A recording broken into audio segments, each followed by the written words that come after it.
Now, today, we are gonna see, what if Harry Potter had the power of one cursed ring? Harry X Lord of the Rings. Part 2.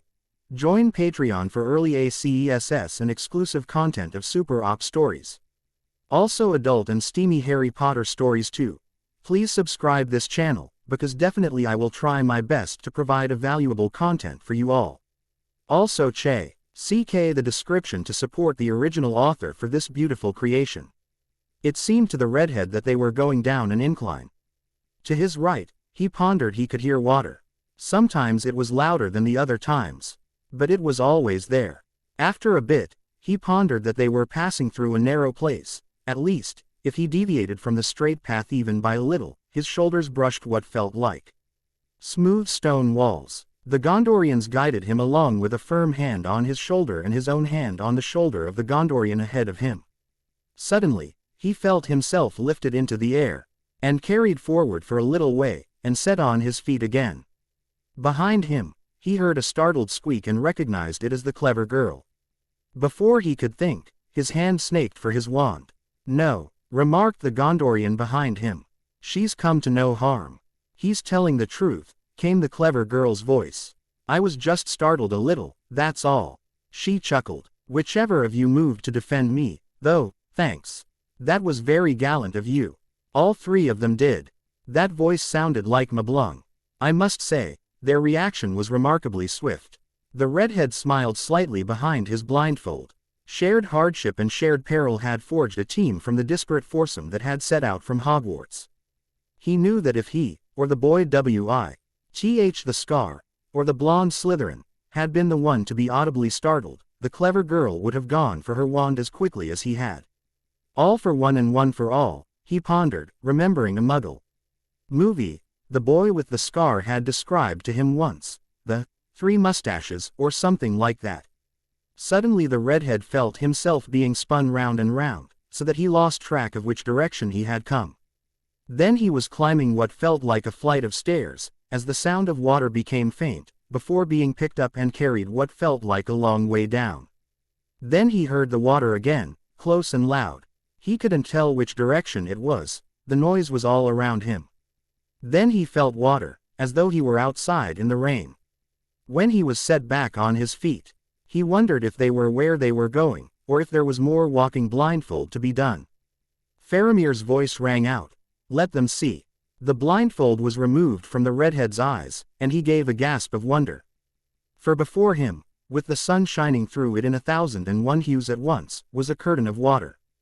He was standing with his friends on a floor of stone. Behind it, lo, oaking out over the lands below through a waterfall. The light playing through the ever-changing water made beauty such as the redhead had never seen. The water window, after wondering at the play of light through the waterfall, with its endless combinations of colors as the setting sun's rays passed through the liquid prisms to make an ever-changing rainbow, the redhead turned to see what else there was to see.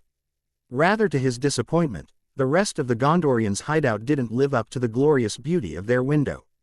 Most of it was a natural cave, but there were places where he saw LDC that the cave had been enlarged by its inhabitants.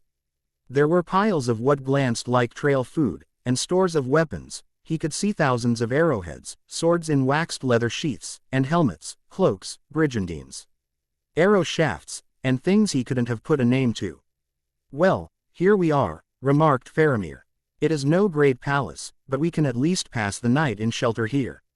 There are only two ways out. One of them is the path by which we came in, and the other is out through the window on the west, which leads to a pool filled with sharp stone knives. There were other ways in, but we've blocked them and concealed them well.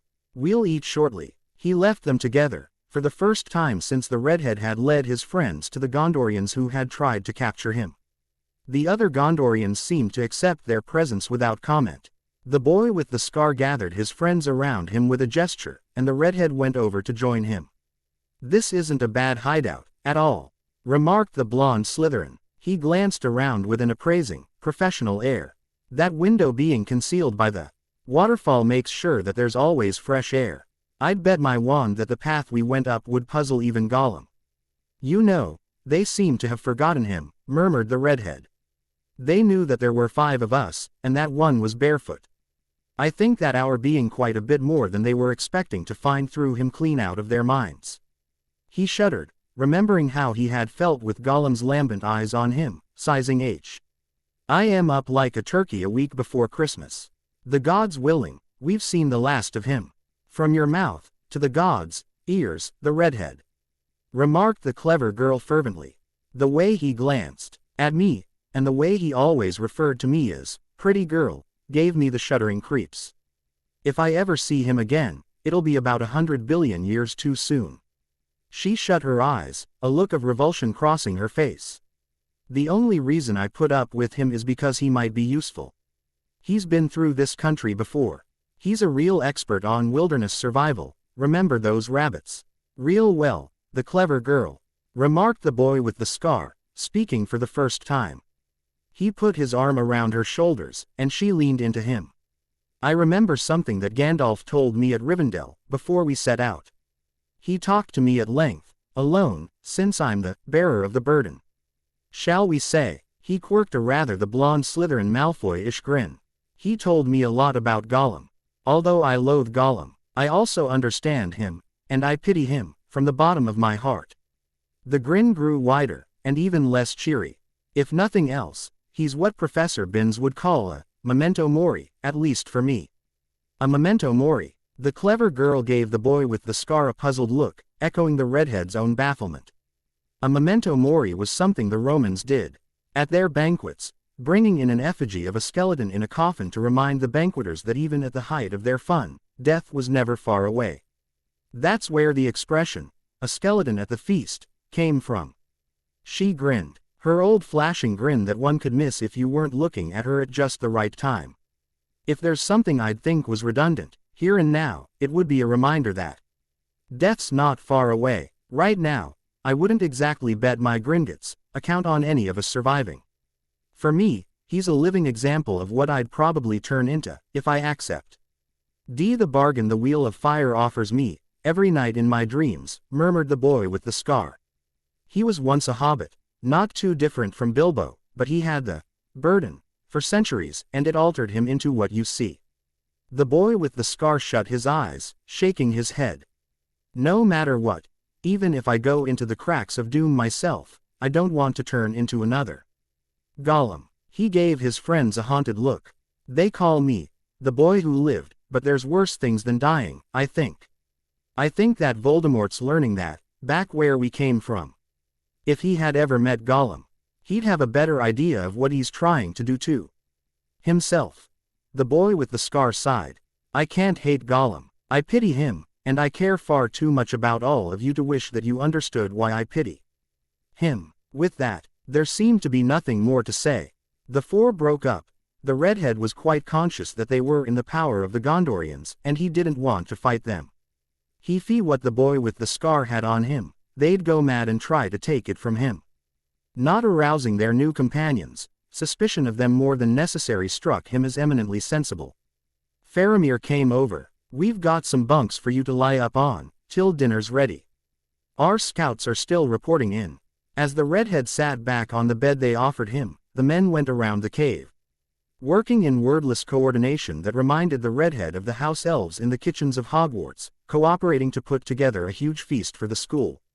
By ones and twos, the scouts came in. From what the redhead could catch of what they were saying, the Southron forces had been destroyed or had retreated, believing the Gondorians to be present in much greater strength than they were. The elephants, or Mumacle, to give them their local name, were dead or had fled. Good riddance, muttered the blonde Slytherin. The boy with the scar had lain down on one of the bunks and was drifting off to sleep. I've got to say, that ambush was well laid, even without us helping. The clever girl was circulating among the Gondorians. The redhead watched her carefully. She seemed to be Enjo Ying, being the only female in a male crowd. Some of the Gondorians were apparently competing for her attention, the younger ones in particular, and she was subtly encouraging them. The redhead kept a sharp eye on things. But she seemed to have the situation well under control. He wondered where she had learned how to flirt so effectively while actually promising nothing.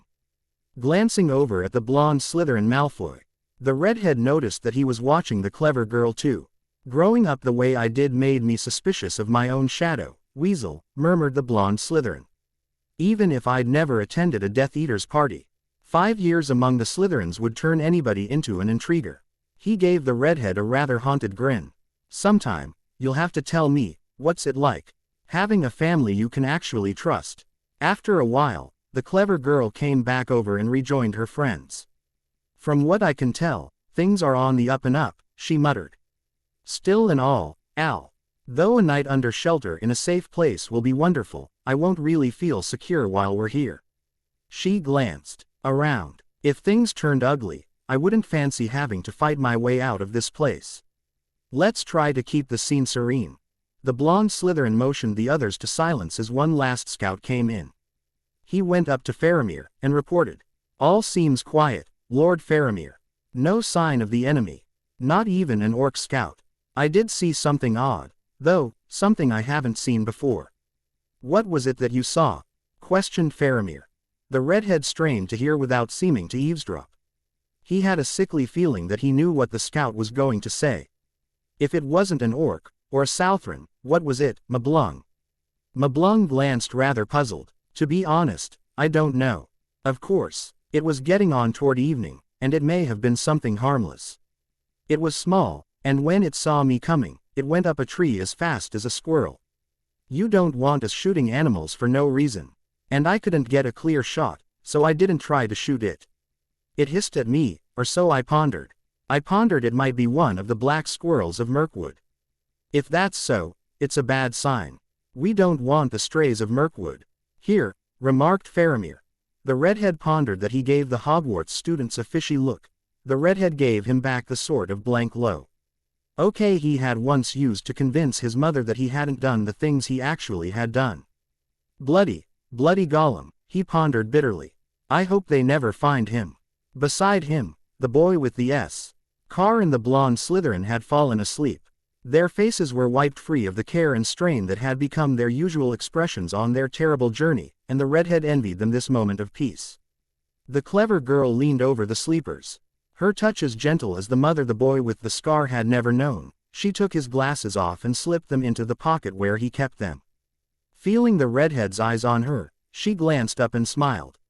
You know, the redhead, I pondered I knew everything important there was to know about you, and the boy with the scar, but this trip has shown me that I've only just scratched the surface.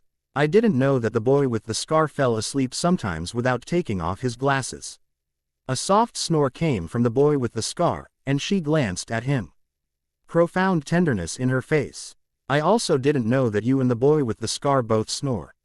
At a moan from the boy with the scar, she gently stroked his cheek, soothing him. Or that he has nightmares. His nightmares have always been pretty bad, the clever girl, murmured the redhead. I've heard him. The gods know how often, crying out, cursing the Dursleys, or begging them to be good to him. Pleading that he's a good boy, he didn't mean it, he's sorry. At the memory, a spasm of impotent rage twisted the redhead's gut, and he felt his lips peel back in a snarl. I swear, the clever girl, I swear, by my life and my love of it, as the gods are my witnesses, the second the boy with the scar's 18 and of age, I'm going to give those Dursleys suck. Held that they'll wish you know who had taken out after them. He braced himself, expecting the clever girl to disapprove. Instead, she reached out and covered his hands with her own. Name the day, the redhead, and I'll be right there. I'd relish the chance to teach those swine a lesson they'd never, ever forget. At the clever girl's reaction, the redhead's rage passed, leaving a deep, deep sadness.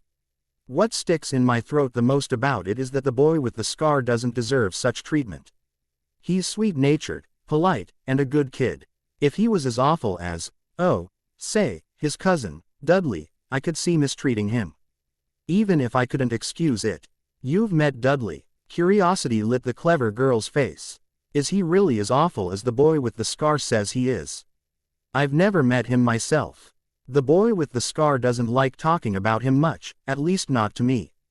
Fred and George were telling some boys and girls in their year about the Tung Toffee incident. She giggled, and from what they say, he's horrible. I only met him once. He's this repulsive, fat boy, with blonde hair and a stupid expression.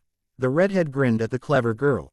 The boy With the scar told me that he always pondered that Dudley glanced like a pig in a wig.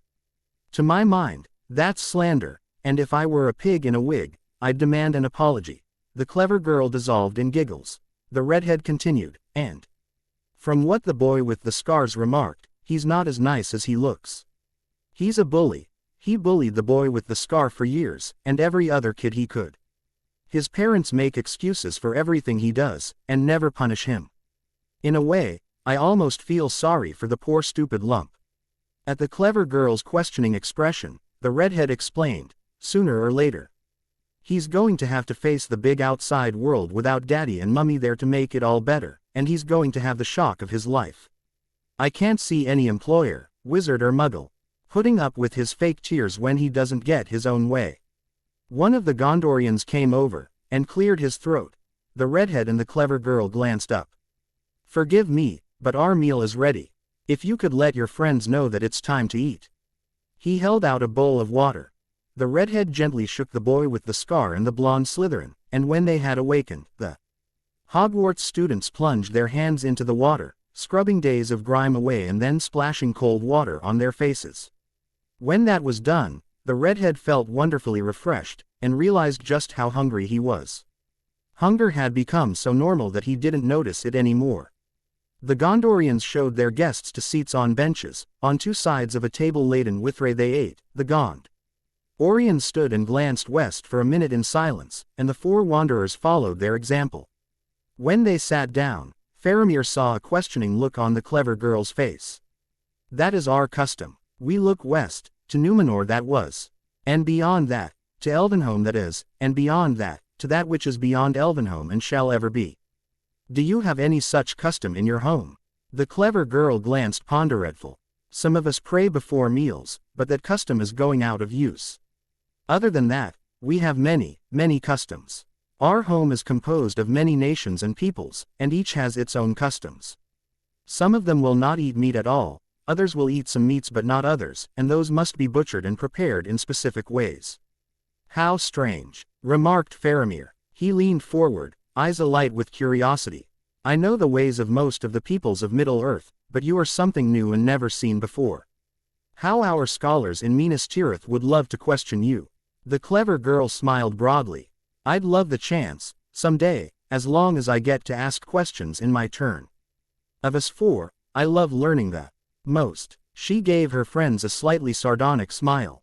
My friends here love many things, but learning for its own sake is not one of them. They'd rather be out playing games, or getting up to mischief. Now, the clever girl, interjected the blonde Slytherin. His tone dripping false innocence. I resemble that remark. Are you saying that I'd rather play Quidditch than go to a history of magic class? At Faramir's questioning look, he supplied, Quidditch is a game wizards and witches can play. It involves flying by magic, and several balls. The rules are a bit complicated. Faramir glanced like he would have liked to know more, but visibly mastered himself. Tell me more about your journey here. Where did you start from? While she talked, the clever girl did justice to the food, too. We were summoned into this world, Arda, or Middle-earth, at Rivendell. We met Gandalf, or Mithrandir, there, and also the others that were with us for a way, Legolas Greenleaf, of the Elves of Mirkwood, and Gimli son of Gloin, of the Dwarves of the Lonely Mountain. We're two of them. At first, they were at each other's throats, verbally, of course, but by the time we saw them last, they'd become firm friends. She paused for a big bite at her improvised sandwich, which she had constructed from 2 slices of the Gondorian's bread, with slices of meats and cheese between them. Truly, this is a sign that great times are upon us, murmured one of the Gondorians. Elves and dwarves have been at odds since the First Age. No dwarf, under most circumstances, would willingly associate with an elf. Enough about dwarves and elves, snapped Faramir, as the clever girl turned to face him. Tell me of my brother. Tell me of Boromir. This rather worried the redhead, and he glanced up, to see the boy with the scar looking at him, his face a careful blank. Beside the boy with the scar, the blonde Slytherin was also hiding behind a poker face. The clever girl's expression became guarded, and the redhead hoped that Faramir wouldn't pick up on it. The clever girl began telling Faramir about what Boromir had done. In Moria, That's the old dwarven city of Khazad-dûm. He fought for us and faced up to orcs, trolls, and even a horror from the First Age, a Balrog of Morgoth. Faramir glanced quite impressed. He was a key member of our group, up till the day we parted company. Several times we wouldn't have been able to get through without him. And we'd still be with the company but for him, not to mention stirring up the Watcher in the water with that stupid stone.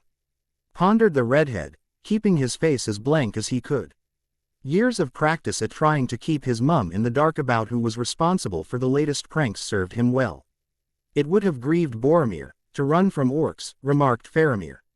He shook his head. Or even that awful thing you name, the Balrog of Moria. The clever girl shrugged. Even the mightiest man can be slain by one arrow, as Isildur found out, to his cost. We were not there to fight orcs, or the Balrog. If they had not attacked us, we'd have let them be. She closed her eyes, remembering reluctantly. When the Balrog came upon us, I had been hurt badly, a severe blow to the head. I don't remember as much about it as my friends probably do. She glanced straight at Faramir, her expression grave and serious. What I remember, I wish I could forget. That creature could have fought a dragon easily. From what I know of dragons. And how could you have faced off with such a monster? Questioned Mablung. The clever girl smiled slightly. The same way we did against the Southrons, Mablung. With our spells. We threw every spell we knew at it, again and again and again. The spells we used would have done far more damage, some of them, than the ones we used against the Southrons. It wasn't stopped completely, but it knew we were there. Where was Mithrandir? Questioned Faramir. Was he casting spells? No, he wasn't. The boy with the scar spoke up, as eyes turned to him. He was standing there, alone, in the middle of a narrow footbridge over a bottomless chasm, with his sword, Glamdring the foe cleaver, in one hand, and his wizard's staff in the other. Merely seeing him gave the Balrog pause, I think, but it came on, and the rest of us began to cast spells at it. The boy with the scar glanced haunted, and the redhead couldn't blame him. Memory of the fight with the Balrog was something that could still give him the shuddering horrors.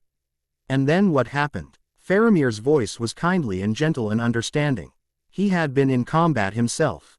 And the redhead knew that experience changed people. He wondered for a second what Fred and George would think of him when, damn it, he got back to Hogwarts. The boy with the scar closed his eyes. Remembering. The Balrog, it had a sword, which we took out of its hands the same way we did yours. It wasn't expecting that, and couldn't get its sword back. It had a whip of fire.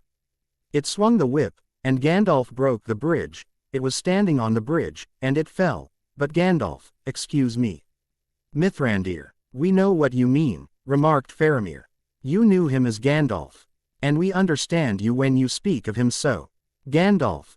The boy with the scar gulped, visibly took a grip on himself, and plunged onward. Gandalf couldn't get out the way of the whip in time. It tangled him, and he fell. His voice broke for a second, and then he went on, every word strained. His last pondereds were of us. He told us to run for it. The head could feel the boy with the scar's grief, still fresh, in every word of his tale, and his own grief for the loss of the wise Gandalf responded to it. Beside him, the clever girl shut her eyes, an expression of pain and loss on her face, and even the blonde Slytherin, the coolest of cool hands, glanced stricken. Faramir didn't miss a thing. I understand if you don't want to talk about it. Still, it sounds as though Mithrandir died as he would have wanted to, facing off against a great evil, to protect those in his charge. Numbly, the redhead nodded. Faramir was exactly right. Gandalf had done what he knew he had to do. And when the price had been his own life, he had paid it, and paid it willingly.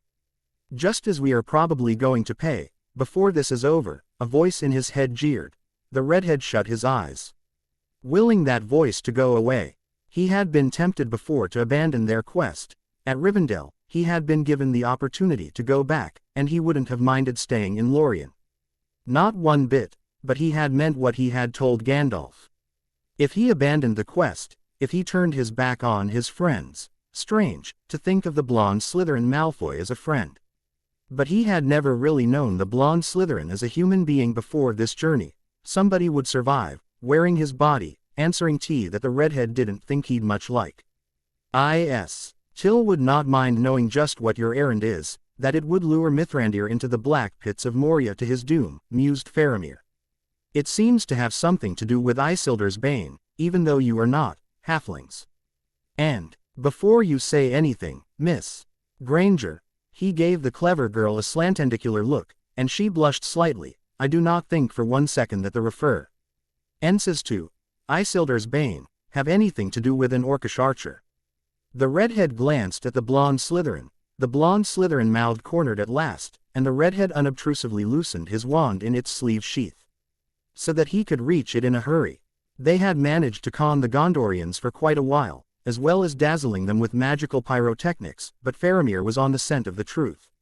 He pondered that Faramir honestly believed himself to be trustworthy, but the ring represented temptation beyond many men's strength. Faramir went on. Now, I am interested in the legends and tales of Gondor. As you seem to be, Miss Granger. We have records of the war, the last alliance of elves and men, and the overthrow of the Dark Lord in Mordor. I took an interest, the last time Mithrandir was in Minas Tirith, looking through old records. There's only one thing so important that they would go to the trouble of summoning people from another world, a whole other world. Think of the power that must have involved, and it's not an orcish archer or arrow. It's the ring, the great ring of power that Isildur took from Sauron, isn't it? The redhead felt the bottom of his stomach fall out, and he hoped he didn't look quite as sick as he felt. He could sense his companions getting ready to fight their way out, although he frankly didn't much fancy their chances. In the middle of the Gondorians' hideout, and not familiar with the way out. Nasty bony fish. The Boy with the Scar Potter and the One Ring of Power Chapter 17, Nasty Bony Fish by Technomad. Faramir watched them quietly, not making a single move that even the redhead, as keyed up as he was, could interpret as threatening. So, I seem to have stumbled across the truth. I was, I admit, taking a wild shot in the dark. But your reactions have told me all I needed to know. I now think I know what happened with Boromir, to make you leave him. He sighed deeply. Poor Boromir. I knew him better than anybody, and I know what a temptation the Great Ring would have been to him. To see it, in the hands of somebody else, would have been a terrible strain on him. He always was ambitious. He never understood, when we were young, why our father was not called a king. How many years, he would ask, does it take for a steward to become a king, if the king returns not? He was never really at Isfid with our father Denethor's answer. Few years, in lands of less royalty. In Gondor, 10,000 years would not suffice. Yes, that was Boromir, proud and ambitious, murmured the boy with the scar. The redhead could see that he had his wand in his hand, but he was keeping his hand below the table. For all warnings, all he could think of was the good of Minas Tirith, and he would taken the ring's reappearance as a signal to use it, to free our people from the Nameless One's terror forever. Faramir quirked a smile at the Hogwarts students' astonished looks. You need not be quite so startled. Did I not say I knew Boromir better than anybody? But be not afraid, I would not take this thing, if it were lying in the road. That's reassuring, remarked the boy with the scar shakily. The redhead was still quivering with readiness to fight, but he could see the boy with the scar relaxing very slightly. Believe me, this thing is nothing you, or I, for that matter, could master. I can carry it, but if I were to hold it for too long, it would master even me. If you took it to Minas Tirith, this thing that drove your brother mad with desire, you'd end up with two Minas Morgels, grinning at each other across a barren valley. I wouldn't want that, murmured Faramir. But what are you going to do with it? The boy with the scar glanced unutterably weary. In a low voice, he remarked, I was going to find a way into Mordor with it. The only way to destroy it for all time is to throw it into the cracks of Doom, on the slopes of Mount Doom, Ordeal, deep in Mordor itself. Faramir's eyes went wide with shock. Ordeal. At least I now have an explanation as to why you were traveling through Ithilien. I must say that I do not envy you your task. And if you took it upon yourself unwilling, at the behest of others, you have pity from me, from the bottom of my heart. The Gondorian had gone pale under his outdoorsman's tan. In your land, wizards, and witches. With a glance at the clever girl's upraised eyebrow, must be people who are greatly honored. Not as much as you might think, Lord Faramir, remarked the clever girl, with a rather bitter smile. The boy with the scar's uncle and aunt loathe magic, and mages, remember. He mentioned it. Faramir nodded, pondered fully. They mistreated him, not beating him or physically abusing him, but making him live under their stares. And making him wear his horrible fat cousin's cast-off clothes, and never saying a kind word to him. Meanwhile, they spoiled their own son, the boy with the scar's cousin, horribly. To the point where I pity the poor stupid lump.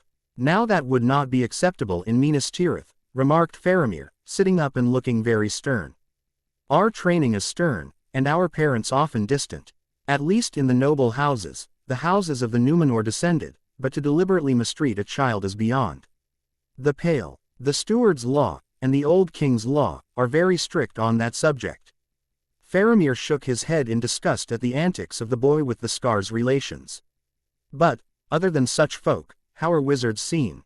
Usually, we aren't. We take good care to not be seen. And the muggles, that's non-magical folk, don't mostly believe we even exist. This way, we get left alone, and are not blamed for everything that goes wrong. Part of my father's job is to keep muggles from finding out that we're there, remarked the redhead. By now it's traditional that it should be so, and I think that a Gondorian nobleman should know all about tradition. Faramir grinned rather ruefully. Yes, we and tradition are old friends. We have kept up such traditions of Numenor, our homeland, as we could, although we have learned much from our allies, particularly the men of Rohan. The horse warriors, he yawned. But now, I think we all need to sleep for a while. Sleep well, wizards, and witch. You need not fear us. The redhead suddenly realized just how bone-weary he really was. He had hardly enough energy left to get to the bed they had set up for him and his companions, and he was asleep as soon as he was lying down. An unguessable time later, the redhead felt a hand shaking his shoulder. Before he quite knew what he was doing, he had snapped awake, his wand in his hand and his heart racing. The clever girl put her hand over his mouth. Shish, it's just me. There's something going on. As the redhead came fully awake, he heard the Gondorian snoring. Near him, the boy with the scar was rubbing his eyes and putting on his glasses, and blonde Slytherin was stowing his wand in a sheath under his clothes. Faramir came and woke the boy with the scar. He says there's something we need to see outside somewhere, the redhead could say. Faramir standing at a respectful distance. Once the four from Hogwarts were awake, Faramir led them out of the cave, through a long, damp narrow tunnel. After climbing up a narrow, twisting flight of stairs, the redhead found himself standing under the familiar night sky, on a flat rock. A silent sentry stood beside him and his friends and Faramir. Below them, the waterfall that formed the window W in the cave that he had so admired foamed over the rocks and away. The moon gleamed off the everlasting snows in the D wrapped his cloak closer around himself, shivering in the cold breeze. He judged that it was close to dawn. But by how much, he couldn't have remarked. So what's going on? Muttered the blonde Slytherin, echoing the resentful ponder that had filled the redhead's mind. It's cold out here, and although the scenery's beautiful, it's not as though I needed to see it. You weren't brought out here to see scenery, Mr. Malfoy, muttered Faramir. Look down below us, where the water forms a pool. The boy with the scar dropped, first to his knees and then to his belly, peering over the edge of the rock into the darkness. The clever girl joined him, and then the redhead and the blonde Slytherin did the same. At first, the redhead's eyes were not able to penetrate the gloom, but then they adjusted from the brighter light the moon shed over the surrounding wilderness. He saw a small shape moving around. He drew in his breath and expelled it in a long, weary sigh. And here I pondered we'd finally managed to lose the little wretch, he pondered bitterly. Well, what is it? You did have another with you. One we had forgotten in all the excitement, came Faramir's voice. Shall we shoot it? Even being near this pool is death by the laws of Gondor. No, absolutely not. The boy with the scar's response was very fast, and carried the snap of command. The redhead blinked slightly at that. He would never have dared command Faramir so cavalierly. He's under my protection, and I don't think he even knows you're here. He doesn't know much about men. He probably doesn't know you're within 100 miles of this place. Faramir glanced at the boy with the scar, puzzled. Then why would he come here?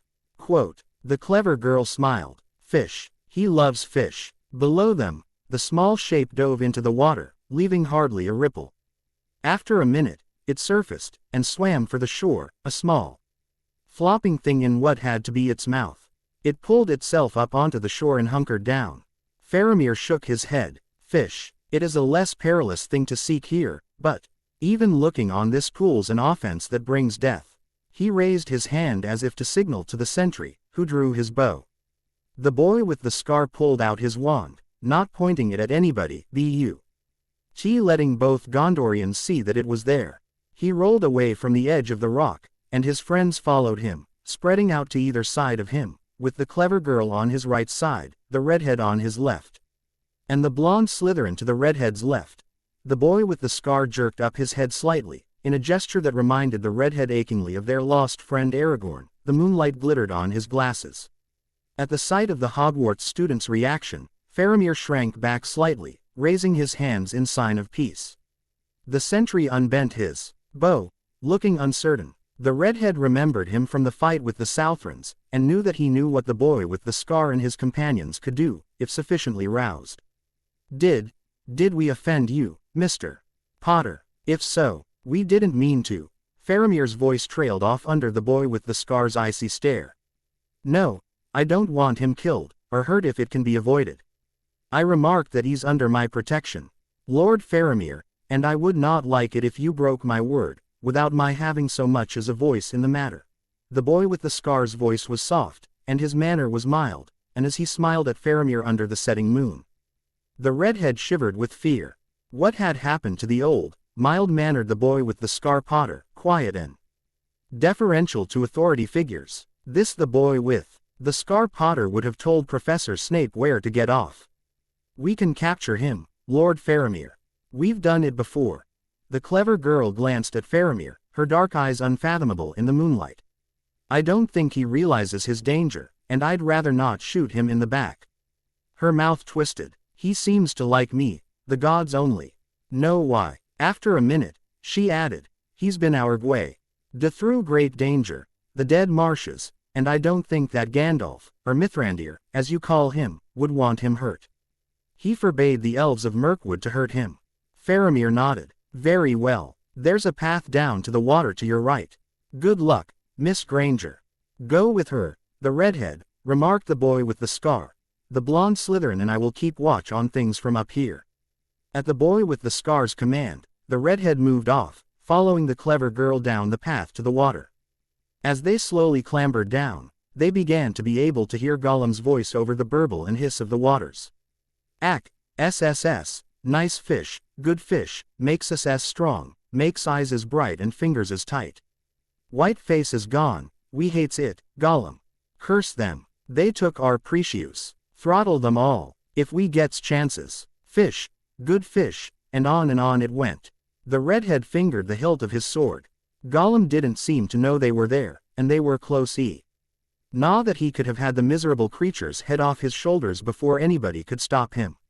But, at seventh and last, he knew he couldn't do such a thing. Gollum was unaware of his danger, and although the redhead hated to admit it, the clever girl had been right. They'd never have been able to figure a way through the dead marshes without him. There are times I wish I were a Slytherin, he pondered rather ruefully. Smeagol, called the clever girl, softly. At first, Gollum didn't seem to hear her, crouching over his fish and maundering to himself about how he would find his precious. But when she repeated his name a little louder, he stopped, raising his head and looking around. Smeagol, come to me. You're in danger here, and I have to get you out of it, but you must trust me. I won't let anybody hurt you. Come to me. Ack, SSS, pretty girl finds us. Pretty girl knows we's lost without our precious. Pretty girl helps us find our precious. Gollum came fawning up to the clever girl, a fish in either hand. He had obviously been eating more fish, and he glanced even less appetizing than he usually did. He had fish scales and fish goo smeared around his mouth. Gollum was ever a messy eater. The clever girl allowed him to fawn on her for a minute, as the redhead watched from the shadows. The redhead knew that they needed Gollum, and that it would be wrong to kill him.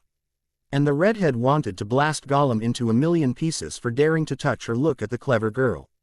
He mastered himself with an effort, as the clever girl led Gollum toward the path. When Gollum spotted the redhead, his eyes gleamed in the darkness. Ack, SSS, the nasty bad-tempered mage. What is he doing here? As Gollum made as if to get away, the redhead leveled his wand. Stupefy. Gollum toppled, limp and boneless, to the ground. The redhead snapped. Mobilicorpus. And the creature lurched to his feet, walking along unsteadily, rather like the zombies that the redhead remembered from his defense against the dark arts textbooks. He still clutched a fish in one long-fingered hand. Trust Gollum, pondered the redhead with an inner chuckle.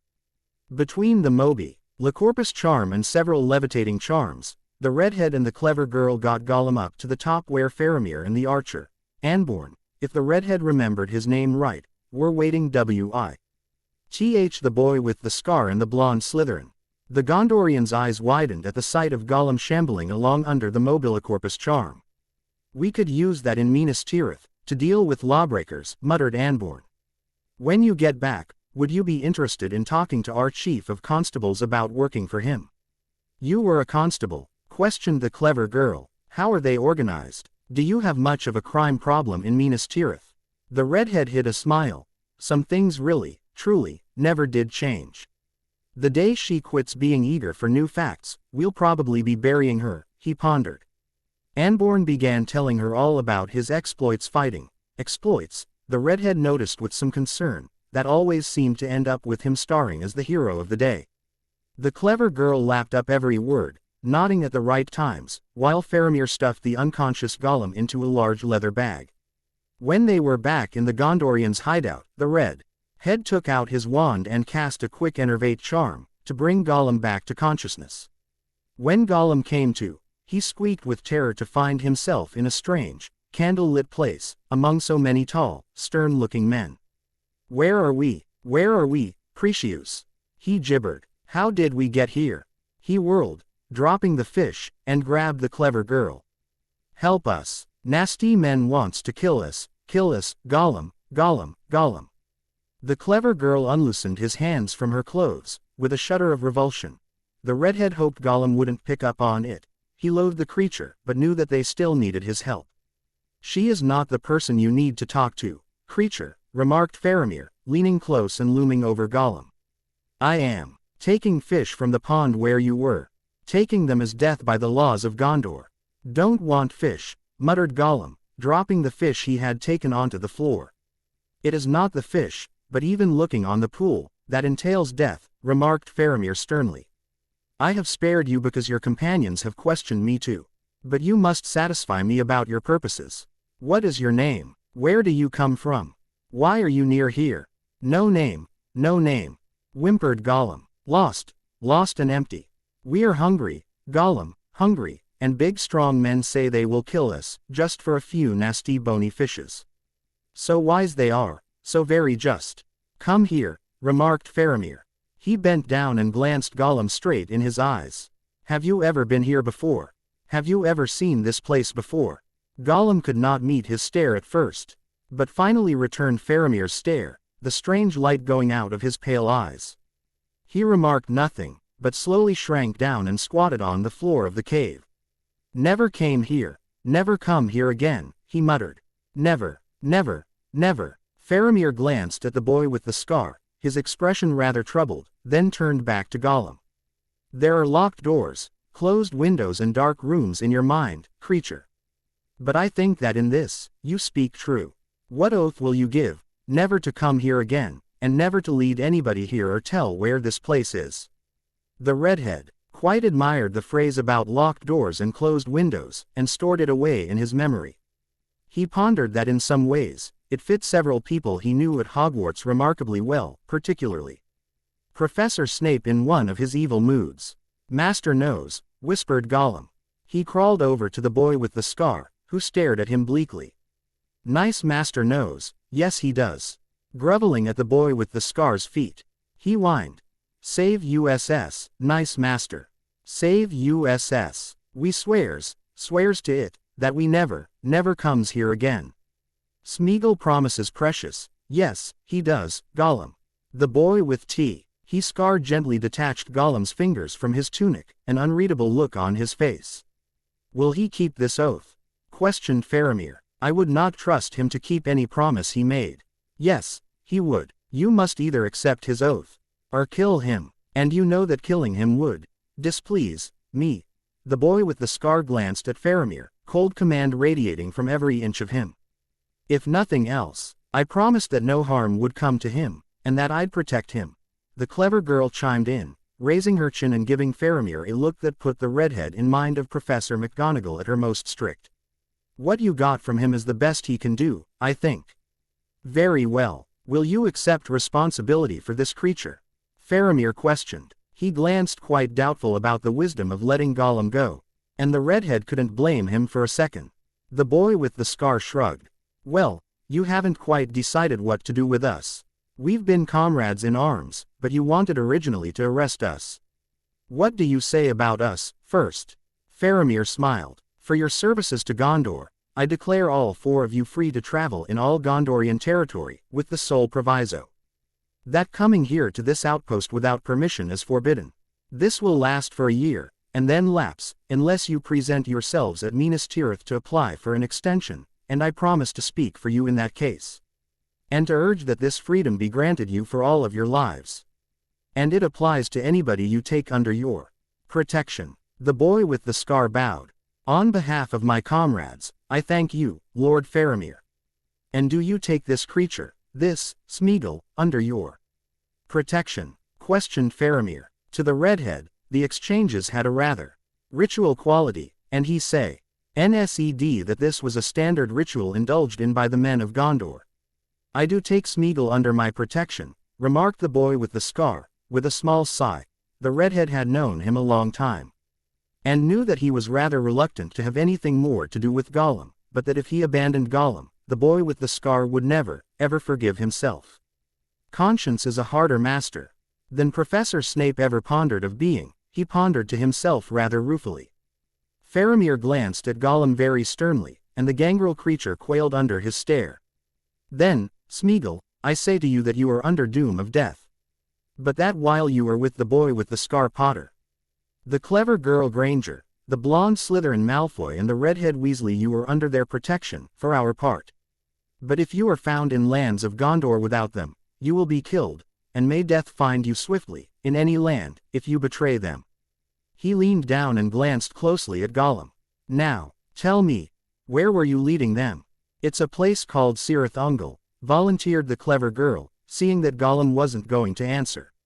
At that, the Gondorians muttered among themselves. The redhead gathered that this wasn't an idea that they liked at all. It's up by Minas Ithil. Minas Morgul, corrected Faramir absently, his eyes intent on Gollum.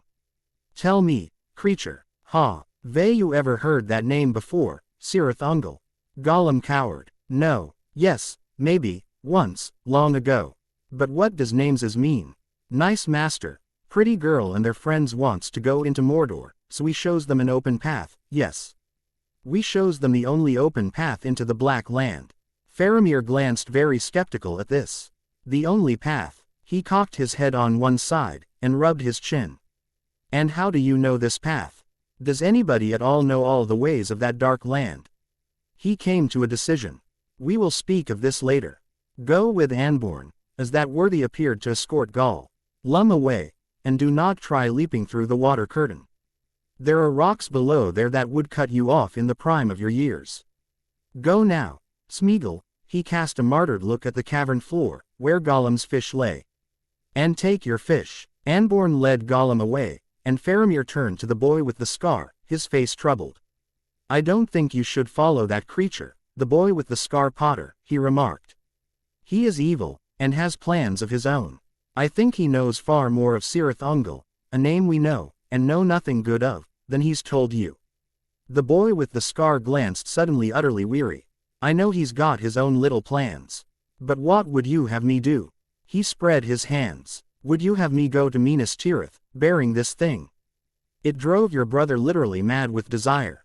Even if you, or somebody in your city, mastered the ring, in the end it would master you. murmured the blonde Slytherin, his expression somber and resigned.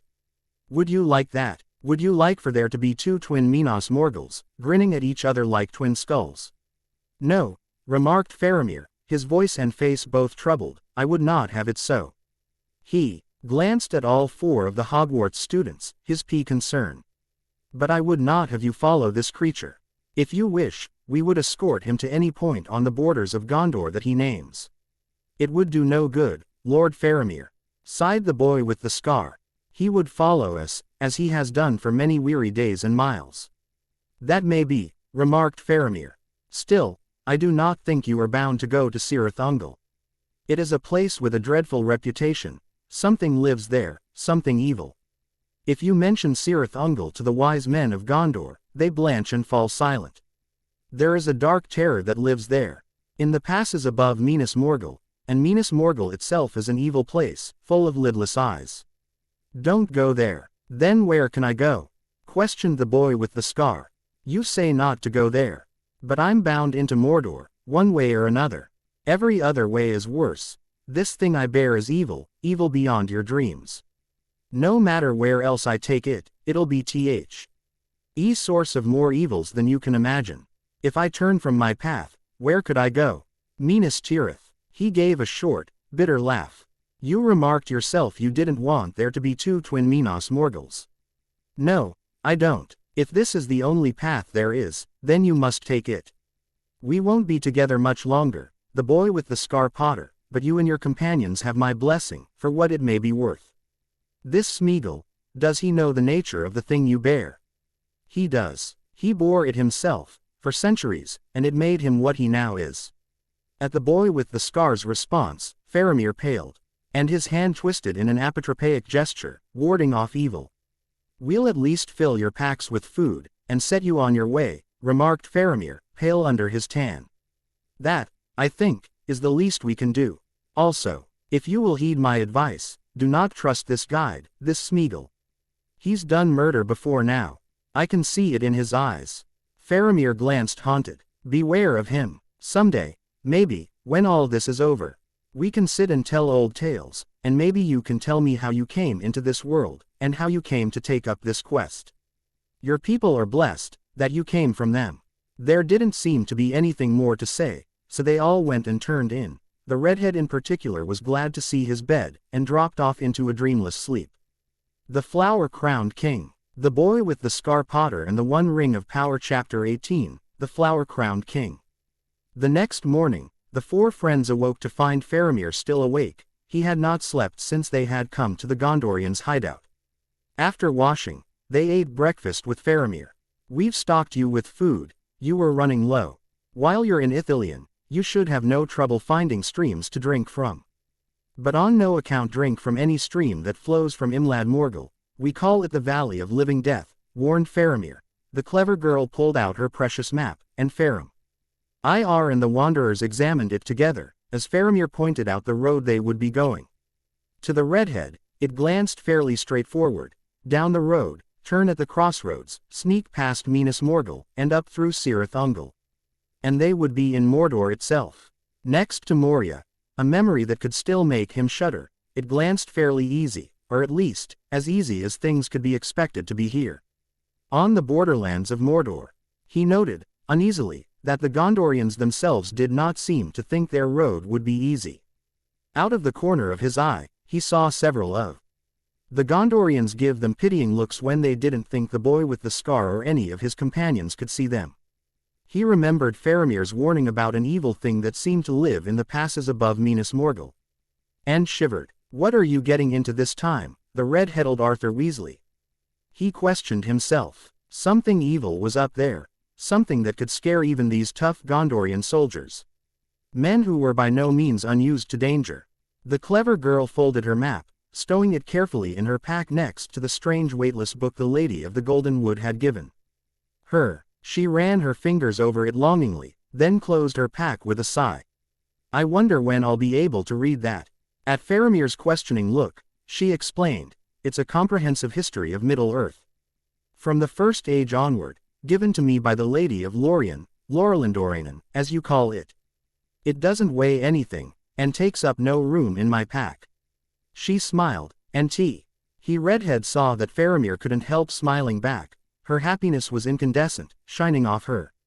"The lady healed my injuries, that I took in Moria, and spent quite some time talking with me." "That would mean that you were greatly honored, Miss Granger," remarked Faramir. "But anybody who would take on the task you and your friends have taken is worthy of the highest honor. In Minas Tirith, bards and minstrels would fight to sing your praises." The clever girl blushed. The blonde Slytherin watched this byplay with a quizzical smile, while the redhead felt himself beginning to steam. The boy with the scar glanced on impassively. The redhead couldn't figure out what, if anything, he pondered. Faramir held out 4 staves. "Take these, as our parting gift." The staves were the right length, about 6 feet apiece, shod with iron at both ends. "They are made of lebethrin, a wood we use in Gondor, and they have a virtue of finding and returning. May that virtue not wholly fail in the shadow you must enter." The 4 from Hogwarts examined the staves. "Yes," murmured the blonde Slytherin, "I can see how the spell, a weak spell, but difficult to disperse, was put on. Rather like the summoning charm. I think, if we get out of this alive, Professor Flitwick will want to look at these." He bowed to Faramir. "Your hospitality and generosity to 4 strangers exceeds my capacity to praise. But know that we thank you from the bottoms of our hearts." Faramir was visibly quite pleased at the blonde Slytherin's old-style courtesy, and the redhead envied him his fluent tongue. "Bring Smeagol," commanded Faramir.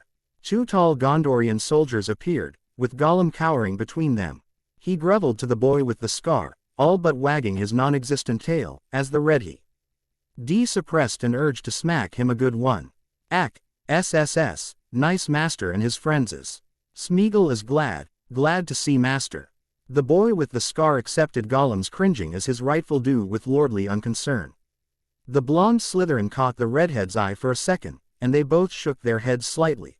The redhead made a mental note to keep a sharp eye on the boy with the scar. He did not always like the changes he saw in his friend. When he got the chance, the redhead decided he wanted a long heart-to-heart talk with the blonde Slytherin. The blonde Slytherin had seen far more evil and corruption up close than he ever had himself, and would be better placed to recognize ominous signs. Once the perennial Gollum problem was dealt with, the Hogwarts students suffered themselves to be blindfolded. And they were led out along what felt to the redhead like the same route they had taken into the Gondorian hideout. When the blindfolds were removed, the redhead found himself standing with his friends in the woods. He couldn't hear the waterfall, and figured they had come some distance from it. To the west, the light seemed to shine more strongly through the trees, as though the woods came to an end there. "Well, this is goodbye," remarked Faramir. "You shouldn't go east just yet. Keep straight on, you'll have the forest to cover you. To your west is the edge of the forest, where the land drops off into valleys. Keep close to this edge, and you should be able to travel by daylight, at least at first. It's very quiet out there, nothing evil is stirring." He shook hands with the boy with the scar, the redhead and the blonde Slytherin, and after a moment's hesitation, accepted an embrace from the clever girl. Then he and his men turned and vanished into the forest, and the redhead's sigh had gone. The redhead found himself swallowing a lump in his throat, and he could see that the boy with the scar, the blonde Slytherin and the clever girl were sorry to see the last of Faramir. "Well, I suppose it was too good to last," murmured the blonde Slytherin. "Back to our weary road, people." Floried Hogwarts. The boy with the scar cast an enervate charm, and Gollum came out of his coma. "Our nasty wicked men gone," he muttered. "Smeagol's neck still hurts him. Where they grabbed him, yes, it does." He squatted down and began scrabbling in the roots of a nearby tree, obviously looking for something to eat. The blonde Slytherin's expression went very grim, and he reached down and hauled Gollum up by his throat. Gollum squealed and hissed in protest, but a look in the blonde Slytherin's eyes stopped him, and he dangled there, shaking in terror, as the blonde Slytherin snarled. "They spared your life when they could have killed you, as easily as this." With a good solid shake for emphasis. "You will keep a civil tongue in your head, do you hear me?" Shivering, Gollum nodded his head as hard as he could. The blonde Slytherin threw him aside, tight-lipped and eyes blazing, as though he were so much trash, and ostentatiously wiped his hand on his cloak. Gollum cringed away, hiding behind the boy with the scar and peering fearfully at the blonde Slytherin. The redhead understood just how the blonde Slytherin felt. Enough of this nonsense, snapped the boy with the scar. He gathered them to him with a cold glance. Let's get on with this. He stepped out, heading south, and the others followed, with Gollum bringing up the rear. The redhead was very uncomfortable with Gollum behind him, but he knew that he and his friends were more than able to handle anything Gollum might do, at least while they were fully conscious. For the rest of that day, they marched along. The forest was strangely quiet. The redhead couldn't hear any birds, or see any. And they didn't see any small animals. When they halted for a breather, they ate of the food that Faramir had provided, concentrating on the bread, since it would soon go stale. Gollum wouldn't touch any of the food, which suited the redhead fine. As he tore into a strip of delicately spiced dried meat, he decided that any of this going to somebody like Gollum would constitute a criminal waste. That evening, they settled down to rest as night fell. They had found a good spot sheltered by an ancient tree. The boy with the scar slept the night away, but the other three, without needing to say anything to each other or the boy with the scar, took turns keeping a watch. Gollum disappeared as soon as they were settled, only to return with the dawn. The redhead wondered idly whether he had been rooting through the forest for something he liked to eat, or had crawled off to sleep by himself. In either case, he had returned, hissing, "Get up! Wake up, sleepies!" The next day was much like the previous one, except that it was hotter and felt closer. The redhead pondered that a thunderstorm was brewing. Gollum was uneasy. He sniffed the air repeatedly. "Must make haste, he hissed. "These places aren't SSAFE, not SSAFE for Master and Pretty Girl and their friendses." They tried several times to get him to tell them what had spooked him, but all they got was hissing and muttering that they couldn't understand. The redhead caught a few syllables here and there that sounded very like what he had heard the orcs using to speak to each other in the depths of Moria. The blonde Slytherin also recognized what he heard. "Here, do you speak the orcs' language?" he questioned. Gollum glanced up, his face a mask of cunning. They had stopped for a quick breather, despite Gollum's urging to speed. Oh yes, we speaks the orcs' language, and so do you, and so does Master. Orcs speaks many languages, and some are almost like what Master and his friends speaks. But others are very different, with different wordses. Before we met the Baggins, a spasm of rage crossed Gollum's face for a second, to be wiped away before they cool. React to it. We lived under a big mountain, with orcs not very far away. Sometimes we caught little goblin imps to eat. They spoke this language. So you can't necessarily understand orcs? The redhead questioned, feeling a bit of disappointment. The blonde Slytherin Malfoy's unexpected ability to speak the elvish tongues had smoothed the foursome's way several times, in Rivendell and Lorien. And since the land they were traveling to was known for its orc population, the redhead had hoped that Gollum might justify his presence by being able to translate. Oh no. Gollum shook his head violently. The orcs of the Black Land, they speaks a very different language. In it, orc is Uruk. Gollum covered his face for a second, peering at them through his long prehensile fingers. We couldn't understand them at all. Oh no, we couldn't. And we could just barely understand what orcs were saying in the black pit, the one the dwarves dug. He means Moria, explained the blonde Slytherin with a sigh. I suppose it makes a good deal of sense. Orcs live tribe by tribe, and don't like orcs from other tribes much. Still in all, I had hoped that our dear little fiend, friend, here, the clever girl let out an involuntary giggle, would be able to tell us what orcs were saying among themselves, if we got the chance. The clever girl glanced at her map, which she had fished out of her pack. The redhead, the blonde Slytherin and the boy with the scar came to look over her shoulder. Now, let me see, she muttered. We were here when we met those Gondorians. Now, where are we? Gollum pointed off into the distance. The daylight was fading as they sat under the shelter of the edge of the forest, overlooking a valley. The mountains of Gondor were lit with a reddish glow from the setting sun. Off to the right, while to the left the mountains of Mordor were already wrapped in darkness. Off in the distance, the redhead could see what glanced like the tops of the towers of a city. And he could hear water flowing below them. Beside the stream, he could see a road winding along, right past where they were. "These are dangerous places, pretty girl," remarked Gollum. "We've gone far, far from the paths as we should have taken. This road below us, it goes from the ruined city to the Tower of the Moon. We must go east. We mustn't use the road, cruel, bad, wicked people uses it." The clever girl nodded, and put her map away. "I can't really see it anyway, but I think I know where we are now. That off there should be Minas Morgul. That stream's the one that Faramir warned us about drinking. I'm glad we're well found for food and water." She sniffed the air. "I can't smell anything wrong with that water, but I'd as soon not take chances. Faramir's been working in this part of the world for a long time, and I would bet he knows what he's talking about." At that time, nothing was moving on the road, at least as far as the redhead could see. The boy with the scar, the blonde Slytherin and the clever girl all glanced down on it, and none of them were able to see anything. Still, that didn't mean it was safe. The red EAD had to reluctantly admit that Gollum had a good point about the road. It would be dangerous, particularly by day. When he remarked so, Gollum agreed quickly, having apparently forgotten his mistrust of the redhead. "Oh yes, you must hide by day now, hide by day and travel by night." "So be it," remarked the boy with the scar. "We'll have to rest up for a few hours now. I don't know about you, but I'm knackered, and we'll still have hours of dark left to travel in." At his command, they got away from the side of the road, and finally found themselves a place where they could lie up.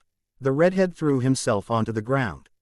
But although he was tired and knew he should sleep if he couldn't manage to drop off. Perhaps it was knowing that they were so close to Mordor, else Gollum was nearby. Although Gollum was dead to the world, breathing deeply and evenly in his sleep. None of the other three were asleep, either. Around midnight, by the redhead's estimate, Gollum awoke. His eyes snapped open and he sniffed the air, as though he could tell the time from the smell of the air.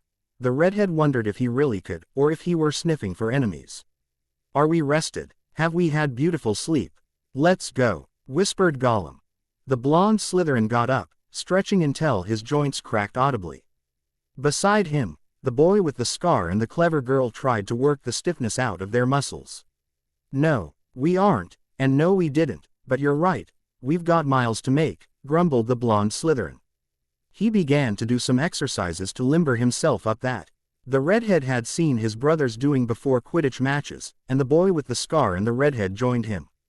"Ah, yes, must keep in hard training for Quidditch, mustn't let the side down, old bean, old top, old chap," drawled the boy with the scar, in such a perfect, upper-class twit accent that the redhead had to suppress a snicker. The clever girl did a few deep knee bends to get her circulation going. When they had limbered up, they followed Gollum, across country. The path they took led them through trees, where it was so dark that more than once the redhead only saw a tree barely in time to keep from ramming into it. The country tended to rise in the direction they were going. Although they went downhill again and again, they always ended up climbing much farther than they had descended. When they stopped for a breather, the redhead glanced back the way they had come, to see the forest they had been in spread out below them. Above them, it glanced as though a huge cloud bank was bulging out of Mordor, blotting out the stars themselves. When the moon appeared, it was sickly and yellow-looking, far to the west. Gollum didn't like the moonlight. "Must make haste, make haste. These places aren't safe." They followed on, up onto a large hog back of land. It was covered with gorse bushes and other thorny plants, with charred patches here and there. As they moved on, the bushes grew taller and taller, until they were tall enough to walk under easily. The bushes were putting out yellow flowers, and the redhead inhaled, enjoying the smell while he could. When they stopped, they found a place to rest under a large gorse bush, in a sort of hollow formed by the thorn bushes. Exhausted, too weary even to eat, they peered out, looking for the dawn. No dawn seemed to come. Instead, there was a dull red glare under the clouds to their east. The mountains themselves seemed to lower at them, resenting their presence in this haunted land. Gradually, the red glare died away, and the redhead felt himself drifting off to sleep. When he awoke, from a dream of home, it was hours later. He checked his watch, to see that it was mid-morning, but it glanced a lot darker than he'd have expected at such a time. Blimey, why's it so dark? I don't know. Gollum's gone. I fancy he's looking for food, remarked the boy with the scar. He glanced up at the sky. I don't like the look of that weather. But it doesn't quite look like a regular storm, somehow. I'm not so sure that it is a storm, remarked the blonde Slytherin, yawning. I can feel the earth itself rumbling. And feel a deep rumble in the air. What with that red light we saw earlier, I think Mount Doom is warming up to a right old eruption. He scratched his ribs. Bloody gorsebushes. I detest them. You and me both. The blonde Slytherin. Guess great minds think alike, grumbled the clever girl. I wonder where Gollum got to. Maybe he won't come back. We still need him, I think, remarked the boy with the scar sternly. And the others subsided. You all forget the marshes. I hope he hasn't come to any harm. The rumbling began again, audible to all of them and making the ground itself shake beneath their feet. That's all I need to cheer me up, remarked the boy with the scar, a reminder that we're going to be visiting an active volcano. Some active volcanoes are safe enough, the clever girl remarked. From what they told me at Rivendell and Lorien, Orduin's a cinder cone, though, and those aren't as predictable as, say, Mauna Kea or Mauna Loa in Hawaii on Earth. The hours passed slowly, and the redhead dozed off and on until Gollum came back. The redhead didn't hear him coming, but suddenly he was there. His eyes aglow. The boy with the scar, the clever girl and the blonde Slytherin were asleep. And Gollum pawed at the boy with the scar's arm, startling him awake. Wake up, sleepies. No time to lose. Oh, Lorelum, groaned the redhead. What's the big hurry? What's got your knickers in a twist? Silly. We doesn't wear knickers. No we doesn't. Hissed Gollum. Wake up, master. Wake up, pretty girl. He pawed at the boy with the scar, and the boy with the scar snapped awake, grabbing Gollum before he could get away. It would have gone ill with the gangrel creature if the boy with the scar had been a millisecond slower in coming fully awake. As it was, his sword was out and he was beginning to slash with it when he stopped himself just in time. Gollum cringed, whimpering. Easy, the boy with the scar, it's just our dear little fiend. Friend, remarked the blonde Slytherin. Reaching out to the cowering Gollum, the blonde Slytherin remarked gently, sorry, Smeagol. You just startled the boy with the scar. He won't hurt you, he promised not to. The redhead stared at this apparition. The blonde Slytherin Malfoy, being gentle and kind. He'd have been less startled by Ginny announcing that she was in love with Professor Snape, and was expecting his twins. When he remarked as much to the clever girl, she giggled, shuddering theatrically. I can just imagine how you'd like knowing that your new little nephew and niece would be Snappalets. At this, the redhead, the blonde Slytherin and the boy with the scar all laughed, as they got ready to go. Imagine, Severus Snape as your brother-in-law. A fate worse than death. When they were moving again, the light had dimmed enough that they would have been difficult to see even without their elven cloaks. They crossed another ridge, and then they found themselves standing beside the road, winding along the foot of the mountains, until it disappeared into the forest. Yes, the South Road, whispered Gollum. We must follow it. Follow it. No paths beyond, but we must make haste. Be silent. Ah, and I was planning to have a brass band playing and let off some filibusters, fireworks, pondered the redhead sarcastically. They got out, onto the road, and slipped along it, quietly as though they were sneaking out of their dorms at Hogwarts after curfew. When they got in among the trees, they found themselves in a huge round clearing, where the crossroads was. Behind them was the road to the Moranon. Before them the road to the distant Southlands, while to their right was the road to the sea, and the road they would have to take stretched out to the left, up into the darkness. As they stood there, light suddenly came to illuminate the scene, as the westering sun finally peered through the edges of the cloudy pall overhead. Before them, the redhead saw a huge stone statue of a seated king, which reminded him of the great stone king images he had seen on the river Anduin, back when the Fellowship was still almost whole. But this king had fallen on hard times, it seemed. The head of the statue had been hacked off long ago, to be replaced by rough-hewn round stone, painted with a grinning jack-o'-lantern mouth and a red eye where the forehead would be. The Statue itself was covered with foul symbols that the redhead recognized from his briefings in Rivendell, as well as crudely carved and ill-spelled inscriptions in several tongues. Mostly names and boasts, from what the redhead could make out. The boy with the scar stared at the statue, his lips a thin line. It, just as the clever girl called, "Oh, look. The king has a crown again." Curious, the boy with the scar lowered his wand, and came to see what she was on about. She pointed to the fallen head of the king, and the redhead could see that a trailing plant with white flowers had bound itself around the stone brows, and that golden mosses were growing in the crevices of his hair. Rightful head back into its place. When it was in place, the boy with the scar exclaimed, "Reparo," and the statue glanced as good as new, as though it had just come from the sculptor's hands. "I just purely can't stand vandals," muttered the boy with the scar, as he glanced with satisfaction on their handiwork. "Let this be an omen to Sauron, that he cannot conquer forever." As he remarked the words, the sun finally set, and darkness spread across the land. End chapter 18. Up the Dark Staircase, by Technomad. After they left the clearing behind, the four friends, and Gollum, followed the road eastwards. They marched along wearily, too tired to be worried about their danger. To the redhead, the woe RLD seemed to consist of an endless weary death march to nowhere. He put his feet in front of each other automatically, not really thinking much about anything. When he glanced at the others, he began to worry about the boy with the scar.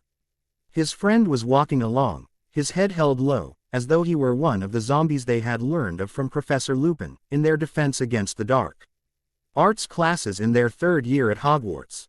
All of them glanced bad, but the boy with the scar glanced the worst of all. Looking up for a minute, his eyes met the redhead's, and the redhead shuddered. There seemed to be no intelligence there, no life. When they paused for a moment, the redhead went over to the boy with the scar and took his pack off his back, opening it up. "Let's divide this stuff up among ourselves. The blonde Slytherin, the clever girl. I think the boy with the scar's in a bad way." The blonde Slytherin seemed to come back to himself, coming out of the fog he'd been in. "Not a bad idea, Weasel," he commented with a trace of his old sarcastic style. "Here, the boy with the scar, let's have a look at you."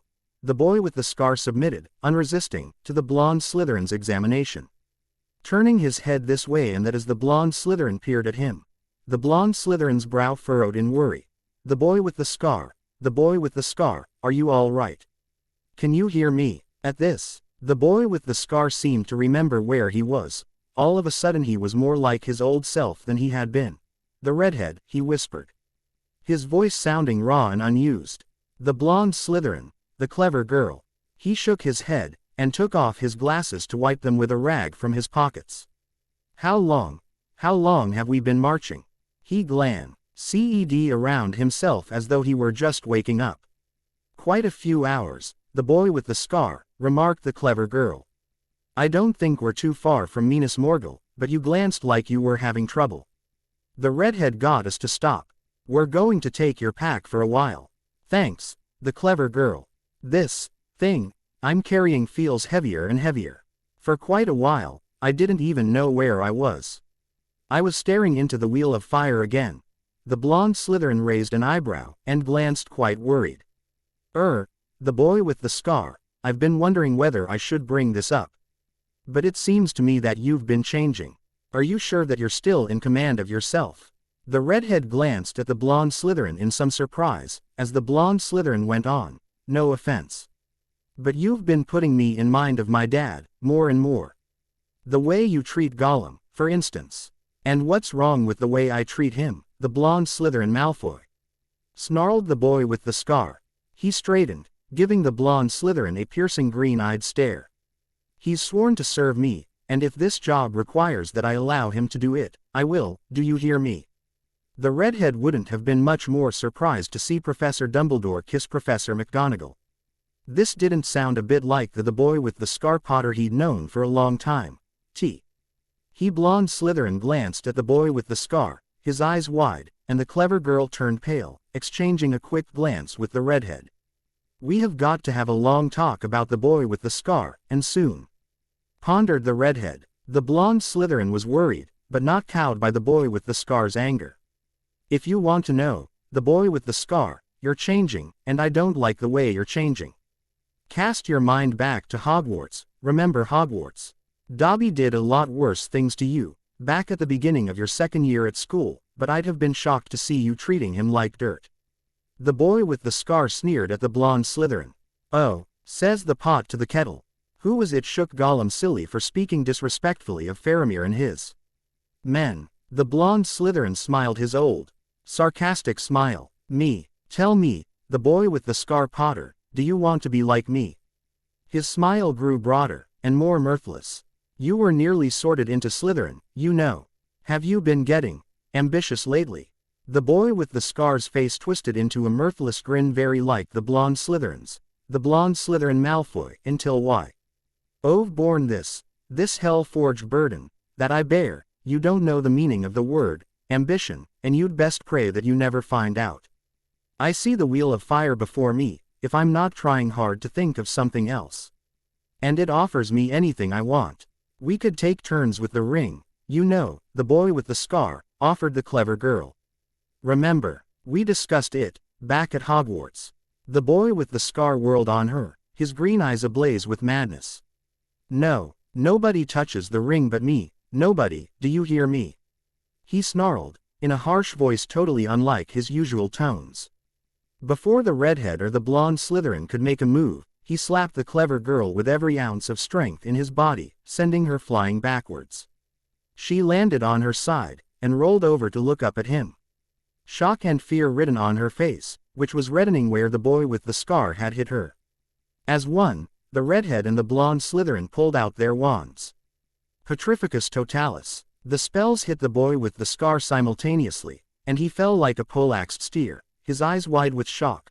The redhead ran over to the clever girl's side, nearly weeping, and knelt to see if she was all right. She was rubbing her cheek, and the look in her eyes combined shock and a bit of wonder. I'd have sooner expected Hagrid to make a pass at me than this, she murmured. Gods above and below, what's gotten into the boy with the scar? She shook her head rather ruefully. He's a lot stronger than I realized. She grinned rather tremulously at the redhead, who felt tears prickling at the corners of his eyes. Probing her teeth experimentally, with her tongue, she nodded to herself.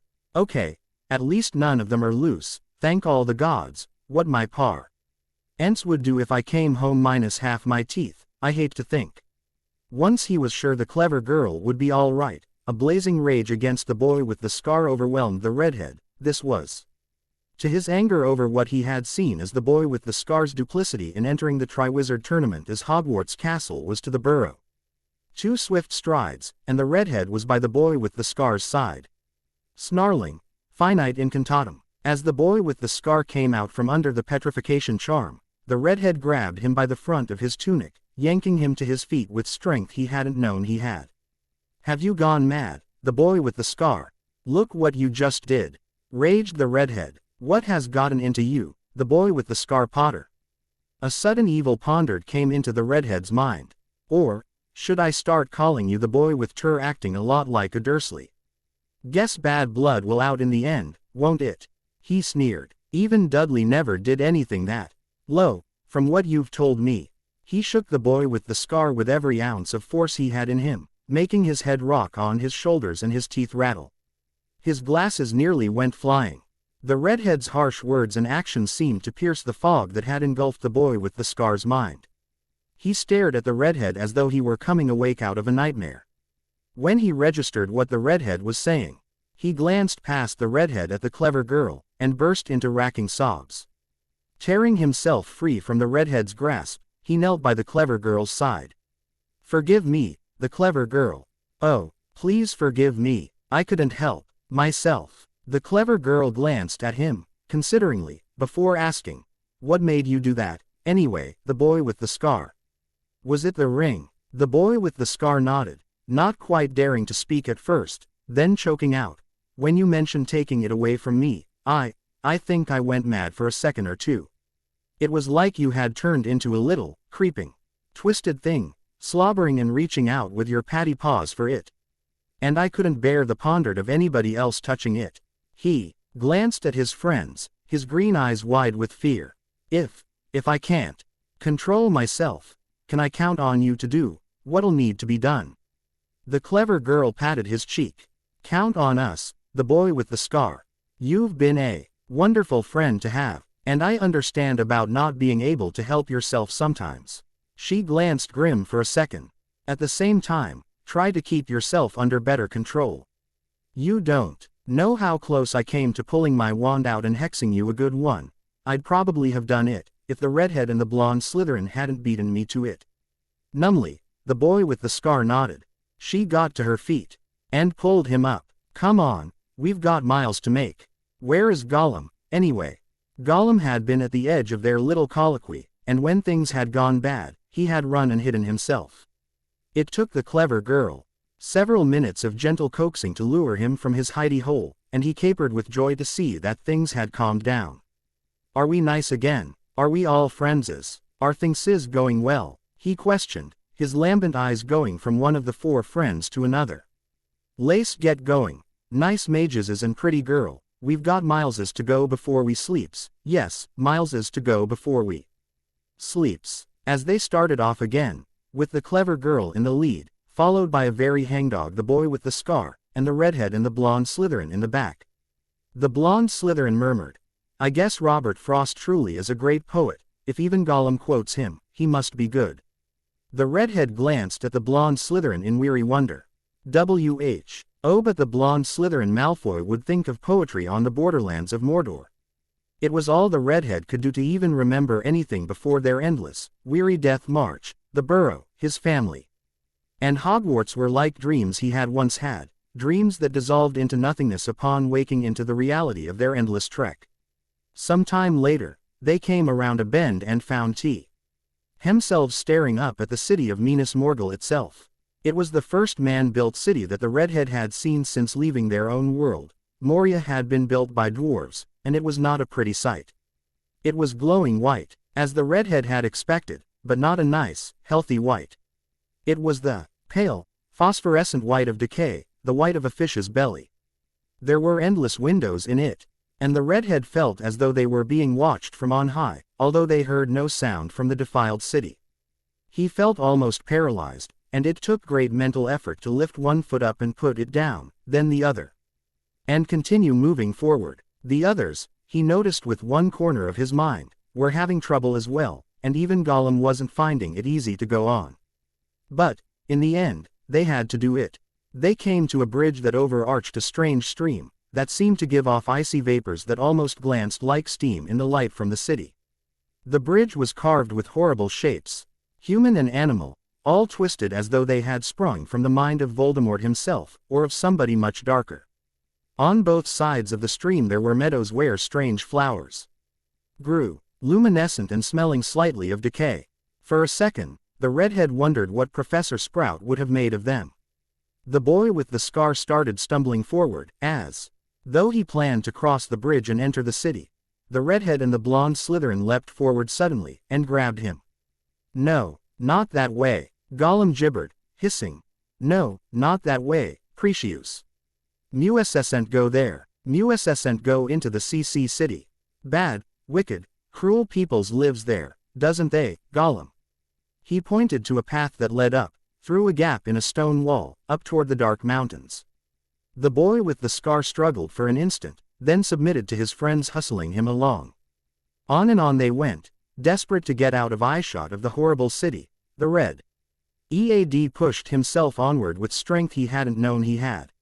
Every second they were in eyeshot of Minas Morgul, he expected something horrible to happen, some awful thing or other to come out of the city after them. Finally, some distance above the city, the boy with the scar flung himself to the ground. I can't go on anymore," he gasped, his breath coming in sobs. "Forgive me, my friends, but I just can't go on any farther." The redhead glanced around. They were sheltered from eyeshot of Minas Morgul by a large outcropping of rock and some bushes. "It's all right, the boy with the scar," he remarked, awkwardly patting his friend. "You can rest here for a while. We can all rest here. I'm not sure that any of us wouldn't be better with a rest." At his words, the four from Hogwarts, along with Gollum, dropped to the ground, gasping for breath. The redhead had not realized just how weary he was. every fiber of his body ached with weariness, and his feet hurt more than he would have believed possible. Some unguessable time later, the redhead felt the very rock shaking beneath him. Instantly, he was alert, his wand in his hand, and he noted that the clever girl and the blonde Slytherin were just as on edge as he was. Both of them had their wands out and their free hands near their swords. The boy with the scar stirred, and rose, his eyes blank. From behind the mountains to the east came a red light, illuminating the whole valley with a ghastly rubus glow. The rumbling in the earth that they had heard for some time grew incredibly loud. "Eruption," snarled the blonde Slytherin, peering around. "That's Mount Doom, or I'm Neville Longbottom." "That you certainly aren't, the blonde Slytherin," answered the clever girl, managing to grin even in the circumstances. "But look down at Minas Morgul. Everybody." The redhead pulled himself up to the top of the sheltering outcrop, and stared down at Minas Morgul in horror. He felt, rather than saw, the blonde Slytherin and the clever girl pulling themselves up beside him.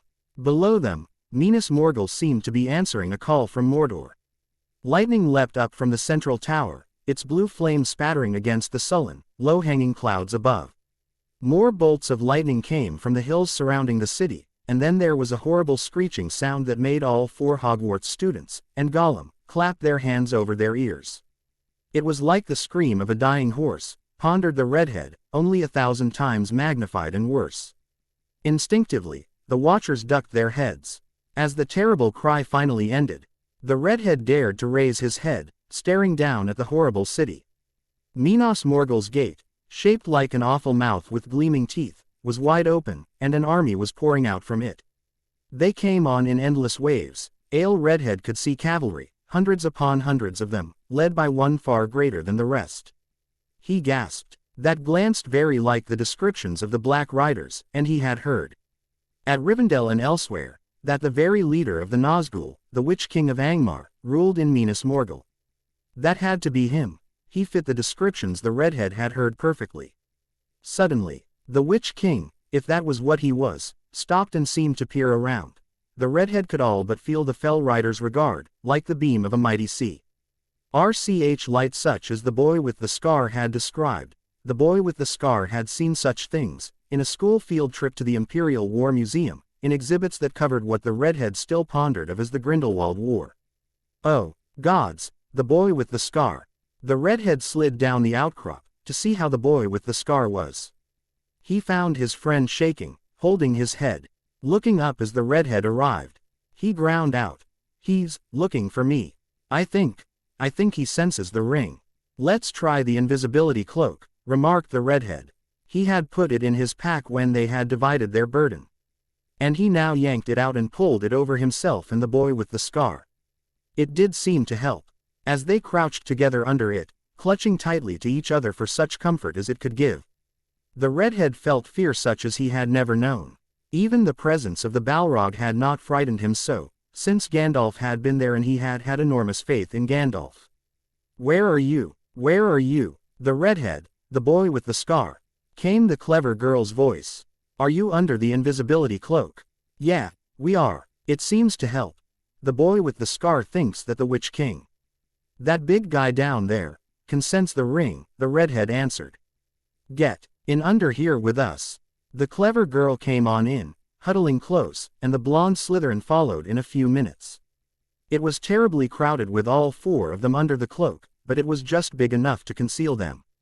Whether it was the cloak counteracting the ring's call, or time constraints, the Witch King quit looking around.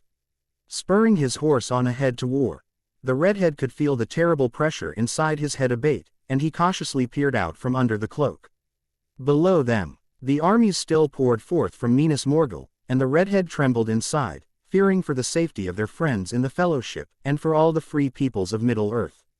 He knew little of how Muggles waged war here or at home, but he couldn't see how such an army as he had seen could be stopped by anything short of mighty magics, and with Gandalf gone, he knew of almost nobody save Galadriel and Elrond who could wield magic and was not a thrall of Mordor. "We've got to be successful, we've just got to," he pondered. That pondered brought him back to the boy with the scar. The boy with the scar was sitting up, trembling uncontrollably. The blonde Slytherin was kneeling beside him, taking his pulse with a worried expression. Mild shock, I think, he murmured. If I had only completed Metawizard training. Still, we can do a little for you, the boy with the scar. Lie down. Obediently, the boy with the scar lay down, and the blonde Slytherin spread his elven cloak over him. Wordlessly, the clever girl held out her cloak, and the blonde Slytherin accepted it with a nod, spreading it over the boy with the scar as well. There, that should do for now, I think. The boy with the scar drifted off to sleep, and the redhead gathered the blonde Slytherin and the clever girl to his side, a little way away. They could easily see the boy with the scar, and could keep watch from where they were. But they also were able to speak privately, at least if they kept their voices low. Unless there's an animagus nearby, pondered the redhead, but there seemed to be few animals of any sort there, even insects. Have you been noticing changes in the boy with the scar? Questioned the blonde Slytherin, his narrow, clever face twisting with worry. I've got to say, I don't care for a lot of what I've been seeing. This little incident just now was only the icing on the cake. I'm not sure that he can be trusted with the ring. I've been noticing things, too, murmured the clever girl. Of itself, her hand rose to her cheek. Even before what happened, he's been changing, and not all the changes are for the better. The boy with the scar Potter, the one I knew back at Hogwarts, would never have let Gollum abase himself so totally. This one accepts it as his rightful due, and I think he enjoys it. Yes, that's one of the things that reminded me of my father at his worst. Nodded the blonde Slytherin. My father used to take out his anger on the house elves at Malfoy Manor, to the point where it actually broke some of their conditioning to serve masters. You all know Dobby, I take it. Well, before father got his claws on him, Dobby was a house elf's house elf, proud to serve and willing to do anything for his masters. Now, he's become one of the few free elves in history. Simply because my father abused him past his breaking point. The boy with the scar's not generally been abusive to Gollum, the redhead had to admit. If anything, the blonde Slytherin, you and I've been harder on the little wretch than he has. A ghost of a grin flitted across his face. Kind of like the Auror trick that I read about in a book about the Grindelwald War, good Auror, bad Auror. With us to be fierce and mean to him, and the boy with the scar and the clever girl being nice, usually, at least. Gollum's bonded to the boy with the scar and the clever girl. Don't I know it? Giggled the clever girl. Remember those rabbits? They all three shared a long, quiet laugh at the way the clever girl had played Gollum like a violin. The clever girl went on, her dark eyes flicking around to make sure Gollum was not within earshot. I don't trust Gollum an inch, though. He has plans of his own, and somehow I don't think they were aid with our welfare in mind, or with anything in his so-called mind but the precious for poor little Smeagol, if you know what I mean. I think that if we all caught our deaths from purple-spotted brainpox, he'd be perfectly happy. I think we can trust him not to betray us to the enemy, at least, murmured the blonde Slytherin. He knows just as well as we do that if the enemy gets hold of the ring, it's curtains, for the free peoples, for everybody else, and especially for the one who dared to hold it for so long. At least, that's how you know who would see it, and I don't think that Soren's too different. The redhead pondered about it, and had to agree. Since the Triwizard Tournament, he had read up on the Dark Lord's reign of terror in the Hogwarts library, and he knew that Voldemort was not one to react with tolerance to anybody else trying to keep something from him that he regarded as rightfully his. I think that if we have to, we can keep the boy with the scar under control with spells, remarked the clever girl, giving the boy with the scar a worried look as he stirred under the cloaks. The ring soups up his own magic, but only when he wears it. If we absolutely have to, we can overpower him and take it.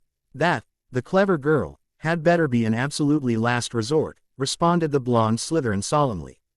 The ring does not treat those who take it with violence well. Fancy becoming Gollum, or Mrs. Gollum. The clever girl paled, and shook her head. The redhead pondered about being like Gollum, and felt sick inside. There are worse things than dying, and if you know whoever saw Gollum, he'd know it, he pondered. The boy with the scar stirred, and his eyes opened. I feel a lot better now, he remarked rather muzzily, as his friends hurried to his side. All I needed was rest, I think. I felt like putting the ring on, but I knew that I mustn't. I'm not nearly wizard enough yet, even with the ring, to stand up against the Witch King of Angmar. That makes say Scar, remarked the clever girl, taking his wrist and timing his pulse as she had learned in Girl Scouts. You're getting better. This isn't quite like normal shock. I think it was just a combination of being tired out and the proximity of that awful Black Rider. She cocked her head on one side, thinking. Let me see. At Rivendell, I read about the Black Riders, and one of the side effects of their proximity is fear.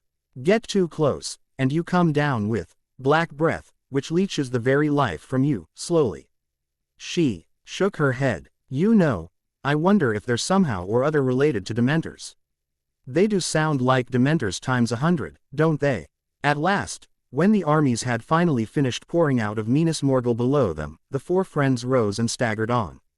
The boy with the scar did look better for having rested. His color was better than the redhead. Remembered seeing it in a long time. He thrust his hand into his tunic at one point, clutching something. But the redhead didn't think it was the ring. He saw light escaping from within the boy with the scar's clothes. After a while, they found a set of stairs that wound up deep into the mountains. The stairs were steep, but manageable. The redhead spared a pondered for how much more trouble the hobbits would have had, with their shorter legs. At first, the stairs seemed to have walls on either side. But gradually it widened out. The redhead could not quite believe how high they went. On and on and on into the heights they toiled, and still there were more steps in front of them. Although it was getting dark, what with the mountains shutting off what light the sky offered, none of them tried a torch or a Lumos charm. They all knew that just because they hadn't seen any body watching didn't mean that nobody was watching. When the stairs came to an end, the travelers threw themselves down for another breather. I wonder how high up we are. The air feels thin, somehow, murmured the clever girl. The redhead had no idea how high up they were. All he knew was that if he never saw another staircase again in all his life, he'd be perfectly happy. The air did seem rather thin. Now that the clever girl had mentioned it. At least, his laboring lungs seemed to have to work harder than he would have expected after putting out the same amount of effort back in Britain. He wriggled his toes in his boots. Thank the gods, he pondered, for the clever girl insisting that we buy and wear the best boots available. Bad boots, or other foot trouble, would have slowed them down considerably, and would have made the long trek agony after a while. The blonde Slytherin muttered to himself, I don't know how high up we are. It feels higher than I ever remember going back in Britain, but that doesn't mean much. Britain's not exactly known for mountains, not compared to, say, Switzerland. I was there once, but didn't get near an Alp. Dear Pater was attending some sort of Death Eaters meeting there, and took me along as camouflage. Even the Orrs wouldn't quite believe that he'd drag his 13-year-old son to a Death Eaters meeting, more fools they. After a bit of rest, they got to their feet, doing deep knee bends to get the kinks out of their leg muscles. Gollum seemed very pleased to see that they still intended to go on. Good, good. Master and his friends have now climbed the straight stair. Now comes the winding stair. Yes, that comes next. The four friends groaned in unison. How many bloody stairs have they got in this place, anyway? Moaned the blonde Slytherin, speaking for all his friends. Who built them, anyway? I'd bet that the men of the West built them, long ago, after Sauron was overthrown temporarily. I don't think Sauron would have bothered, murmured the clever girl. Addressing Gollum, she went on. How much farther is it to the top of this bloody pass? Winding stairs are longer, yes, but not SSOS steep, cackled Gollum. Pretty girl and master and their friendses will then get to a tunnel. He hissed softly to himself, in a language the redhead couldn't understand. Once through the tunnel, we're nearly at the top. Oh yes we are. Leaning on his staff, for all the world like an old man, the redhead got to his feet. He felt as decrepit as though he were older than Professor Dumbledore, not that he expected to get to that age, or even to survive the trip. On one level, he had come to terms with his certainty that the quest they were on would end in their deaths, and, although he was at peace as regarded himself, he felt a brief rush of terrible sorrow for the boy with the scar, and the clever girl, and even the blonde Slytherin Malfoy. Onwards, he muttered, glad of the darkness so that his friends could not see his unmanly tears. Let's go. This is no place to linger. Up and up and up the four from Hogwarts climbed. The redhead wondered, wearily, what Gollum ran on. The creature never seemed to truly tire. And he almost never seemed to eat. After clambering along a path at the edge of a cliff, they came to the winding stairs, which were on the side of the hill, and did not have walls on both sides. At one point, the redhead glanced back, and he could see the road to the city of Minas Morgul, stretching out far below them, shining with an unhealthy phosphorescence. He shuddered, and turned away, to continue with his friends. When the stairs ended, the redhead found himself standing on a level again, and for a second, he staggered. He had gotten so used to climbing the Saint Airs that standing and walking on level ground felt slightly odd.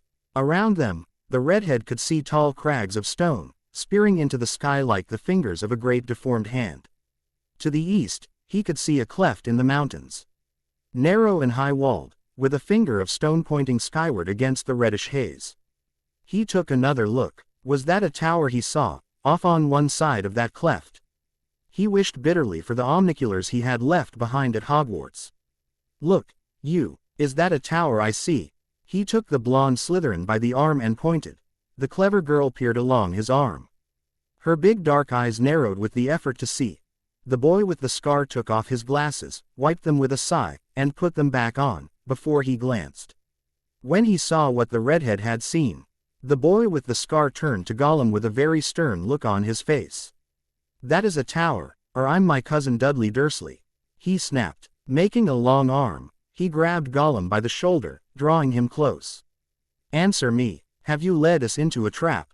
The others gathered around. The redhead could see the blonde Slytherin fingering his wand, and the clever girl glanced, for a moment, remarkably like Professor McGonagall confronted with one of his brother's less well-pondered-out pranks.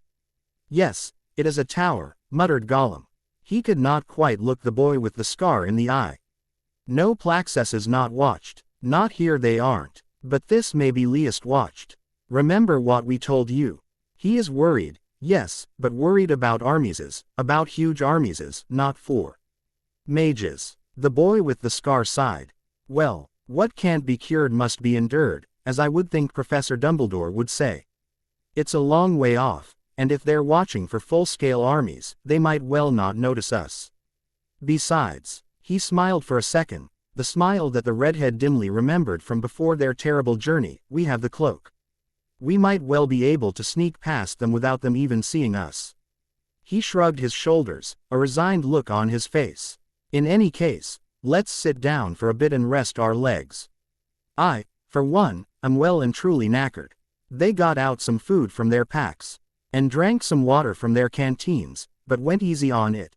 The redhead remembered what he had heard at Rivendell, that Mordor was a desert, and he didn't much fancy being caught in such a place without water.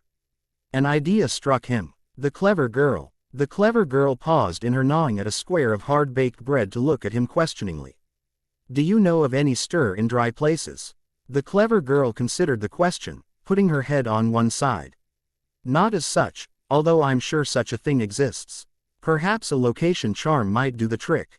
If Hogwarts wasn't in Britain, but somewhere in the desert, we'd probably have had to learn any such charms right off.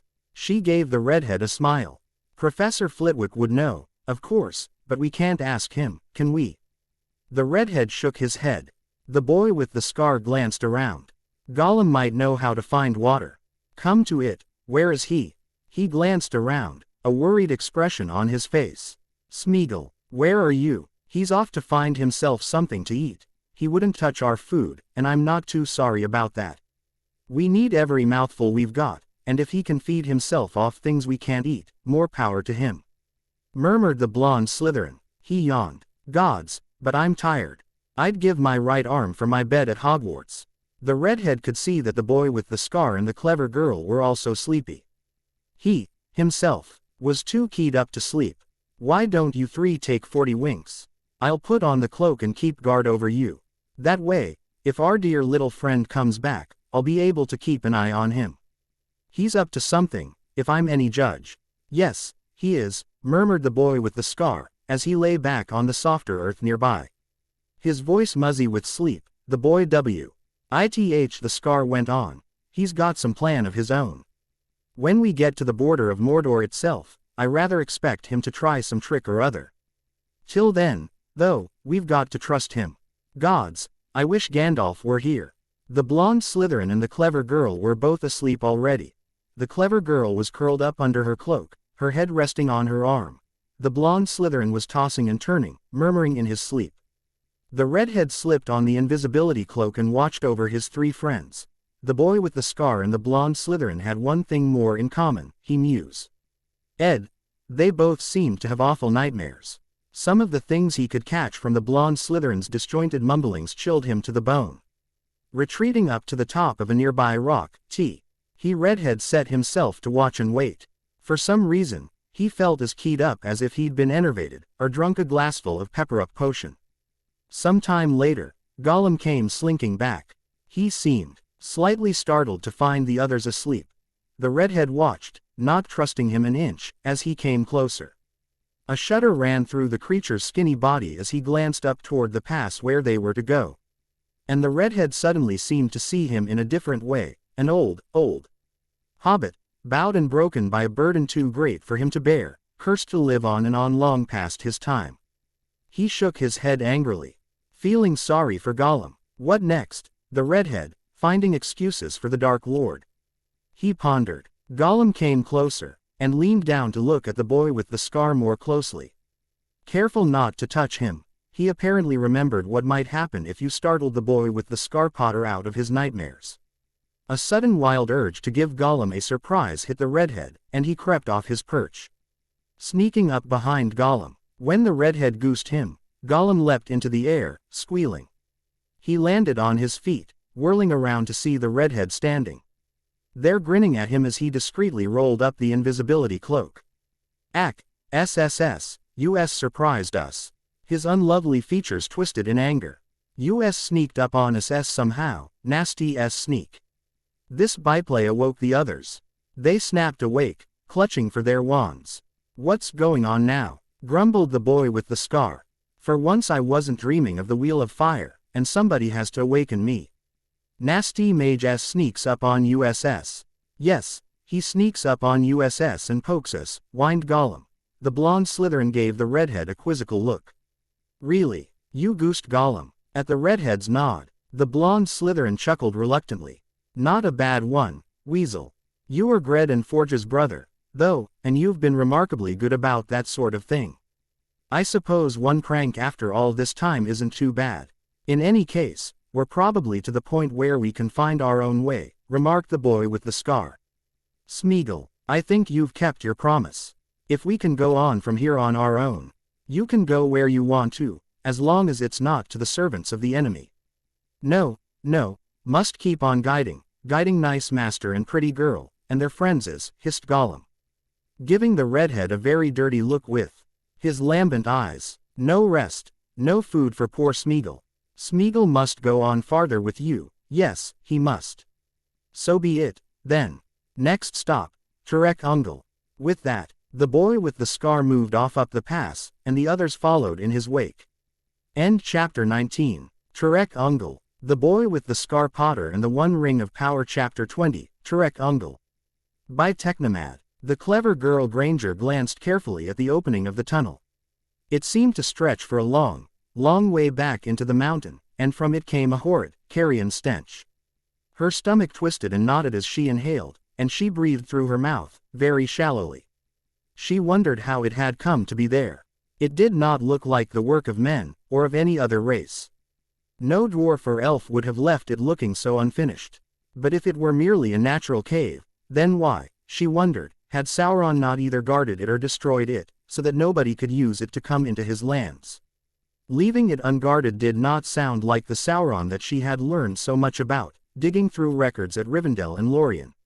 One of her main assets in her Eterna quest to satiate her curiosity was a near-perfect photographic memory for anything she read, and she had studied every bit of information she could find about Mordor and the Dark Lord, Sauron. Phew, what an awful pong! Exclaimed the redhead, wrinkling his nose. I'd bet there's orcs in there. That smells worse than anything I've smelled since Moria. He turned a suspicious gaze on Gollum, who stared back sulkily. You were in Moria, weren't you, Smeagol? Yes, we was in the great pitses, the mines the dwarves dug, muttered Gollum, not meeting the redhead's eyes. We SSAW you there, didn't we, Gollum? We SSAW your big fight with the orcs. From a nice safe place, I dare say, sneered the blonde Slytherin. Not, he added, that I can blame you for that lot. If I could have watched that fight from somewhere safe, I'd have been delighted. The clever girl shuddered. She couldn't remember much of the big fight in Moria. Her memory fuzzed out sometime after she had found the Book of Mizarble, but what she did remember gave her dreadful nightmares sometimes. She sometimes dreamed that she, or worse, one of the others, was standing on King Durin's bridge instead of Gandalf, facing the Balrog alone. With no spell they could cast having enough of an effect on the creature to do more than slow it down. Smell that bad when you were there before, or do you mind bad smells? Gollum gave the clever girl an unreadable look. Pretty girl doesn't know what we minds, does she, Precious? No, she doesn't know what we minds. But that's is the only way into the Black Land. If Aster and Pretty Girl and their friends wants to go into the Black Land, they has to go through the tunnel. More than that he would not say, muttering to himself in a language none of them could follow. The clever girl wondered for a second if it was his native tongue. At least we'll have light, if we want it, remarked the boy with the scar. Pulling out his Everlight torch, he switched it on experimentally, smiling for a second at the pool of light it cast into the mouth of the tunnel. And, if these things give out, we used them pretty heavily in Moria, we do have our wands, and we all know how to do the light charm. The clever girl pulled out her own torch and shone it into the tunnel.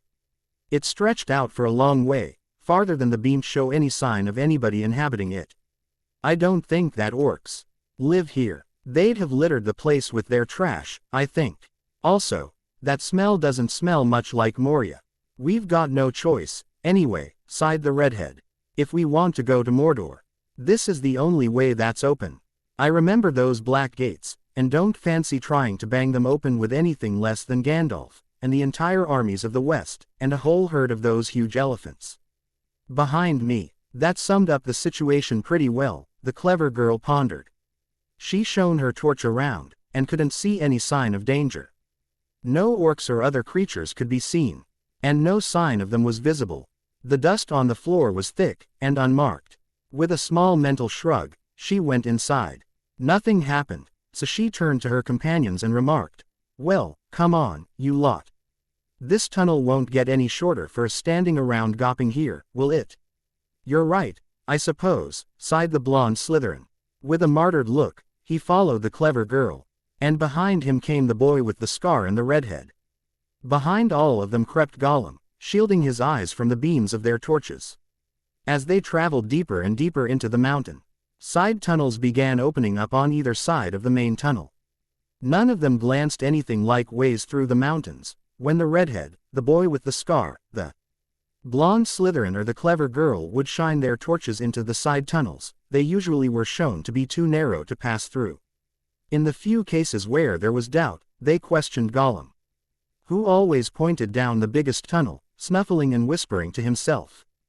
Behind them, the redhead and the clever girl glanced at each other speculatively. The clever girl felt a huge shish of affection for the redhead as she glanced carefully at him. His sunburnt skin made her long to rub ointment into it to soothe it, and the stoic way in which he bore that torment filled her with pride that he was her friend.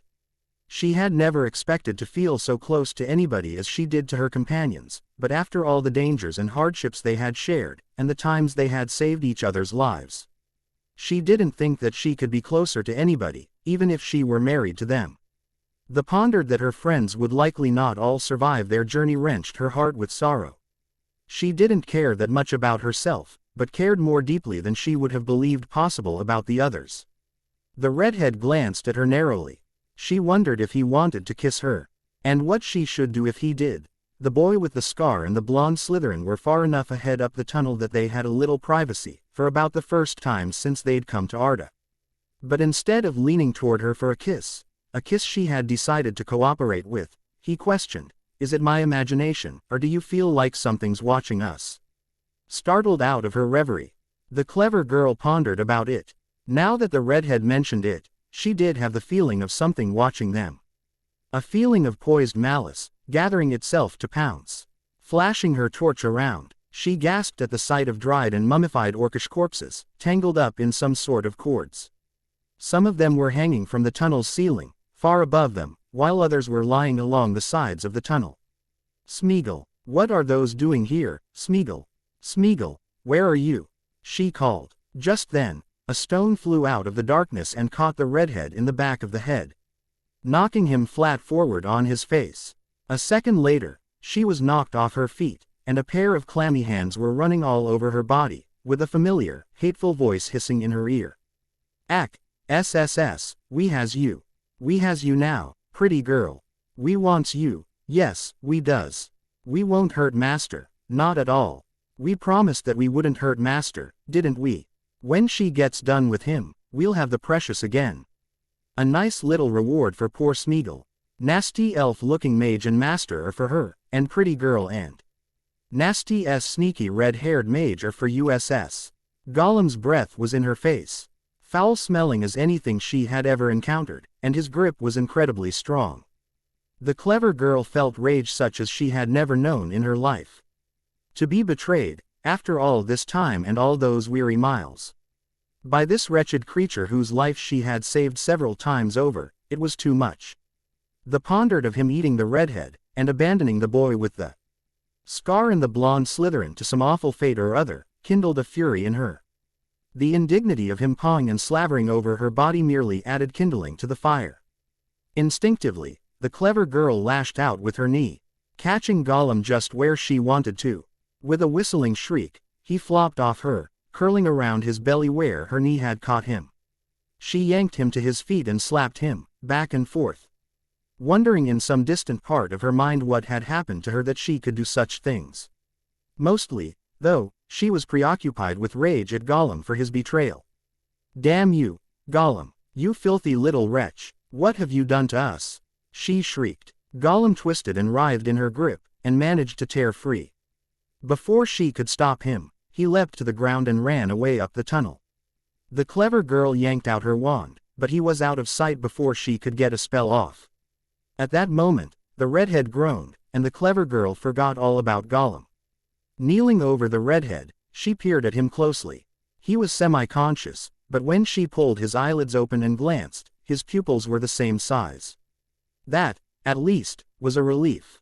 She hadn't forgotten how much trouble she'd had after her head injury in Moria. The redhead stirred and groaned. Raising a hand to the back of his head, he muttered, "What in Hades hit me? The last thing I remember was walking down this tunnel, and now I find myself here." He glanced at the clever girl. Suspicion was written across his face as he questioned, "Where's our dear little friend? My head hurts, and I knew he wasn't too happy with me. Did he try something?" "Yeah, he did." By this time, the boy with the scar and the blonde Slytherin had come back to see what was wrong. Concern on his face, the blonde Slytherin bent and examined the redhead's head, turning it one way and another, letting the light from the clever girl's torch play over the spot Gollum had hit. Looking up, the blonde Slytherin caught the clever girl's eye for a second, and she pondered that she had never seen him look so grim before. "We were lucky that the little wretch didn't pick a bigger stone, or that the redhead has a good hard head. You've got an ugly cut on the back of your head, Weasel, but I don't think you're concussed. You'll probably have a nasty headache for quite a bit, but other than that, you'll be all right." The blonde Slytherin scowled. "Damn it, I knew I should have insisted that Gollum stay where I could keep an eye on him, I just knew it. What kind of Slytherin am I, to trust him or relax near him for a second?" "A preoccupied Slytherin, the blonde Slytherin," murmured the boy with the scar. He gently patted the blonde Slytherin's shoulder to pull him out of his fit of self-reproach. "We all were overconfident, and I pondered that he wouldn't try anything till we were in Mordor. Guess I was wrong. Can you forgive me, the redhead?" The redhead nodded. "Right now, the sooner we're out of this bloody tunnel, the happier I'll be. I don't know about you, but I think there's something in here. I feel like we're being watched. I don't think it's orcs. Orcs are not the subtle, waiting type. At least that I've seen. This is something else, or I'm a squib." The clever girl pondered about it. Now that the redhead had mentioned it, she did feel a brooding presence in the tunnel. More strongly than she had before. From their expressions, the boy with the scar and the blonde Slytherin could feel it to the redhead, tottering to his feet.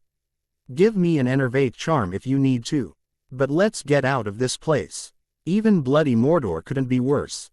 As it happened, the redhead didn't need to be enervated.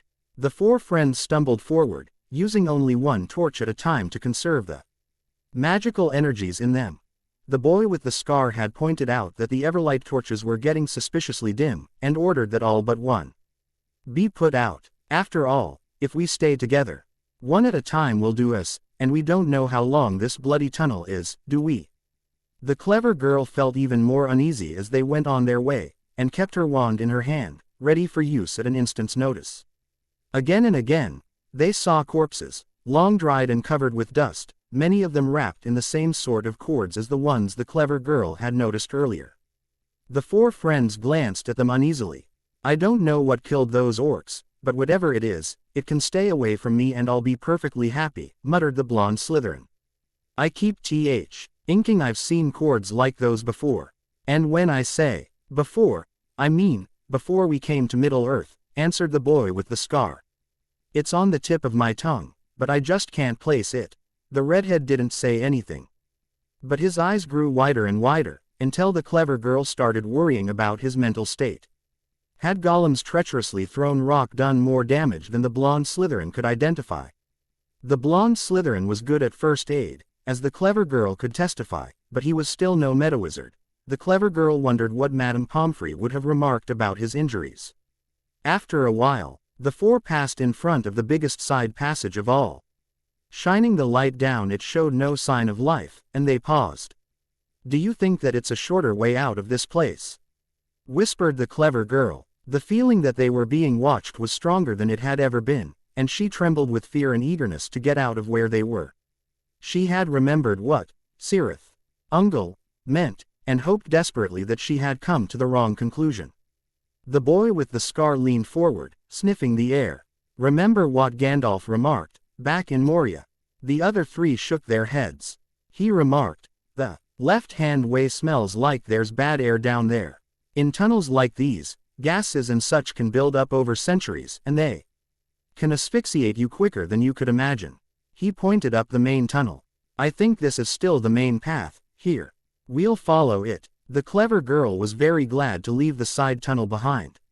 She had fought the urge to scream while they stopped and peered down the side tunnel, since the feeling that something was watching them had become overwhelmingly strong enough that she wished that she was back in Moria, instead of where they were. After they left the side tunnel, though, the feeling abated for a while, but did not completely go away. Some time later, the clever GIRL pondered she heard a low scraping sound behind them. At first, she ignored it, thinking it was just her imagination, but it got louder and louder. The others heard it too. Halting in the middle of the tunnel, they turned slowly. And the boy with the scar shone the torch down in the direction they had come, as they readied their wands. At first, they could see nothing, but then a cluster of reflecting lights appeared. Seemingly far away at first, but coming closer and closer. At this sight, the redhead gasped, and the clever girl saw him start to shudder convulsively. He whimpered something, low down in his throat, that the clever girl couldn't understand. What is it? The redhead questioned the boy with the scar tensely. He raised his wand and roared, Lumos, flooding the tunnel with light as bright as an arc light. After so long in the dark, the clever girl found it slightly painful, and she shaded her eyes to look down the tunnel and see whatever it was that was pursuing them. At the sudden blaze of light, whatever it was seemed daunted. The clever girl remembered that Sauron's creatures generally hated bright light. Most of them had been originated by Morgoth in the dark fortresses he had built ages and ages ago, and light was painful to them at best and fatal at worst. In any case, the answering lights shrank and went away. Then the Everlight torch and the boy with the scar's wand went out together. What happened? The boy with the scar questioned the blonde Slytherin, his voice shaky with fear. Damn it, we need light in here. This place is bloody well dangerous. Don't bleeding well ask me.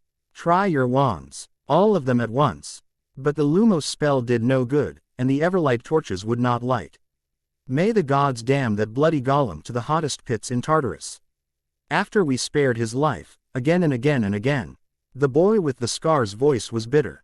I wish Gandalf was here, or the Lady of Lorien. An idea struck the clever girl. The Lady of Lorien. Didn't she give you a gift when we left Lorien? The boy with the scar. As if in a dream, she remembered the scene. The boy with the scar protesting that with friends and companions such as he had, he needed no gifts. And the lady praising his courtesy and modesty, and pressing something on him nonetheless. She remarked it was light, a bit of Arundel's light. Why didn't we think of that before?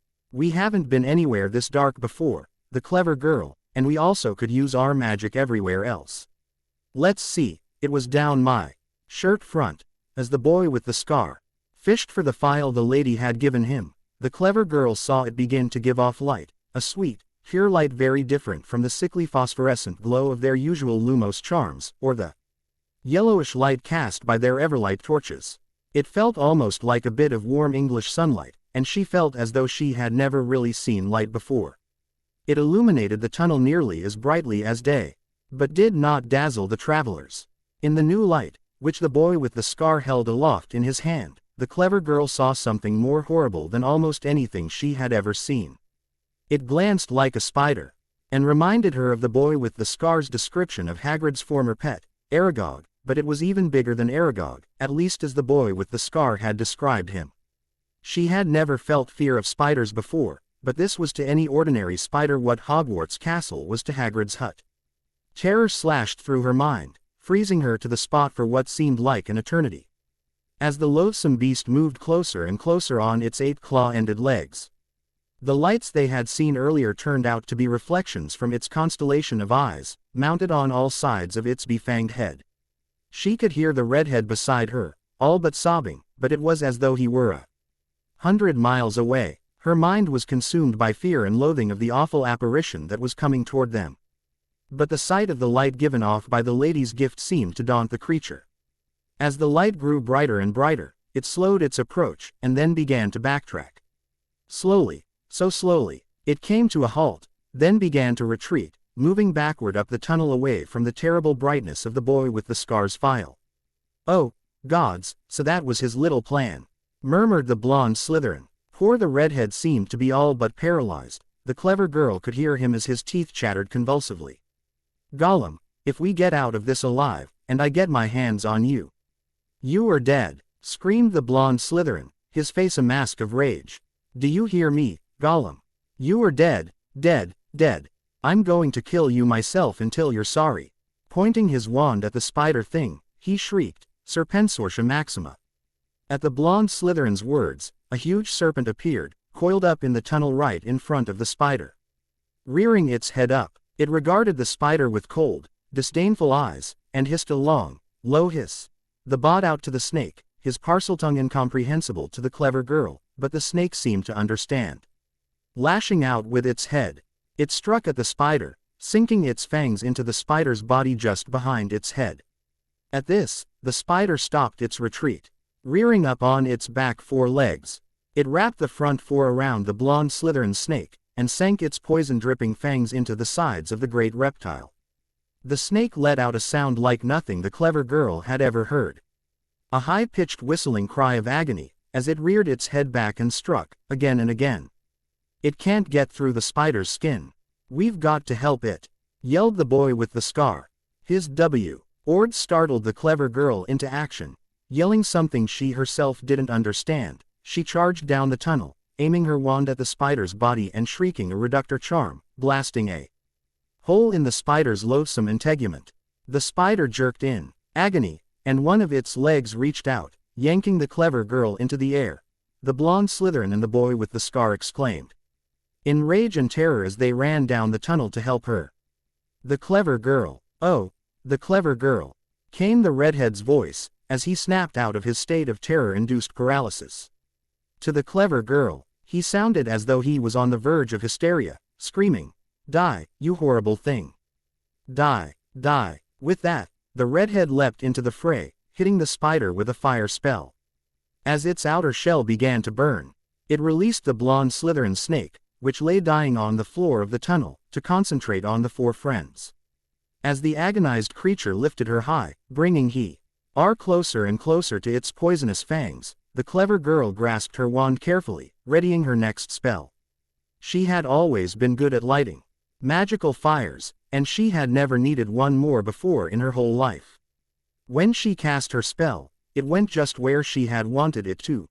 The spider's whole head burst into flames, and it forgot her completely, throwing her to the tunnel floor to beat its head with its front two legs and try to extinguish the flames.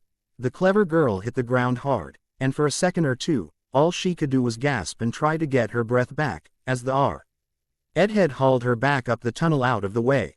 As the spider was reeling, distracted by the agonies of the clever girl's fire and the redhead's magical blasts, the boy with the scar and the blonde Slytherin went on the attack in their turn. Leveling his wand, the blonde Slytherin shrieked, "Crucio!" as the boy with the scar cast a Patronus. The spells both worked. The horrid creature began convulsing uncontrollably under the lash of the Cruciatus curse, as the boy with the scar's stag-like Patronus lowered its antlers and charged. Despite the Cruciatus and Patronus, the spider was far from out of the fight. It managed to beat the clever girl's fire out against the wall, and advanced again to the attack as the Patronus faded. Rearing up on its forelegs, it aimed its spinnerets at the four friends. The clever girl pointed her wand and yelled another fire spell as the spider took aim, hitting it just at the right moment and in the right place. The rear of the spider began to burn, and when it shot out silk, the silk burned, too, falling to the ground harmlessly between the four from Hogwarts and the spider. "Good job, the clever girl," yelled the blonde Slytherin, patting her on the shoulder as he knelt down beside her. "Can you stand?" At her nod, he hauled her roughly to her feet. "We've got to coordinate our fire. I think that thing's not as tough as the Balrog was, and I think we can beat it." Nodding numbly, the clever girl took her place beside her friends. The redhead glanced gray and shaky, but very determined. The boy with the scar, still holding aloft the phial of Galadriel, was grimly ready to see this through. The blonde Slytherin had a strange, face smile twisting his face as they readied their next spells. The blonde Slytherin tried another Cruciatus curse, as the boy with the scar. The redhead and the clever girl simultaneously cast reductor charms. All their spells hit the target, which would have been hard to miss in any event. The clever girl could see more holes appearing in the spider's thick, horny outer integument, dripping a horrible gooey liquid over the floor, as the spider began to writhe under the lash of the Cruciatus. That seemed to be about as much as their enemy could take. Suddenly, it began to retreat, heading down the tunnel as fast as it could. They saw it squeeze into a crack in the wall that the clever girl would not have believed it could enter, and disappear. As soon as it was out of sight, their wands began giving off light again. The blonde Slytherin stared after the spider, his fine-featured face twisted by pure hate. "So, Gollum, you pondered you'd feed me to a spider," he murmured, his voice low and even, as it only was when he was in a real rage. "And you, spider, you dared to think you could eat a Malfoy, did you? Did you, you mistborn creature?" As he spoke, his rage grew and grew, palpable as something solid. "I've an idea, people," remarked the boy with the scar. "Follow me." He led them down the tunnel, keeping a sharp eye out for more enemies, holding the phial of Galadriel up high. When he got to the crack the spider had entered, he peered in carefully, ready to leap back in a second. "Yes, I can see it." He turned to his friends, his normal smile seeming to twist into an evil leer. "Watch." He set down the phial of Galadriel, which went out, reached into his shirt, and disappeared. The boy with the scar. "Are you mad? Don't you know that thing's dangerous?" yelled the clever girl as she ran down to where he had to be. "What in Tartarus do you think you're doing?" Beside her, the redhead and the blonde Slytherin ran down to the crack, holding their wands aloft to provide light. As they got to the edge of the crack, they heard the boy with the scar's voice. "Engorgio! Engorgio! Engorgio!" The clever girl glanced into the crack, and saw the spider begin to swell and swell, its wounds bleeding more and more freely as it became hopelessly jammed inside its hidey hole. New SPL. Its wounds opened in its hideous hide as it began to be crushed by the unyielding rock. Its legs twitched convulsively as it grew, and grew, and grew some more. From its burnt abdomen, goo came spewing out of its fire-ruined spinnerets. The boy with the scar became visible again, shaking. "If I ever try putting that thing on again, for the gods sake knock me out right then." He muttered. I feel all in, like I'd run 100 miles or played Quidditch for 7 days straight. He glanced down the crack, smiling grimly. That should take care of our friend. I think. I used the ring to soup up my own spell. And you know what the engorgement charm does. Even if it does wear off, it won't be soon, and we'll be miles away with any luck, remarked the blonde Slytherin. He bowed to the boy with the scar, only slightly mockingly. You're a worthy ring-bearer, the boy with the scar Potter, and I don't mind saying so. He glanced around. In any case, why don't we get out of here? The SCE. Nary here doesn't appeal to me at all. It makes Moria look like the Costa Brava. The redhead was in a very bad way. Once the fight was over, he went to his knees, breathing hard and staring at nothing in particular. His face working convulsively. The clever girl knelt beside him, trying to get him to acknowledge her presence, but he was off in some realm of his own mind, beyond where she could reach him. The boy with the scar and the blonde Slytherin glanced at him in concern. I don't fancy the way he looks, the boy with the scar, muttered the blonde Slytherin. Doesn't he have some sort of fear of spiders? He does, answered the boy with the scar, and we had a very bad run-in with giant spiders our second year, the year the Chamber of Secrets was opened. It wasn't fun for either of us, but it was far worse for him, I think. He turned to the clever him up a stretcher, the way Snape did after we were in the Shrieking Shack. Yeah, I think so, answered the clever girl. She raised her wand and made a few passes. And a stretcher appeared, floating in the air. Gently, she urged the redhead to lie down on it, and it followed them as they turned and headed out, back to the light. Behind them, the great spider continued to twitch and bleed, unable to extricate itself from the crack it had pondered would provide it with a refuge. End chapter 20. Where the Shadows Lie. Where the Shadows Lie. After a while, the four friends came out to a ledge overlooking a desolate plain. As far as the eye could see, it stretched out in front of the mountains, under a sky filled with Ood as dark as any the clever girl had ever seen. In the distance, they could see Mount Orduin, a black triangle rearing up from the gray flatlands below, silhouetted against the sky. It's so dark, muttered the clever girl. Her wristwatch had somehow or other survived all she had been through. It was a fine Swiss diver's watch, a gift from her uncle on her last birthday. She peered at it in slight disbelief. I can't believe it's noon. The watch was still going, and pointed almost straight to noon, but it was as dark as a cloudy late winter afternoon. If it had been this dark in Muggle Britain, the street lights would have been coming on, pondered the clever girl. At least I won't get sunburnt anymore, observed the redhead. He had managed to shake off the effects of his arachnophobia, and was back on his feet. That's about the best thing I can say for this place. Did you ever smell such a pong of sulfur in the air in your lives? The clever girl had to agree. The air had a distinct tang of sulfur, reminding her of Professor Snape's potions laboratory. It was warm, but not uncomfortably so, and there was a bit of breeze. She had seldom or never been anywhere where the air was drier, though.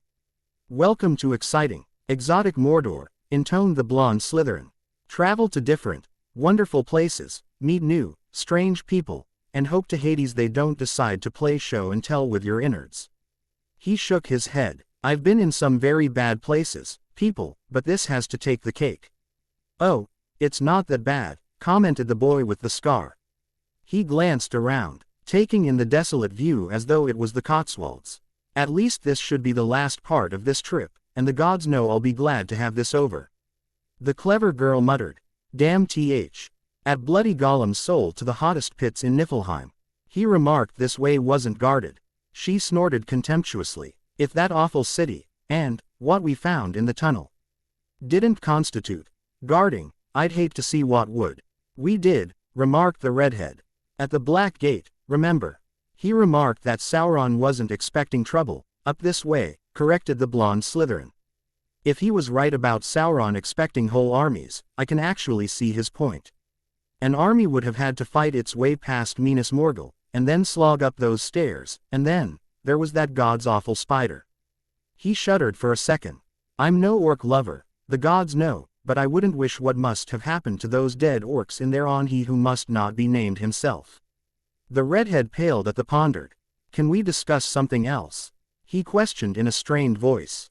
Anything else, please. Okay, the redhead. I'm sorry. The clever girl would once have been less SERP. Rise to see Neville Longbottom getting points for Gryffindor from Professor Snape than to see the blonde Slytherin Malfoy apologizing to anybody, especially the redhead Weasley. However, this knew the blonde Slytherin had been through a lot of changes. The clever girl had seen such changes before. A neighbor at home had come home much improved from a stint in the army. She, herself, was greatly altered from the insecure little girl who had first gone to Hogwarts. If he'd always acted this way, we'd have probably always been friends, she pondered. She peered down the path again. Something was moving, and moving purposefully. What's that? She muttered, pointing down to where it was. Sure enough, it was trouble. As it got closer, she could see that it was an orc patrol, heading in their direction. Bloody hell, hissed the redhead. We're caught. He pulled out his wand. We're going to have to fight. Easy, the redhead cautioned the blonde Slytherin. They probably don't have any idea we're here. They don't act like they're actively trying to catch us. That's probably a routine patrol. How do you know so much about military matters? Questioned the boy with the scar. He was squinting at the distant orcs, rubbing his glasses with a dirty handkerchief in an attempt to clean them. The clever girl was quite grateful that her own vision was so good. She didn't know how well boy with the scar could see without his glasses, and didn't like to think about how much they'd be hampered if he managed to break the silly things. Unless somebody put an unbreakable charm on them. I wonder if anybody pondered of it. She mused. If only we'd covered those in charms. But they hadn't, and unless a teacher or older student had done it, it wouldn't be done until they got back to Hogwarts. I have an idea, people, muttered the blonde Slytherin. You know I know the unforgivable curses. Yes, you do. I guess growing up to be the next right-hand man of the Dark Lord has its uses, commented the redhead. The blonde Slytherin glanced narrowly at him, obviously wondering if that was a dig. As the redhead went on, I was wondering, why didn't you use the killing curse on that spider? The clever girl was pleased that he'd gotten the word out without too much trouble. The blonde Slytherin shrugged. Of all three of the unforgivables, it's the most tiring to cast. When we were in Moria, I was in better condition. By the time we saw that nasty thing with 8 legs, I was fairly well knackered. He glanced haunted. In Moria, and before, I had never cast the killing curse before. Not for real, I hadn't. I was surprised at how much it took out of me. I'd have mentioned it then, but we were busy. In any case, you do know the unforgivables, snapped the boy with the scar. Impatient with this digression. What of it? I was thinking that if you hid, and I took the invisibility cloak and put these orcs, or at least their leaders, under Imperius, we could pump them for information. The blonde Slytherin shrugged. It's probably a stupid idea. Though, no, it's brilliant. I wish I had pondered of it. Gasped the boy with the scar. He rooted in his pack, producing the silvery invisibility cloak. Here, put it on. The rest of us can hide, and keep an eye on things. Suiting her actions to the boy with the scar's words, the clever girl took cover, pulling her elven cloak up over her head to disguise it. Their elven cloaks blended enough with the rocks that even when you knew where to look and what to look for, the eye slid right past without noticing anything amiss. The clever girl could see down onto the main path, and as the orcs got closer, she could hear them. They appeared to be from different tribes, which was a relief, since she could understand their speech. These orcs had, plainly, been through the wars. They kept a close formation, moving up warily, their weapons at the ready. The two leaders, one with Soren's own lidless eye emblem on his helmet, the other with a sort of moon with skull, were out in the lead, discussing the situation. Garn, Shagrat, this is a fool's errand. Nothing, and I mean nothing, could get past Shelob. That shrieker's just having nightmares, and they expect us poor Urks to rout our boys out and march them all over to quiet their fears down.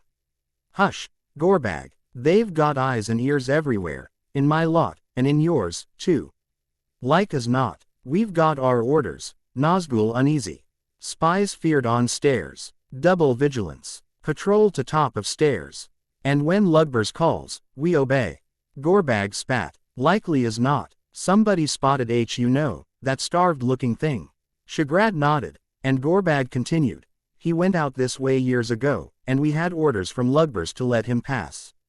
He was on some errand for Lugbers.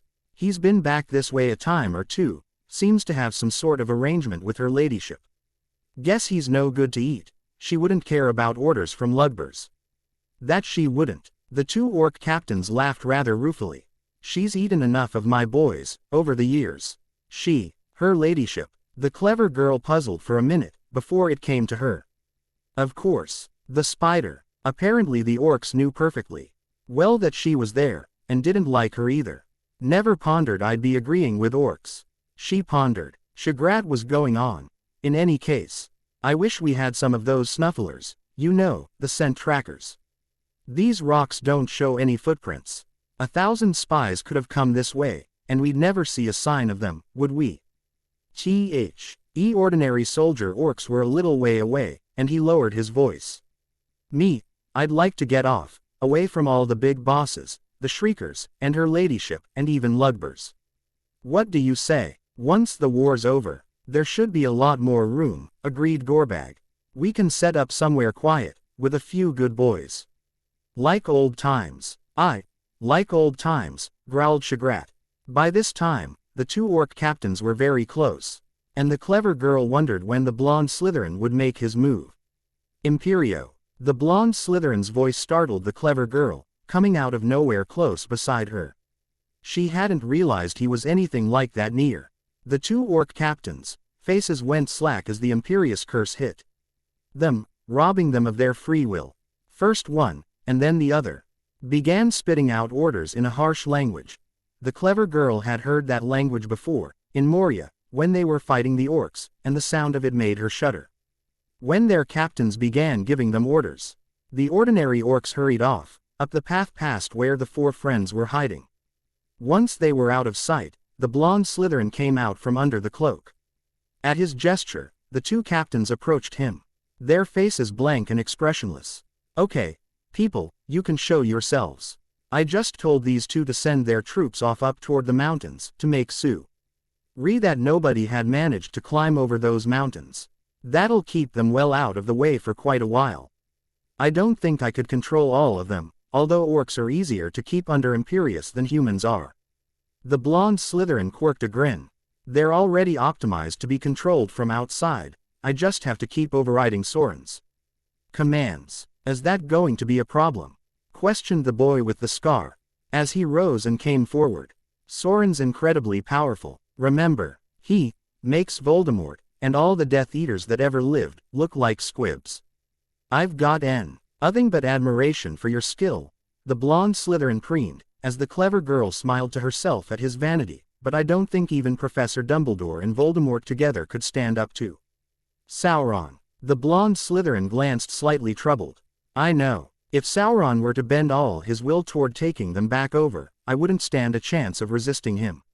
However, Soren's mind, I can sense it, vaguely, through theirs, is mainly occupied far away. He's fighting a big war in the west. From what I can pick up, he's concentrating heavily on attacking a big city in Gondor. Too bad for Gondor, muttered the boy with the scar. Right now, though, I'm concerned with you perceiving Soren's mind. What is it like for you? Like being a mouse at a cat show, muttered the blonde Slytherin. When I perceive him, I make myself very small and hope that he doesn't notice me there. He shuddered. Soren's mind is unbelievably powerful and ancient, and evil beyond anything I've ever experienced. Which, people, is why we're here, remarked the boy with the scar. Can you get these orcs to tell us about their home? The blonde Slytherin narrowed his eyes slightly, and the orc wearing the moon and skull motif spoke up. My name's Gorbag. I'm captain of the Tower of Cirith Ungol. This, pointing to the other orc, is Shagrat. He's from Lugbers, the Dark Tower, as you call it. Despite the Imperious curse, the two orcs gave each other a glower. The clever girl pondered that Gorbag hadn't liked having Shagrat sent to him, and Shagrat glanced down on Gorbag. We've got a few hundred of our boys, both the tower garrison and the ones Shagrat brought here from Lugbers, back at the tower. Can you order them all out to patrol the hills? Questioned the redhead. He glanced at the orcs narrowly, rubbing his chin. Gorbag nodded. They're not like us. We are the Fighting Uruk-hai, the creations of the Dark Lord himself. They're common orcs. Snag-a-high, or slave folk, we mostly call them. We order, they obey. Or else. Both captains gave the four friends very predatory grins, showing lots of sharp teeth. The clever girl decided she really didn't need to know what, or else, entailed. She pondered she had a pretty good idea. Good. The blonde Slytherin, put the cloak back on and follow them back to their tower, and make sure that they clear all the orcs out of there. Once they're gone, we can use the tower to rest up in for a little while. The boy with the scar had made a decision, and the clever girl couldn't find any fault in it. As long as Sauron remained ignorant of the subversion of the tower's commanders, there was a chance that they could sneak far into Mordor before anybody was the wiser. While they were waiting for the blonde Slytherin to come back, the three Gryffindors sat down on the ground. The boy with the scar is awfully twitchy, the clever girl pondered. Ever since we've come in sight of Mount Doom, he's been acting odd. Or, she corrected herself, touching her cheek where he had slapped her earlier, more oddly than before. This place kind of puts me in mind of Egypt, muttered the redhead. I remember how dry the air was there. And it feels a lot like that here. Egypt didn't smell of sulfur, though, I imagine that bloody volcano off in the distance has something to do with that. It does, remarked the boy with the scar. His face glanced haunted and haggard. I can also sense the Lord of Mordor, through the burden I carry. Orodruin's under his control, to some extent. He uses it to create a lot of this cloud cover we're under here. Pointing skyward, so that the servants he inherited from his old master, Morgoth, can move about freely most of the time. Trolls can't stand daylight at all. They turn to stone, and common orcs really dislike it. A crunching noise on the path alerted them, and they glanced up, wary as so many wild animals, as the blonde Slytherin Malfoy pulled off the invisibility cloak. The orcs have all been given their marching orders, to disperse through the mountains and look for intruders, but we've got a problem, people. What's up? Over in front of the castle. There's something. I don't know what it is, but it radiates evil and magic. I was afraid to get too close to it. I want you to have a good look at it, because it puts me very much in min. D of my late pater's collection of dark artifacts. The blonde Slytherin wiped sweat from his brow. We're coming. With that, the boy with the scar got to his feet, sighing wearily, and the redhead ND the clever girl followed him as he trudged down the path toward the main gate of the castle. The clever girl glanced up at the castle curiously. She hadn't seen much that had been built by men since coming to Middle-earth. Moria, of course, had been built and designed by the dwarves, and Rivendell and Lorien were examples of elven architecture. It was obvious that this castle had not been constructed to defend Mordor from outside threats. Its defenses were oriented inward, toward the plain of Mordor. Built against a sheer cliff, it frowned down upon the flatlands. This place isn't to keep people, keep them in. The clever girl muttered. The redhead nodded. They were walking side by side, with the blonde Slytherin and the boy with the scar up ahead, as they had in the tunnel. It doesn't look like orc work to me. Notice how carefully it was built. You're right, as usual, the clever girl, remarked the redhead. I'd bet it wasn't built by Sauron. Probably the men of Gondor built it. That, on the other hand, is the handiwork of Sauron, remarked the clever girl, as they rounded a path and came in sight of the things that the blonde Slytherin had seen. They stood, or rather, sat, on either side of the path, guarding the gate into the old castle. At first, the clever girl was reminded of the statue of the seated king they had repaired, in Ithilien, which now seemed like an unimaginably good and pleasant country. She took a second look, and shuddered at the sight of them. They radiated dark magic powerfully enough that she could have pointed unerringly to them with her eyes closed, as she could have pointed to the sun on a sunny day. The two statues had tripartite bodies, and three horrible, vulture-like heads apiece. The heads were pointing in different directions, and watched in all directions at once. She knew, in an instant, that these were not the work of men. Everything about them screamed, Sauron. In her mind, I think those things are watching the path, choked out the boy with the scar. They're there to set off an alarm. So how do we disarm them? Questioned the redhead. At least this problem took his mind off giant spiders, pondered the clever girl. The clever girl. The redhead went on, do you know any good trap disarming charms? The clever girl gave it careful pondered. I can't think of anything I know of powerful enough to disarm those things. Magic here doesn't work quite the way it does at home. Our disarming charms are a lot more powerful than they should be, at our level of experience, but I can't think of anything that would work on those. Maybe the invisibility cloak, if we all got under it, would do the trick, ventured the redhead. He could also sense the magic coming off the horrid statues, from the expression on his face. The clever girl privately pondered that even a muggle, had one been present, would have been able to tell that the statues were evil. We can give that a try, remarked the boy with the scar, uncertainly. I do not want to put on the ring again, whether it makes me invisible or not. Here, in Mordor, if I were idiot enough to put it on, he would sense me in a second, and know just where I was. If he couldn't take over my mind, he would send those black riders after me, and even with the ring souping up my magic, and you behind me helping out, that sort of fight could have only one end. The clever girl pictured it in her mind.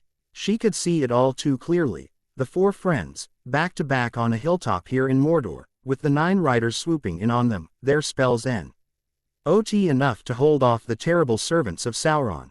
The pondered made her shiver, and then she pondered about what would happen to them, to any of them, were they fools enough to allow themselves to be captured alive. The blonde Slytherin? She questioned. The blonde Slytherin turned and glanced at her, slightly puzzled. Had she let her fear make her voice tremble? Angrily shaking her head, she tried again. The blonde Slytherin, if, by some chance, we're cornered and we can't escape. Yes, if we're certain to be captured, I'd rather not be taken alive. You know the unforgivable curses. If there's no hope at all, I'd rather go. Quickly, as the blonde Slytherin's eyes widened, he had understood her instantly. She plunged on. I'd rather go out by the killing curse than face Sorin's questioners. Can I count on you to do that, if there's no other way?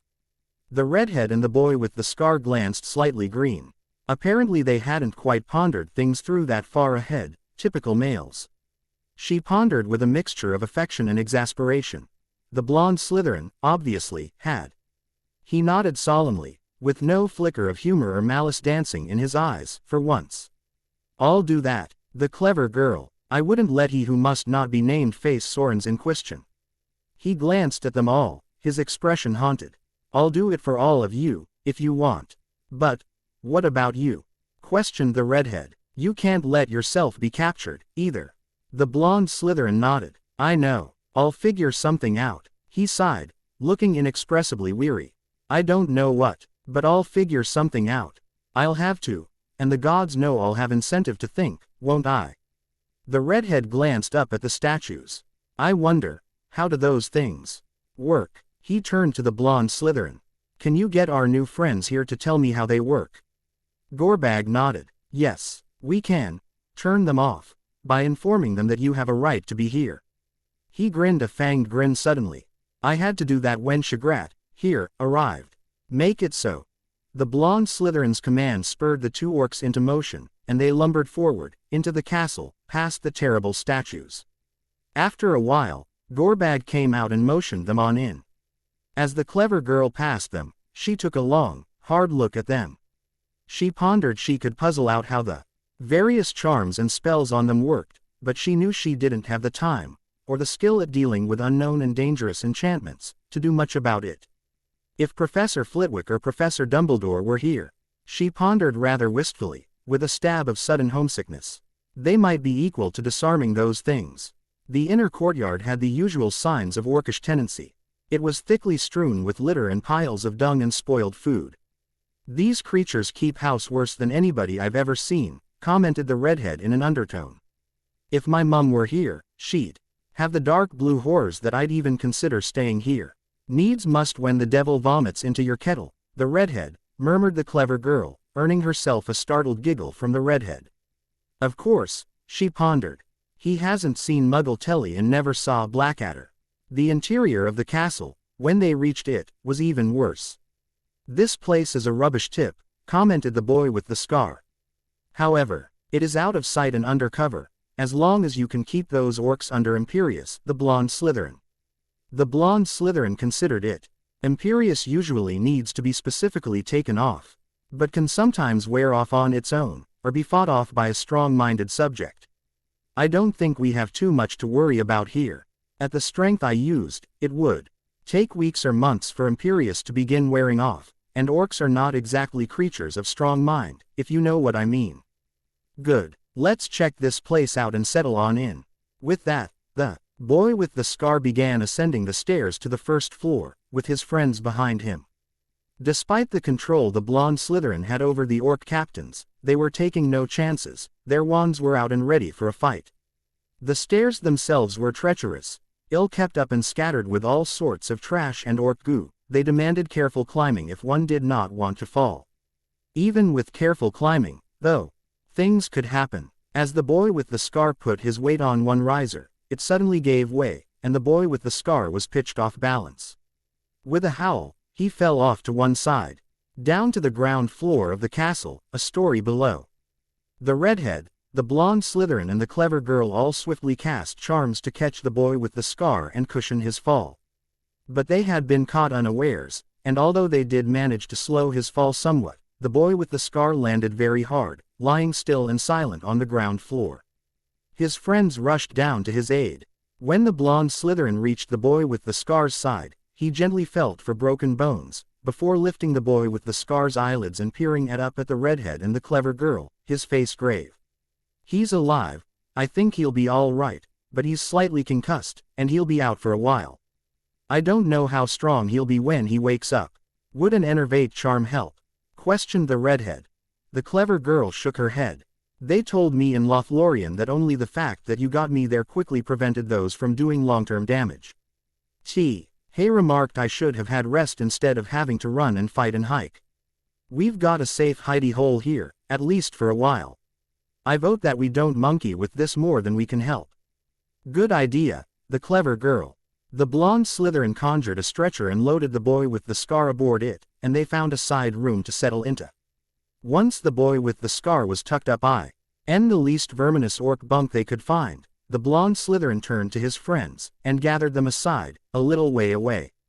"You know, I wonder if this isn't the time to do what we discussed, back in Hogwarts." At their questioning looks, he went on. "We talked about sharing the ring among ourselves, so that no one of us would fall too far under its influence. We forgot about that for quite a while, and the boy with the scar was, or seemed to be, holding up under it pretty well, so it slipped our minds. I don't like what I've seen lately, though, not one bit I don't. I say we should take the ring off him for a while. While he's out and unaware of it." "Who should take it?" questioned the clever girl. "And what do we do when the boy with the scar wakes up?" The redhead wanted to know. The blonde Slytherin rubbed his chin. "I'd say we draw cards for it. You do have your tarot deck with you." The clever girl. "I've seen you playing solitaire tarocchia with it now and then. If the boy with the scar really raises a fuss when he wakes up, we give him the ring back. But right now, I think it's fuzzing his judgment and making him do stupid things. Okay, I'll go along with this plan." With that, the clever girl began delving into her pack, coming up with her battered tarot deck. The Dark Night of the Soul. The two boys watched the clever girl with wide eyes as she handled the cards. While she was no diviner, as she had found out to her chagrin, the clever girl did enjoy a friendly game of cards of an evening, and had skinned her dorm mates at Tarocchia more than once. The cards were old familiar friends, and she had been slightly sorry to find that nobody in Middle-earth seemed to know about card games. Pick a card. Just like Hogwarts. High card gets the ring, least till the boy with the scars back on his feet. The redhead picked first, and raised his eyebrows at what he had drawn, the Six of Wands.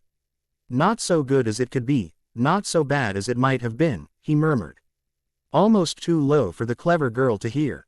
Beneath his sunburn, his face was pale with fear. The clever girl knew that he feared what the ring could do, having seen what it had already done to the boy with the scar since he had acquired it. Then the blonde Slytherin's long, slender hand flicked out, and pulled out a card. He had the Seven of Cups. The redhead sighed with relief. The blonde Slytherin raised his eyebrows. "Interesting. But there's still 12 cards higher, aren't there?" The clever girl. Was it her imagination, or was that hope in his voice? The clever girl nodded. Suddenly, She didn't want to pick a card. Her throat felt dry and parched, more than it had from the sulfur-laden air, and despite the warmth, she felt a cold chill down her back. When she reached for the cards, her hand trembled. "Stop it, woman," she told herself sternly. When she was in full control, she pulled out a card and held it up. The 10 of Swords. The redhead had gone even paler, if that were possible. The clever girl. Want a do-over? The blonde Slytherin's eyes were as wide as saucers. "No, I pulled the high card, so I'll have to take the ring." The boy with the scar lived up to his part. "And now it is my turn." The clever girl's calm voice belied the terror she felt. She still remembered the slap the boy with the scar had given her on the stairs outside Cirith Ungol, and the madness that had twisted his face when she had suggested sharing the burden of the ring. What will he do when he awakes? She questioned herself. Then, unwillingly, but what if he never does awake? They were far from help, and the boy with the scar would have to get better, or die, on his own. Until he was fit to bear his burden, she and the others would have to substitute, as best they could. Leaning low over the boy with the scar, she paused for a second. Even in a trauma-induced coma, the boy with the scar did not sleep peacefully. He stirred, mumbling something that she couldn't quite catch, then a low curse. Is he addressing the Dursleys, or Voldemort, or Sauron? She wondered. Ever since she had learned how horrible his home life was, she had been deeply indignant about the fact that no matter what, the boy with the scar had to stay with the Dursleys. She knew that Molly Weasley would have taken him in a heartbeat, and when she had told her own parents about the boy with the scar's home life, the Doctors Granger had been just as outraged as she was. It had taken an increasingly sharp exchange of owl post between her mother and the relevant offices of the Min. Istry for Magic to make her mother give up the idea of snagging the boy with the scar away from Privet Drive for the summers. Her touch as gentle as the boy with the scar's own mother would have wished. She ran her fingers down around his neck to find the chain that held the ring. When she found the chain, she slowly pulled it up and over the boy with the scar's head, hoping not to disturb him. Once it was free, she sat back and slowly pulled it off him. Then she stopped, terror of the ring and fear for what losing it might do to the boy with the scar conquering her.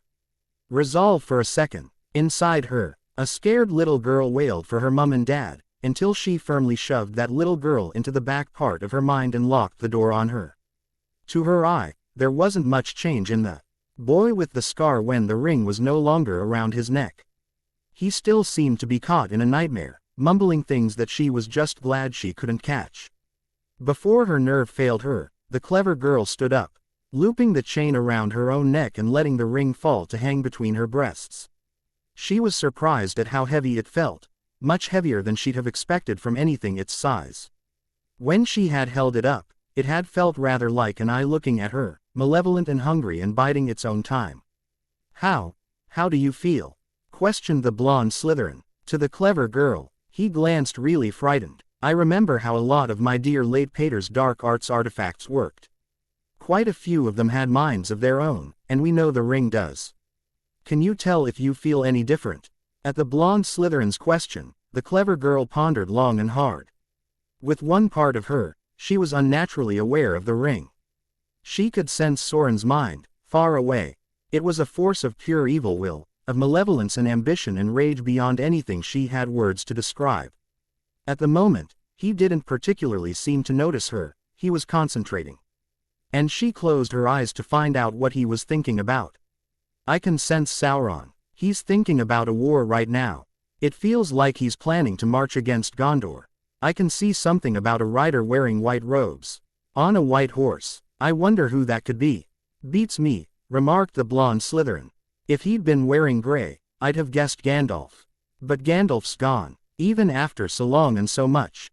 A spasm of grief passed over his face, as it did over the redheads, when the wise old wizard was mentioned.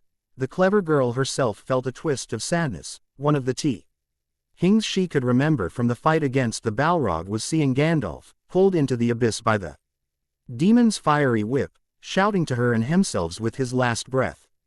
"Yes, Gandalf's gone," murmured the redhead. "Pity he isn't here, but we've got to go on. He'd have wanted it that way, I think." The clever girl couldn't disagree. In the end, Gandalf had seen all of them, himself included, as expendable in the cause of the quest's success. While he had obviously cared for them all, very deeply, he had been overwhelmingly concerned with the overthrow of Sauron. Outside, the dim light of Mordor was getting steadily dimmer. "I think it's time we all turned in," remarked the blonde Slytherin. "I, for one, am well and truly knackered. I've already got those orcs to sleep, and they'll stay that way until I call them. Kind of like house elves, but a lot uglier and stupider." The clever girl giggled at the pondard of Shagrat and Gorbag, bowing and scraping, wearing towel togas and grunting. "Malfoy's as good and kind masters, yes they is." The redhead grinned, and the clever girl knew that he was thinking the same thing. On that note, they got out their bedrolls and spread them out on the cleaner orc nests. After the blonde Slytherin cast a quick spell to rid the place of vermin. While her two friends dropped off rapidly, and the boy with the scar stayed unconscious, the clever girl found that she couldn't sleep. The ring, warmed by her skin, was like a huge weight, although she knew that it wasn't anything like as heavy as it felt in her mind. She tossed and turned, her weariness fighting unsuccessfully with her insomnia. From a distance, she could hear the orcs, grunting snores, sounding like nothing so much as pigs in a trough. Finally, she gave up. She sat up, and glanced at the luminous dial on her watch. It was about 1 in the morning. "Gods, will I get any sleep at all?" she pondered. "Perhaps a walk will help, if I'm careful where I put my feet." The pondered was mother to the deed. She sat up and pulled on her boots. Like her friends, she had long since gotten used to sleeping in her clothes. Even had modesty not been a factor, it had been too cold to think of doing otherwise outside Mordor. She scowled to herself at the pondered of how itchy and stinky she was. And pondered longingly for a second about the well-appointed bathrooms at Hogwarts. A soft lumos brought light from her wand, and the clever girl walked out of the chamber, up to the upper battlements. She pondered that a little fresher air might do her good, although fresh air was a relative term at best in Mordor.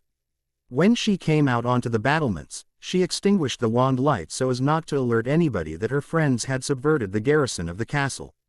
The east wind blew, sighing softly as it passed over the dead lands, bringing the stench of sulfur to the clever girl's nostrils. In the distance, Orodruin was erupting again, and she could hear its rumbling through her bones more than her ears. The volcano's fires reflected off the low-hanging clouds to give a little sickly light to the desolate scene.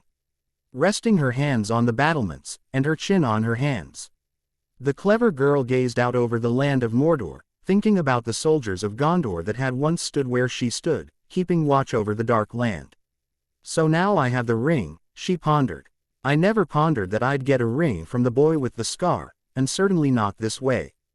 The pondered cheered her with its incongruous humor, and she was glad. Even small smiles seemed like a victory over Sauron.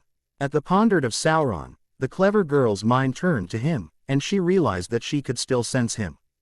The Lord of Mordor was preparing a huge stroke, one that he reckoned would rid him of the menace of the West for all time.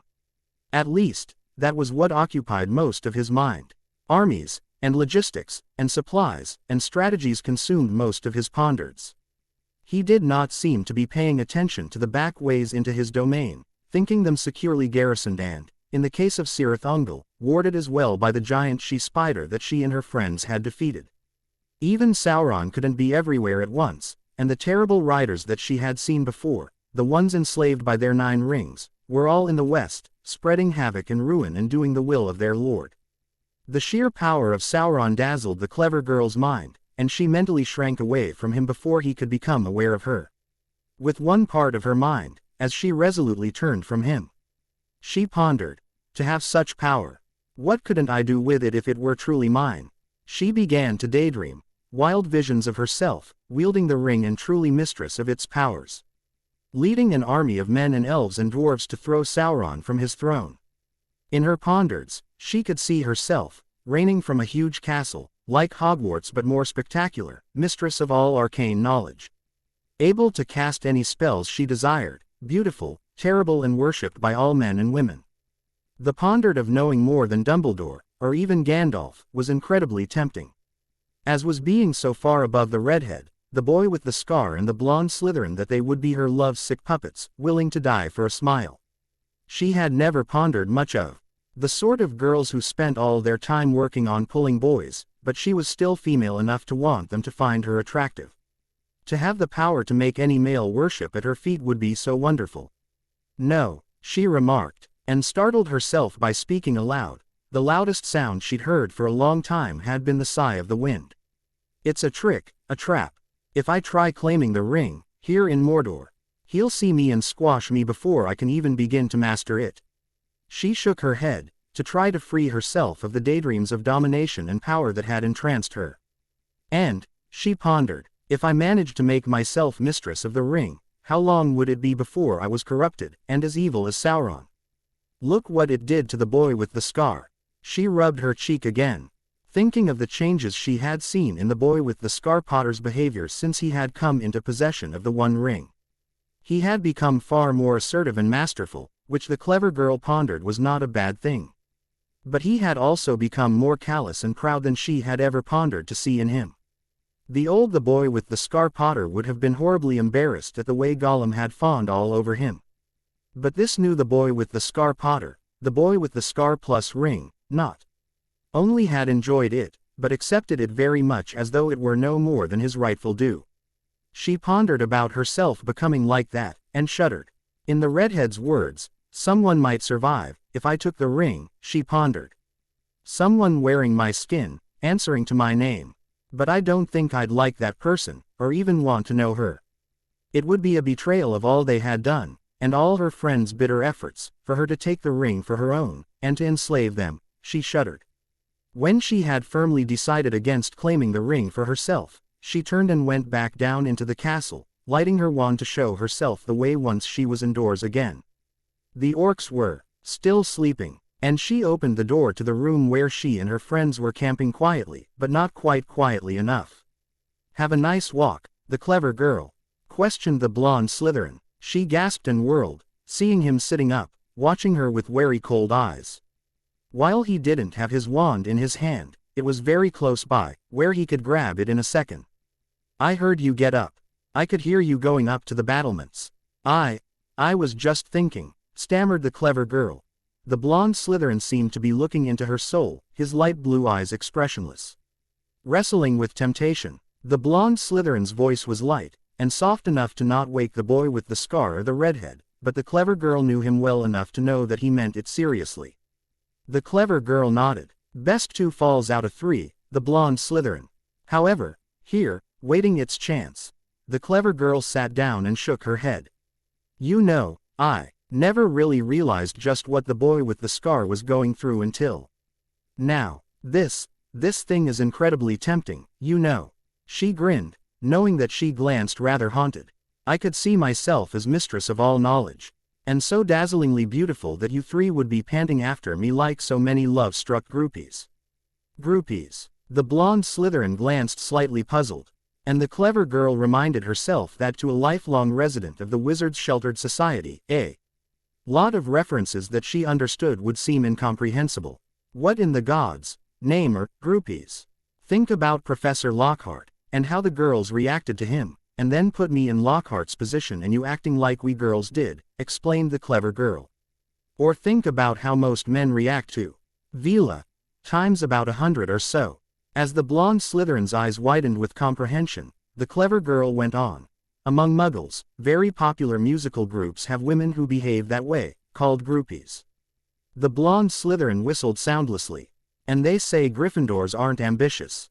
I'd have had a hard time turning away from things like that myself. He grinned his old snarky grin. Not that I have any lack of lovesick women throwing themselves at my feet, mind you. The clever girl suppressed a giggle. Some things never really change, she pondered. For he blonde Slytherin to not be the blonde Slytherin's biggest fan would be like the Weasley twins giving up pranks, or Professor Snape being gentle with his students, a major change in the proper order of things. Well, I wonder if you'd really want to have to deal with being the new Gollum, murmured the clever girl. All of a sudden, she crouched over, peering around and blinking, her clever hand going everywhere at once as she muttered. SSS, where is it, we wants it, doesn't we, my precious Gollum? The nasty mages has it, and we wants it. The imitation was so close to the reality that the blonde Slytherin snorted with laughter. When he had stopped laughing, the blonde Slytherin shook his head. No, I see your point. The ring's too much for any of us to handle. I just hope that getting it away from the boy with the scar will do him some good. He shook his head. I didn't like the way he was changing, for the most part. A noise from below caught his attention, and he rose. Wary as a deer in daylight. I'd better check on those orcs. I'm sure I heard something moving down there, and I left them orders that they were to stay quiet till morning. When the blonde Slytherin had left, the clever girl pondered about it. Now that she noticed, the orcs' snores had cut off while she was talking to the blonde Slytherin. She shivered, wrapping herself in her cloak. Gollum was almost certainly still alive, and she knew that as long as the creature lived, he would be after the ring. The pondered of his hands running all over her body made her shudder in revulsion. She got up and closed the oaken door, feeling very glad that the only window was too narrow for even Gollum to slip through. When a soft knock came on the door, the clever girl nearly jumped out of her skin. "Who is it?" she called. "The Slytherin Superman. Can I come in? Are you decent?" The clever girl let the blonde Slytherin in, noticing how grim he glanced. "Shagrat and Gorbag are both dead. They were strangled in their sleep, as nearly as I can tell. That little wretch is back on our trail. How did he get past the statues?" questioned the clever girl. "And what do we have to do to get rid of him?" "How he did it, I don't know. He might have found another way into this castle. It's built against that mountainside, and we know he can climb like a spider." The blonde Slytherin pulled out his wand and put a charm on the door to make sure it stayed closed. "Also, without its garrison, it wouldn't be too hard to sneak into here. Most castles depended on their watchmen to keep sneaks like him out. The battlements and such were more to ward off full-scale attacks." He turned to face the clever girl. "As for how to get rid of him, the only suggestion I have is to kill him." He clever girl considered that statement quietly. Although she certainly understood how much danger Gollum presented, her old principles still ruled her. In addition, now that she bore the ring herself, she could understand how it had twisted Gollum's body and mind so far out of true that he would never know peace or happiness again. Even though she had firmly rejected the ring's temptations, it continued to niggle at the back of her mind, telling her how much better off she'd be without having to worry about the redhead's impulsiveness, or the blonde Slytherin's past history, or the boy with the scar's muddleheadedness. No, the blonde Slytherin, only if there's really no other choice. As long as we can do something about him other than killing him, I don't want to kill him. I really can understand him now. Do you remember when the boy with the scar remarked that he understood Gollum, and that he cared about us too much to want us to know how he understood? The blonde Slytherin nodded. Well, I now know just what he was talking about. This thing is incredibly insidious. It makes Tom Riddle's diary look completely harmless, just as Sauron makes Lord Voldemort look pretty small and petty. The blonde Slytherin glanced resigned, and rather haunted. Very well, the clever girl. It's your call. However, we do need to get some sleep. I, for one, am knackered, even with all the healthy outdoor living we've been doing. He rooted in his pack. You want some sleeping infusion? At her raised eyebrow, he went on. It's just an infusion of mild herbs, steeped in water. I got it in Rivendell. He held out the bottle, and the clever girl could see that it did bear Elrond's sigil, which she recognized from her time at his home. Thank you, the blonde Slytherin. I've wished that Damn Pomfrey and the healers of this world could compare notes sometime, haven't you? The blonde Slytherin nodded as the clever girl carefully poured out some of the precious stuff into her canteen's cup and knocked it back. It tasted of good things, pondered the clever girl. Starlight on the elven forests, the feeling of contentment that came with a good meal among good friends, the joy of finding out and knowing new facts. As she replaced her canteen cup and handed the blonde Slytherin back the bottle, her eyelids grew heavy all of a sudden, and she barely managed to make it over to her bed roll before her legs gave out under her. With the last sparks of consciousness before sleep claimed her, the clever girl felt the blonde Slytherin pulling her bedroll up around her, and she pondered she felt a gentle pat on her head. The clever girl dreamed that she was floating, naked, in a place she couldn't identify.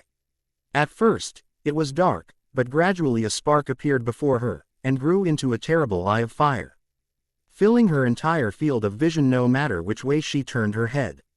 The eye seemed to be searching for many things, but for her in particular, and she curled into a little ball, moaning.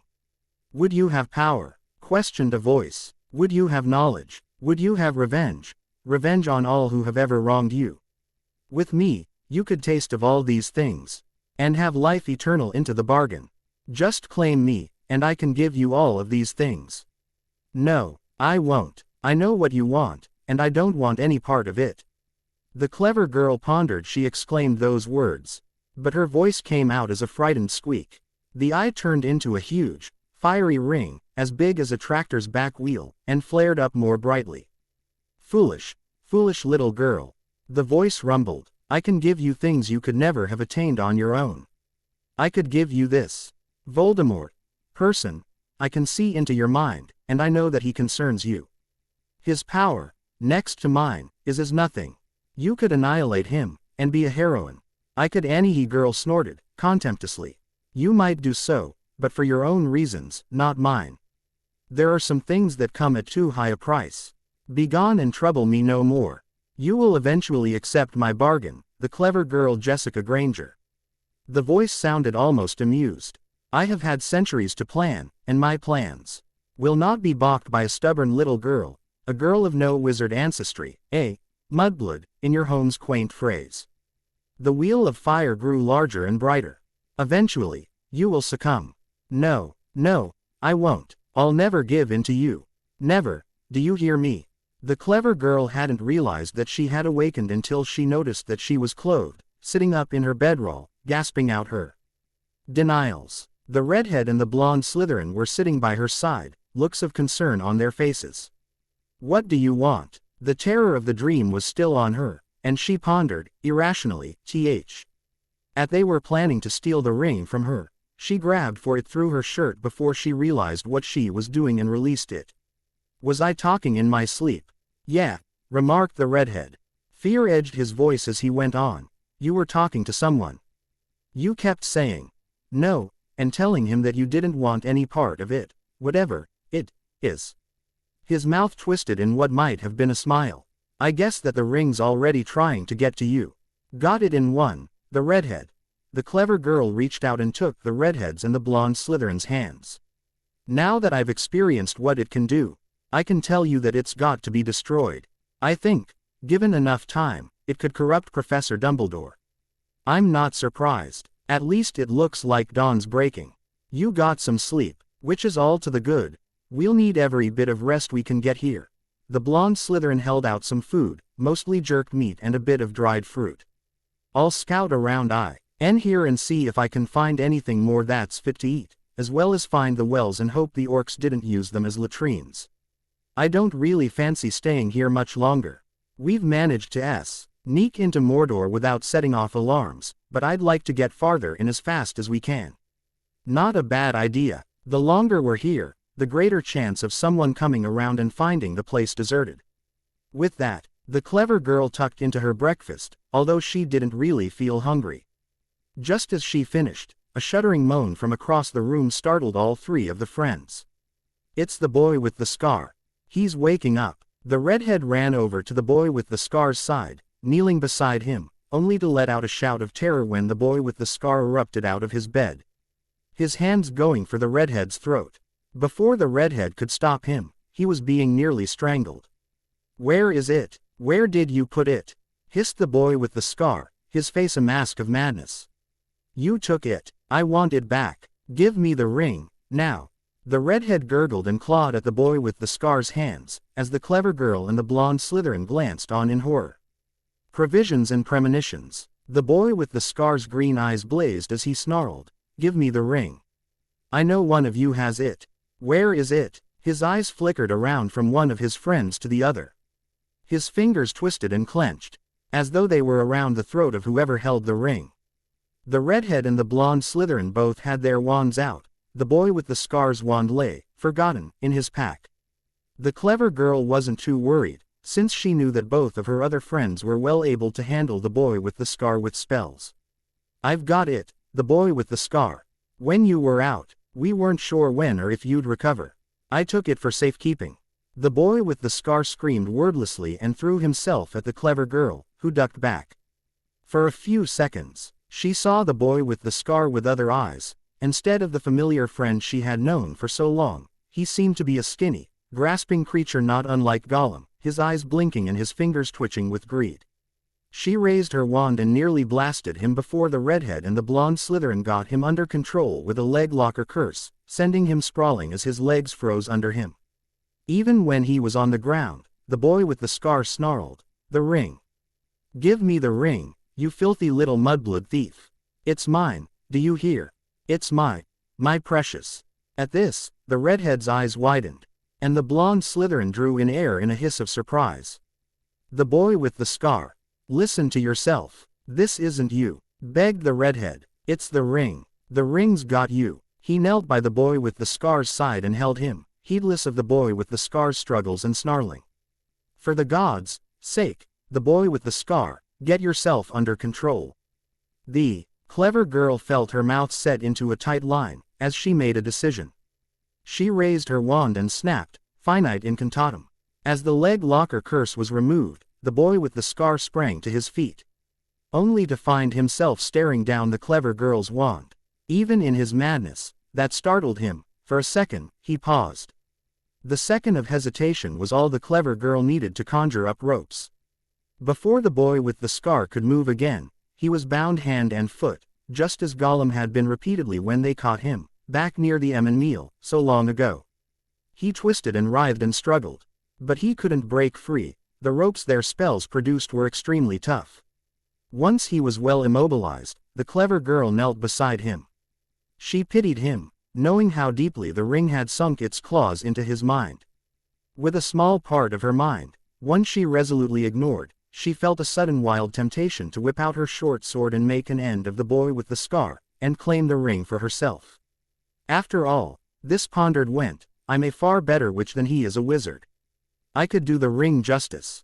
Firmly banishing that temptation, she fished in her shirt and brought out the ring. Holding it in her hand meditatively. For something so small, it felt oddly heavy, she noticed. Even being made of pure gold didn't account for the feeling of weight in her hand. At the sight of the ring, the boy with the scar convulsed, snarling as he tried to break free. "Give it to me! Give it to me!" The clever girl's eyes widened as the boy with the scar began to literally foam at the mouth. "I always pondered that was a figure of speech." She pondered. She held up the ring. "The boy with the scar. The boy with the scar. Listen to me." The boy with the scar quit snarling and gibbering, his eyes following the ring. "The ring's gotten to you. Will you quiet down, if we give it back?" The boy with the scar seemed to be struggling with himself. He curled up, as far as he could go with the ropes on him. His face twisted with the effort. When he glanced up again, the madness was gone and he glanced like the boy with the scar Potter, the clever girl. "What's happened? Why am I tied up?" He went pale under his tan and the dirt of their many days' travel. "Last thing I can remember, I was walking up some stairs in this place, and then the next thing is I'm here. Tied up with you covering me with your wands." He shook his head, as if to clear it. "Did the ring get to me? You fell, the boy with the scar. The stairs crumbled out from under you and you fell. We were able to cushion you a little with spells, but you were out. We didn't know if you'd recover, so we drew cards, and the clever girl drew the 10 of swords, which was the highest, so she took the ring for safekeeping. The 10 of swords." A ghostly grin flitted across the boy with the scar's face. For a second, he glanced like he had before their terrible journey had begun.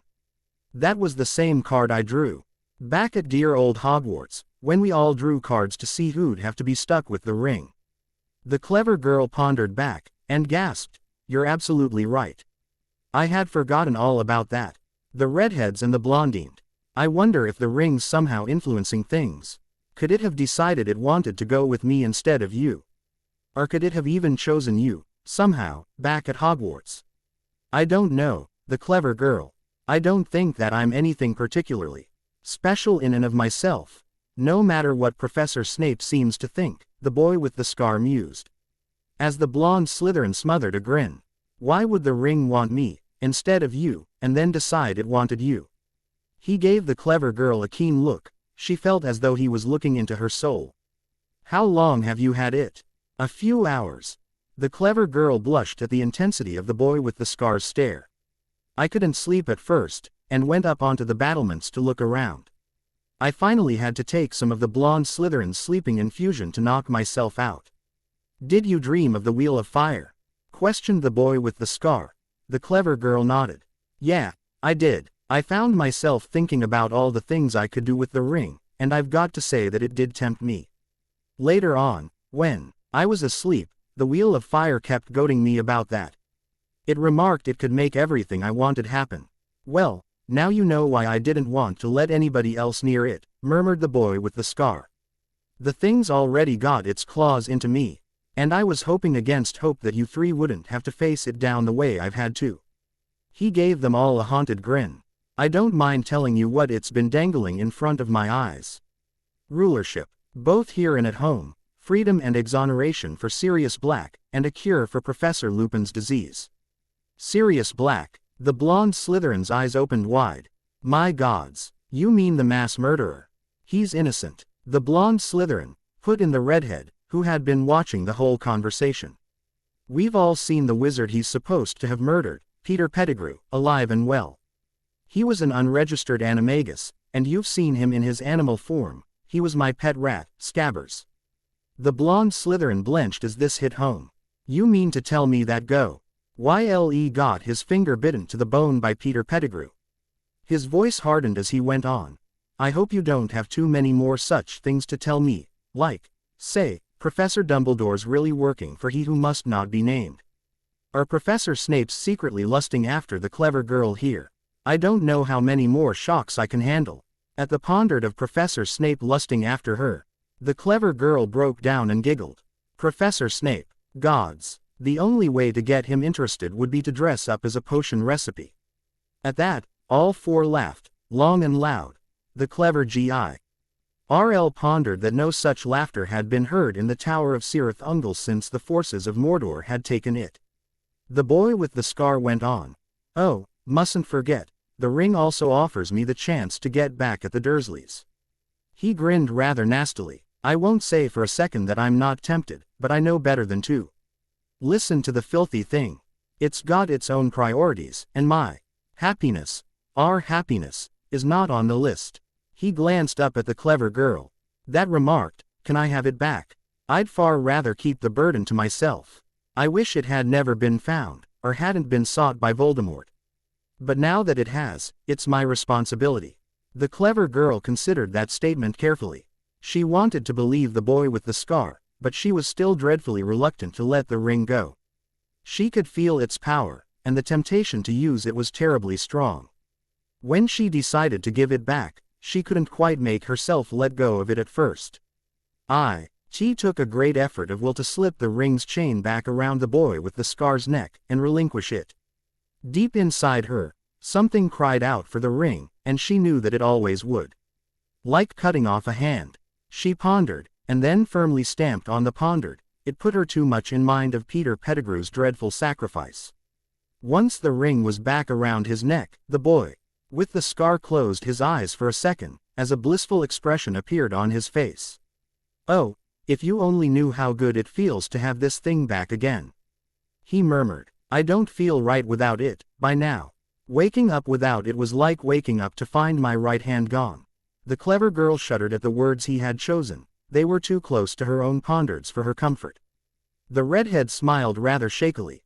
The boy with the scar, I'm glad you're back. If we let you out of those ropes, can you control yourself? At the boy with the scar's nod, the redhead raised his wand and murmured, Finite incantatem. The ropes vanished, and the boy with the scar rolled over on the floor, getting up slowly. The blonde Slytherin went over and took a careful look into his eyes, using his wand's light to get a good view. Meanwhile, the redhead unobtrusively covered the boy with the scar with his wand, just in case the boy with the scar went mad again. Good job, your eyes are as light-colored as they are, muttered the blonde Slytherin. This would be the dickens to do with the clever girl, or Hagrid. At least your pupils are the same size. I'm just glad you don't have a concussion. The boy with the scar rubbed his head. for all the world like he'd been through nothing worse than a fall off his broom at Quidditch practice. Then he scratched himself vigorously. "Oh, does that ever feel good?" he remarked. "What I'd give for a nice long soak in the tubs at Hogwarts, right about now." "Did you have to mention that?" questioned the clever girl peevishly. On top of the shock of having given up the ring. However voluntarily she had done so, she was now aware again of just how dirty and smelly and itchy she was. She fought down the urge to scratch herself in some very indelicate places. And wished rather resentfully that the others on the quest had been female, so that she could do that sort of thing without feeling self-conscious. "We're all filthy, and I don't know how we'll ever get clean again. Step one toward a hot bath, I think, is getting rid of the ring once and for all," remarked the redhead. He peered out the slit-like window. "In any case, it's getting on to dawn, as far as I can tell. We've all had some sleep. Do you think you can travel all right, the boy with the scar?" The boy with the scar visibly took stock of himself. "I've got a bit of a headache. And what feels like the beginnings of some spectacular bruises and pulled muscles and the like, but I can move if I have to." He glanced at the blonde Slytherin. "Do you have any potions or treatments for that?" The blonde Slytherin spread his hands, looking rueful. "Sorry, the boy with the scar. I would that I did. There's only so much I can carry. Then I'll just have to take things slow and carefully until I'm back up to speed," the boy with the scar muttered. "I wonder if this castle has wells, or food stores. I'd bet it probably does." He gave the door a calculating look. "Did anybody think to look around for that sort of thing?" The redhead shook his head. "We were mainly worried about you. By the way, the blonde Slytherin says that Shagrat and Gorbag are both dead. Strangled. Does that suggest anything to you, Gollum?" The boy with the scar's green eyes narrowed, and for a second, he reminded the clever girl of Professor Snape, on the trail of malefaction. The pawn. Dread of how the boy with the scar or Professor Snape would have reacted to her involuntary pondered gave the clever girl a terrible urge to giggle, and she only resisted for a second before giving in to it. Her friends glanced at her in astonishment. "The clever girl, have you finally flipped?" The redhead's voice was edged with concern. "What's so funny about Gollum?" Nothing. With an effort, the clever girl got herself under control. It was just that the boy with the scar glanced so much like Professor Snape when he remarked Gollum's name that I couldn't help laughing. She broke down laughing again. "With the scar." The boy with the scar glanced at her for a second as though she'd grown another head, and then he broke down laughing in his turn.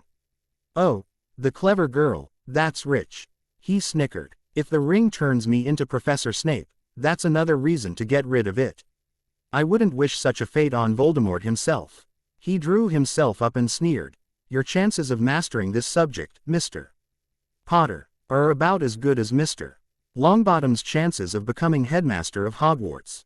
10 points from Gryffindor because the sky is blue and the grass is green." The boy with the scar's initiation was so uncannily on target, all four friends laughed and laughed. When they'd calmed down, the blonde Slytherin and the clever girl volunteered to go looking for the castle's food stores and wells. The redhead's offer to go along was firmly squashed by both of them, the clever girl explaining, "The redhead, we need you to protect the boy with the scar if Gollum shows up when we're gone. Staying in pairs makes it likelier that we'll be safe. 4 eyes are better than 2. We'll take your packs as well as ours, so we can carry as much food as possible, same goes for canteens. Keep the door shut and locked while we're gone, and we'll let you know it's us when we get back." The castle was a filthy mess, which didn't surprise the clever girl any, she knew that orcs were horrid housekeepers one and all. The blonde Slytherin had. The blonde Slytherin was just about as nervous as she was, which spooked the clever girl. She expected the blonde Slytherin Malfoy to remain unruffled and insouciant no matter what. They kept their backs to solid stone walls as much as they could while exploring, and signaled to each other with their hands as they rooted through piles of orc refuse, looking for food or water they could use on their journey. "Not much here," muttered the blonde Slytherin, turning from one pile of filthy rubbish to the next. "Those orcs can eat the most awful rubbish, but we'd get really sick if we tried eating this." "No argument here, the blonde Slytherin." The clever girl wrinkled her nose at some of the things they'd turned up. Much of the food was rotten, stinking and putrescent, and crawling with insects. The pondered of eating it, even to avert absolute starvation, turned her stomach. I can see why Sauron uses orcs as soldiers, though. They must be a lot cheaper and easier to feed than men are, much less elves or dwarves. About their only drawbacks, as soldiers, are their fractious natures and their allergy to bright sunlight. Other than that, they're nearly perfect warriors, if they've got somebody to tell them what to do. As the blonde Slytherin spoke, he was levering up the lid of a box. Ah, look at this. Inside the box was a supply of twice-baked biscuit, hard as rock but edible. Fill your pack with this, the clever girl. It might just keep us alive. Nothing loath, the clever girl began stuffing her backpack with biscuits. They apparently hadn't been there too long, and the orcs, from what she could see, preferred meat. A lot of the trash they had had to wade through had consisted of well-gnawed bones, some of them suspiciously humanoid. I wonder how these came here, she questioned. For the wonders of bureaucracy, let us give thanks, the clever girl, the blonde Slytherin commented, filling his own backpack and pockets. Also, Sauron does have soldiers other than orcs. These might have been originally intended for his human allies from the south and east, the men of Harad, Khand and Run. The clever girl raised her eyebrows, surprised at the blonde Slytherin's knowledge, and the blonde Slytherin caught her expression. While you were on the mend in Lorien, and, before that, in Rivendell, I got genned up on this place. Just like you did. We should keep in mind that Sauron does have human servants, the clever girl remarked, as they left the foul-smelling cellars behind. NCE he does. We saw a lot of them going into Mordor, back at the Black Gates. Remember, there will be water and food available. Finding it, and getting it for ourselves, will be a problem, but it does exist out there. As they climbed back to the ground floor, the clever girl listened carefully. She hadn't forgotten that Gollum was probably slinking around the castle somewhere, and she now knew something of his obsession with his precious. While she still pitied him, she feared him far more, and did not want to take any chances of letting him get his fingers around her throat. I've always remarked that all things are relative. The clever girl, the blonde Slytherin muttered. After those cellars, even Mordor's air smells almost sweet and fresh. The clever girl took a deep breath, and had to agree. Despite its sulphurous tang, it was at least dry, unlike the festering stenches of the bowels of the castle. And, speaking of dry, the blonde Slytherin, where do you think the water wells are here? Orcs have to drink, too, don't they? The blonde Slytherin's eyes widened, and he smacked his forehead with the heel of his hand. I'm an idiot, I'd forgotten all about that. He glanced at the clever girl, and grinned his snarkiest grin. I know you'll say you always knew I was an idiot, but how often have you heard me say so? If you'd been able to admit that you were wrong earlier, the blonde Slytherin, we could have been good friends for years. I really regret that we took against each other so hard, back in the day. The clever girl glanced out into the courtyard, where sickly daylight of Mordor was trickling in through the low-hanging clouds. But do you have any ideas about where to look? The blonde Slytherin cogitated. Well, for obvious reasons, the water sup. Lee of any castle had to be well defended. There might be wells, or cisterns, down in the cellars, but from the smells down there, I don't think I'd trust any water I found there. There's usually a well out in the main courtyard. To boot, shall we go and check? Cautiously, the two friends opened the main door of the keep and peered out into the courtyard, which was littered with trash. Is that a well? Whispered the clever girl, pointing. The blonde Slytherin shrugged. Looks like one to me. Let's go and see. Sure enough, it was, and the water inside glanced to be fairly healthy. The clever girl peered suspiciously at the water. It glanced all right to her, but she knew perfectly well that that meant nothing.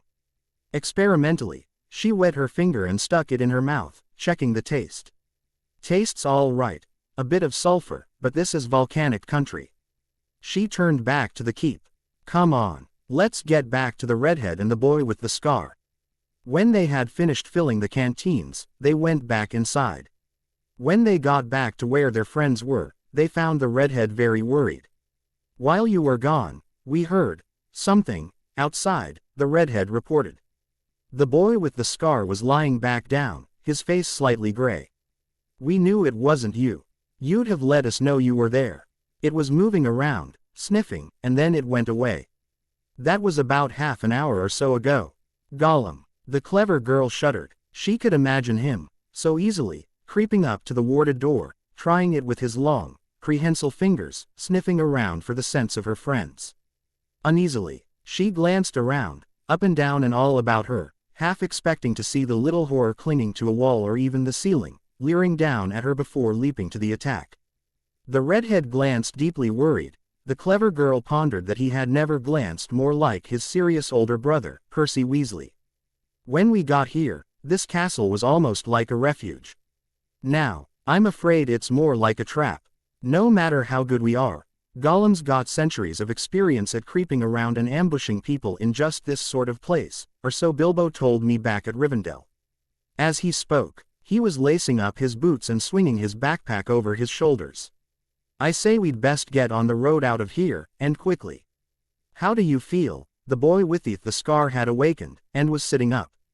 Holding his head. Do you feel up to traveling? Cautiously, the boy with the scar stood. When he was on his feet, he pulled out his wand, and pointed it at the corner where their staves were. Accio staff. The staff that Faramir had given him flew across the room into his hand, and the clever girl smiled to herself. I think so. My one leg's not feeling great, but that can't be helped, much. I think I can walk, and I agree that getting out of here while the getting's good is a splendid idea. Once they were ready, the four friends crept down to the main door. Although she couldn't hear anything wrong, the clever girl sensed something watching them, something evil, malevolent, waiting its time to pounce. She was a little surprised that they made it out into the open, and even then, she still felt very edgy. The redhead pointed off to one side of the keep. There, I bet that's how the little wretch got in. Part of the wall had crumbled, and the was a gap where it met the mountainside. Had the castle been fully garrisoned, it would have been a trivial matter to keep that place covered, but as it was, even the boy with the scar, with his bad leg, could climb up and through the wall, and down out of the castle with little trouble. To Gollum, it would have been no barrier at all. Once they were all through the gap, they hurried down the hillside to the plains of Gorgoroth, leaving the empty castle behind as they fled. As they scrambled down the hillside, they found themselves hampered, again and again, by nasty thorn bushes. While she detested them, the clever girl pondered they were not all bad. Their existence proved that there was water here, somewhere. Also, she didn't think that Gollum would like them any more than she did, and his rags would be less protection, if anything, from them than her stout elven-made clothing. Underfoot, the soil was a mixture of gravel and sand, ranging from gray to dull black.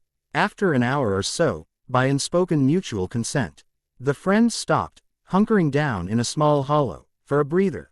The clever girl peered back at the castle of Cirith Ungol, halfway expecting to see a familiar stooped, gangrel figure on their trail. The castle seemed utterly deserted, though, and she couldn't see any sign of intelligent life other than herself and her friends. It says a lot about Mordor, she pondered mordantly, that I'm very glad not to see anybody else around at all. Run rabbits run. After a breather, the four friends went on their way. Single file, they threaded their way through the bushes, always heading downward. By unspoken mutual consent, they didn't speak. They needed to save their breath, and the knowledge that they were now in the enemy's own heartland tended to dry up conversation. They strained their ears, but all they heard was the endless sigh of the wind. The clever girl fancied that it sounded like the lost souls of the millions Sauron had killed. Above them, the sky lightened, until it was as bright as it had been when they had first glanced upon this hateful land. They were several miles from Cirith Ungol when they heard a cry from overhead. Instinctively, they froze, knowing that movement would betray them to any eyes above them. The cry was like a howl of anguish and loss, echoing out over the desolation. To the clever girl, it sounded like a wail of grief. When it had stopped, the four friends did not move on for a few minutes. I wonder what that was all about, muttered the redhead. That had to be a Nazgul, unless something else that flies is working for Sauron. I wonder if something went wrong for Sauron. I can sense Sauron, and I do think something went badly for him. The boy with the scar glanced grim. More than that, I couldn't say. I don't dare concentrate on Soren's mind for very long, or he'll become aware of me. Whenever I perceive him, I feel like a mouse at a cat show, or a cat at a dog show. the clever girl had to agree with him about that. Soren's sheer power had been overwhelming, when she had perceived it through the ring. Well, sighed the blonde Slytherin, at least when Soren's concentrating on his wars. He'll probably not be worrying too much about his home front. He glanced around at Mordor, and the clever girl did the same. She wasn't pleased at what she saw. The land grew more and more desolate and barren the farther they went from the mountain ranges that bordered the dark lands. The soil was a mixture of gravel, sand and volcanic ash, mostly a very dark gray. In the distance, Mount Doom sent forth a plume of smoke to join the thick dark clouds that cut off most of the sun's light. The boy with the scar glanced out over Mordor, sighing. Well, it won't get any shorter for us staring at it, people, he muttered. His eyes fixed on Mount Doom. How far do you think it is to that bloody mountain, anyway? That I can't say. The boy with the scar. The blonde Slytherin narrowed his eyes, trying to estimate the distance. I've got nothing to help me figure out how high Mount Doom is, and without knowing its height, I can't estimate the distance at all. He shouldered his pack. In any case, you're right. It won't get any shorter. Let's march, people. Floried Hogwarts. There seemed to be nothing else to say, and no more excuse to linger where they were. The place certainly wasn't pleasant enough to attract anybody to it on its merits. With a sigh, the clever girl stepped out, on the next leg of their weary journey. The sulphury tang in the air made her thirsty, but she knew she could go a while yet without water. And since they didn't know where they could find fresh water in Mordor, she knew that saving it for as long as they could was essential. Single file, they wound their way through the thorn thickets, always going downward to the plains. The thorns were as tough and nasty as earthly barbed wire, the clever girl pondered. More than once, they had to stop and retract their steps to get around a particularly thick tangle. They used their Japanese short swords to hack their way sometimes, and occasionally they could burn or blast a path with a spell, but the thorn bushes were difficult to burn and resistant to most of the spells they knew. As they traveled, they found that Mordor was not as dead as they had believed. They passed streams of dark, oily water, and clouds of biting insects rose to torment them, swarming around them in clouds until the blonde Slytherin, in desperation, cast a spell to drive them off. Did you notice that the bigger ones were marked with the red eye? The clever girl questioned. Her voice came out croaky and hoarse, and she paused for a grudging sip of water. Even the insects here serve Sauron. The redhead gave her a strange look. You know, the clever girl. I don't think anybody else in our situation would even think to look at those insects that closely. He grinned a slightly haunted grin. It's good to see that some things never will change. With that, he turned and moved away, and the clever girl followed. After many hours, they found a road running north along the mountains. The boy with the scar signaled for a halt. And they gathered behind a large rock, out of sight, to consider options. I think we'll have to use this road.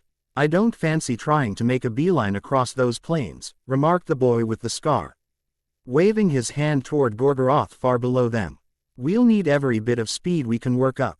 The blonde Slytherin here's the only one of us with experience in mountain country, and those bloody thornbushes are slowing us down dreadfully. If you say so, the boy with the scar, remarked the redhead. You know that I'll follow you anywhere you choose to lead. We can make better time on this road. On the other hand, there's a risk of running into enemies there, and we don't dare let word get out that we're here. This thing, the boy with the scar patted his chest, where ring rode on its chain, is getting heavier and heavier, and it's beginning to really get to me. Did you know that from one point of view, Mordor's not such a Ben's horrified looks, he went on. Look, even back on our world. A lot of people like deserts. They do. It's also warmer here than it was outside, which is a nice change. The boy with the scar rubbed his chin. The clever girl could his new-grown whiskers scraping under his dirty hand. The longer I keep this thing, the more chance of it taking me over. We've got to get to Mount Doom fast, and climbing straight down will take longer, I think. The boy with the scar shook his head. No, the weight I feel from the ring isn't like a real weight, is it, the clever girl? He glanced at her, and the clever girl knew that when she had taken the ring, even for the few hours that she had held it, she had forged a bond with the boy with the scar that nobody else could ever understand. She ran her hand through her hair, feeling how filthy she was. The boy with the scar's right, the blonde Slytherin. The ring's weight isn't really weight, but you do feel it. At the same time, the boy with the scar, if you do need to lighten yourself, you can always ask us to take your stuff. The clever girl glanced at her friends, and noticed how badly their clothes had suffered in the thorn bushes. One thing we can do to lighten ourselves, I think, would be to use some of these rolls of duct tape to patch our clothes. Suiting action to words, she put down her pack and rooted in it, coming up with a thick roll of gray duct tape. We can put patches on both the inside and outside of a torn place, so as to keep the tears from getting worse, at least. They'll hold for a while, and we won't need them for much longer than that, was the pondered that hung unspoken, but understood by all four friends. Not a bad idea, the clever girl, remarked the boy with the scar. If you'd prefer, you can go off behind that rock over there and patch your clothes without worrying about us looking at you. The clever girl hadn't pondered about it much, but she appreciated the pondered. She had gotten used to living in the very close company of her friends, and they had few secrets from each other anymore. The boy with the scar's pondered fullness and courtesy showed that even here, even with the ring getting its hooks into him, the boy with the scar Potter was still a long way from dead. She handed the boys one of the two rolls she had left, and took the other for herself. What happened to the rest of the tape, the clever girl questioned the redhead curiously. When we were in Lorien, the elves found them, and were very impressed at how useful it is. I gave them most of what I had, since they had done such a wonderful job healing me up. With that, the clever girl went behind the rock to work on fixing her clothes up. She was soon glad of the idea. Her trousers were torn and ripped from the thorns, and she could also see damage that had been done by the spider they had fought high in the pass of Terek Ungol. Carefully, she applied duct tape to the outside of each tear, then turned her trousers inside out to do the same from the inside. It would be harsher against her skin than the cloth had been, but she knew that she had to make these clothes last until Mount Doom, at least, and how she did it mattered little. It wasn't as though she was planning to go to a Yule Ball at Hogwarts, after all. A pebble falling alerted her as she was getting back into her trousers, and she glanced up, wary as a wild creature when the hunt is up. A little ways away, she saw a small, familiar, hateful shape slinking behind a rock. Buckling her belt with one hand, the clever girl drew her wand with the other. She then crouched down, holding very still and making no noise. After a while, a familiar head poked cautiously around the rock, and the clever girl narrowed her eyes, hate roaring through her mind, hot as fire. It was Gollum. She did not move, or even breathe, as Gollum slowly left his place of concealment. Her eyes widened in surprise as she saw that Gollum was wearing a coat of what glanced very like orcish armor, mail made of interlocking rings. Inside, she smiled, remembering Gimli's contemptuous dismissal of orcish mail as trash, where we dwarves rivet or solder every single ring shut, so that they don't pop open. Most orcish so-called armorers just butt the ends of each ring together. The stuff works, after a fashion, but no dwarf, or even elf, or man, would be caught wearing such rubbish unless there was no other choice. Quote, her joints began complaining about her posture, so she shifted her weight. Although she did so very quietly, Gollum must have heard something, since he scuttled back to his hiding place. Once he was gone, the clever girl went back and found her friends. She pondered that the duct tape patches they had improvised to hold their clothes together glanced horrid, but, as she reminded herself, this was a long way from anywhere that good clothes would matter. The others lit up at the sight of her. The blonde Slytherin got up, and struck a pose. This is the L.A.test little thing from our Mordor collection, he intoned, in the exact tones of a high-fashion clothing designer. The clever girl had been agog to find out that Dior and Versace and Coco Chanel had sidelines designing the new fashions for the magical world, but it did make sense, and between vast infusions of money and the threat of what the wizards would do if they were betrayed, the Igners had had good reason to keep their silence about what they knew. One look at her expression stifled any urge her companions had to take the joke further. Is something wrong? The clever girl questioned the redhead tensely. All of them had their wands out, and were watching around themselves warily. In a few short sentences, the clever girl brought them up to speed. Gollum's on our trail. I saw him behind us when I was working on my clothes. It looks like he's picked himself up a mail shirt somewhere or other. Probably at Cirith Ungol. I saw quite a few orcish mail shirts there, in all sorts of sizes. When I was snooping through things there, the blonde Slytherin glanced very grim. He could have picked up all sorts of gear there, even though it was apparently only orcs there. The weapons and armor were all in good shape. Well, it makes sense, doesn't it? Questioned the redhead. Look, except for the clever girl, we're all Quidditch fanatics. Even if other things got neglected, like, say, potions. To pick an example completely at random, he glanced so innocent that the clever girl was torn between wanting to smack him one and wanting to giggle. We'd keep our brooms, quaffles, bludgers, and golden snitches in tip-top order, wouldn't we?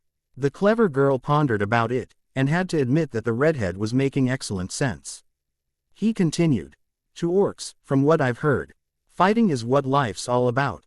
They've obviously never been exposed to the higher things in life, namely, Quidditch. While his friend snickered, he got to his point. So, they would keep their arms and armor in good shape, even though their usual habits make pigs in sties look neat and tidy. Also, a bottle's the last place I'd want to find out that my armor's in bad shape. The redhead, are you sick? Questioned the clever girl solicitously. That's the longest sensible speech I've ever heard out of you. At the look the redhead gave her, she had to smother a laugh. Well, it is. Thanks tons. The clever girl, remarked the redhead. After a second or two, he quirked a grin. I love you too. The clever girl felt herself blushing, and was glad of the grime on her skin and her dark tan. She hoped it was enough to keep her friends from seeing it. Well, if Gollum's on our trail, we'd best get moving and keep on moving. I want to put some miles between us and that little wretch. And if we can lose him, that'll be a bonus, if anything, remarked the boy with the scar, sighing as he stood up and put his pack back on. Let's get moving, people. Miles T.O. go before we sleep, as you remarked before, the blonde Slytherin. At least a little culture and refinement's rubbing off on you, answered the blonde Slytherin, as he shouldered his own pack and prepared to resume their march. Who knows? Under my influence, you might even learn to not eat peas with your knife, and in, 10 years or so, I might have you fit to introduce into decent society. The boy with the scar gave the blonde Slytherin a look, and the clever girl smiled to herself, as they set back out. Unlike at Hogwarts, this was more like banter between two old friends whose friendship, tested and true, was strong enough to stand up under any amount of wordplay and verbal one-upmanship. While the blonde Slytherin was still a snarky, sarcastic person, these days he didn't seem to want to wound with words. The way he had back at Hogwarts, before his parents' death, and before the ring had come into all their lives, throwing them together in this terrible task. For hours, the four friends followed the road cautiously. When they came to a curve, they took cover while one of them peered around the cliffs to see if there was anybody else there, and they glanced behind them frequently.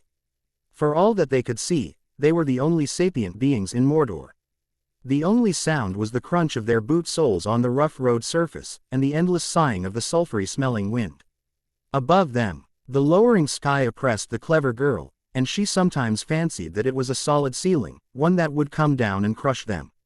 After hours of marching, they came to yet another curve in the road. The boy with the scar, the redhead and the blonde Slytherin huddled against the cliffside while the redhead peered slowly and cautiously around the curve. The redhead hissed, "Come here," and gestured for his friends to come up closer. When they did, he pointed off across the tumbled hills. Sighting along his pointing finger, the clever girl could make out an orc hold. There were some crudely built houses and what glanced like the entrance to a cave. A few thin plumes of smoke showed that it was occupied. "What do you think we should do?" questioned the redhead. "We can't just go ambling along the road. That nest of orcs is sighted so that they have a good view of the road. I'd bet that they're there so that they can keep an eye on what goes up and down this road." "As usual, Weasel, you have a keen grasp of the obvious," muttered the blonde Slytherin, looking around them nervously. However, the countryside here isn't completely impassable, see. He pointed off toward the side of the road that faced away from the cliffs, overlooking the plain of Gorgoroth below them. I think, if we're careful and watch where we put our feet, we can scramble down there and go around. The clever girl glanced at it suspiciously. Next to the road, it glanced difficult going. The hillside was steep, and clumps of thorn bushes, patches of loose gravel, and other difficult spots were easy to see. Still in all, there wasn't any choice, and they were taking a chance just staying on the road. On the road, they were terribly easy to spot, and some orcs did have very keen vision. So decided, so done, remarked the boy with the scar decisively. Suiting actions to words, he scrambled down the hillside, sliding and slipping sometimes, and keeping himself on his feet with judicious use of the staff Faramir had given him in Ithilien. With a mental shrug, the clever girl followed him, and the redhead and the blonde Slytherin came climbing down after. The going was, as the clever girl had feared, difficult. The footing was treacherous, and the hillside was steep enough to make going very slow. Once they were down about 20 feet or so, they began moving horizontally, picking their way very carefully, sometimes having to almost jump from one foothold to the next. Again and again, one of them came close to losing balance and tumbling down the hillside. At one point, the redhead did go falling down, but a bush stopped his fall in time. He scrambled slowly back up to where his friends were waiting, swearing under his breath and favoring one leg. In that fashion, they managed to go about 2 miles or so, by the clever girl's estimate. The time they used could have taken them 6 miles on the road, but as long as they were in danger of being spotted, the road was useless to them. The day was shading on into the deep night of Mordor when, at the blonde Slytherin's signal, they began climbing up again, their boots scrambling for purchase and the friable ground as they moved upwards. At the blonde Slytherin's direction, they tied themselves together with rope. When they reached a level with the road, the blonde Slytherin went on up first, peering around cautiously. Only at his signal did the others come up, one at a time. The clever girl's muscles, strained from the hours of climbing, ached with relief when she stood at last on the flat surface of the road. She did a couple of knee bends, to try to get the kinks out of her legs. Beside her, the boy with the scar sprawled, gasping and panting like a gaffed fish, and the redhead squatted, staring into space. The blonde Slytherin, on the other hand, glanced offensively unruffled. Apparently he was telling the truth about his climbing experiences, pondered the clever girl, looking at him resentfully. The blonde Slytherin glanced at them, with unaccustomed compassion on his face. Look, I know how you lot feel, but we've got to keep moving. Every minute's precious. We know, the blonde Slytherin. We know. With that, the boy with the scar heaved himself to his feet, and the redhead and the clever girl followed suit. Wearily, moving slowly at first, they set back off down the road. Only their long habit of caution saved them at the next curve, when the clever girl, who was in the lead, took her turn to peer around the edge of the hill to see the next stretch of road before they entrusted themselves to it. To her horror, she saw 2 orcs coming along the road toward them. "Take cover," snapped the boy with the scar. Pulling out the invisibility cloak, he donned it. "I'll take care of them." At the blonde Slytherin's questioning look, he deigned to continue. "If possible, I'll let them go on past. If they begin to look like they're on to us, I'll hit them with a petrification charm or something like that. I may not know the unforgivable curses, but I do know a good deal of magic that can be used in this sort of situation." He patted the blonde Slytherin's shoulder. "We've been leaning on you a lot, old friend, and I appreciate everything you've done, but it's time I took more of a hand in things." The blonde Slytherin and the redhead slid back down below the level of the road on the hillside. The blonde Slytherin still looking slightly gobsmacked at being called old friend by the boy with the scar Potter. The clever girl, on the other hand, slipped uphill, hiding behind a thornbush and trusting to her elven cloak to conceal her. Closer and closer the orcs came, and the clever girl could hear them speaking to each other. To her relief, they were not speaking the incomprehensible tongues she vaguely remembered them using in Moria. They were apparently of different breeds and tribes, and she knew that orcs varied widely in their speech. The smaller orc led the way, hunched over and snuffling like a dog on a scent. He was wearing brown clothes, and carried a bow that the clever girl immediately lusted to possess. It was a recurve model, and glanced like it was just about the right size for her. Behind the scent-tracking orc came another, this one equipped and dressed like Shagrat's company back at the Tower of Cirith Ungol. "Garn," the smaller orc remarked, "that gobbler's slipped us again. If he hadn't had that mail shirt on, I'd have nailed him. I got him, neat as neat, in the small of the back, but he ran right on." "Good thing for you, too," sneered the big orc. "Word from upstairs is that he's wanted, alive. Bring him in dead, and it's your skin. Those shriekers want to talk to him. Better him than us, I say." "You're right, the shriekers give me the creeps.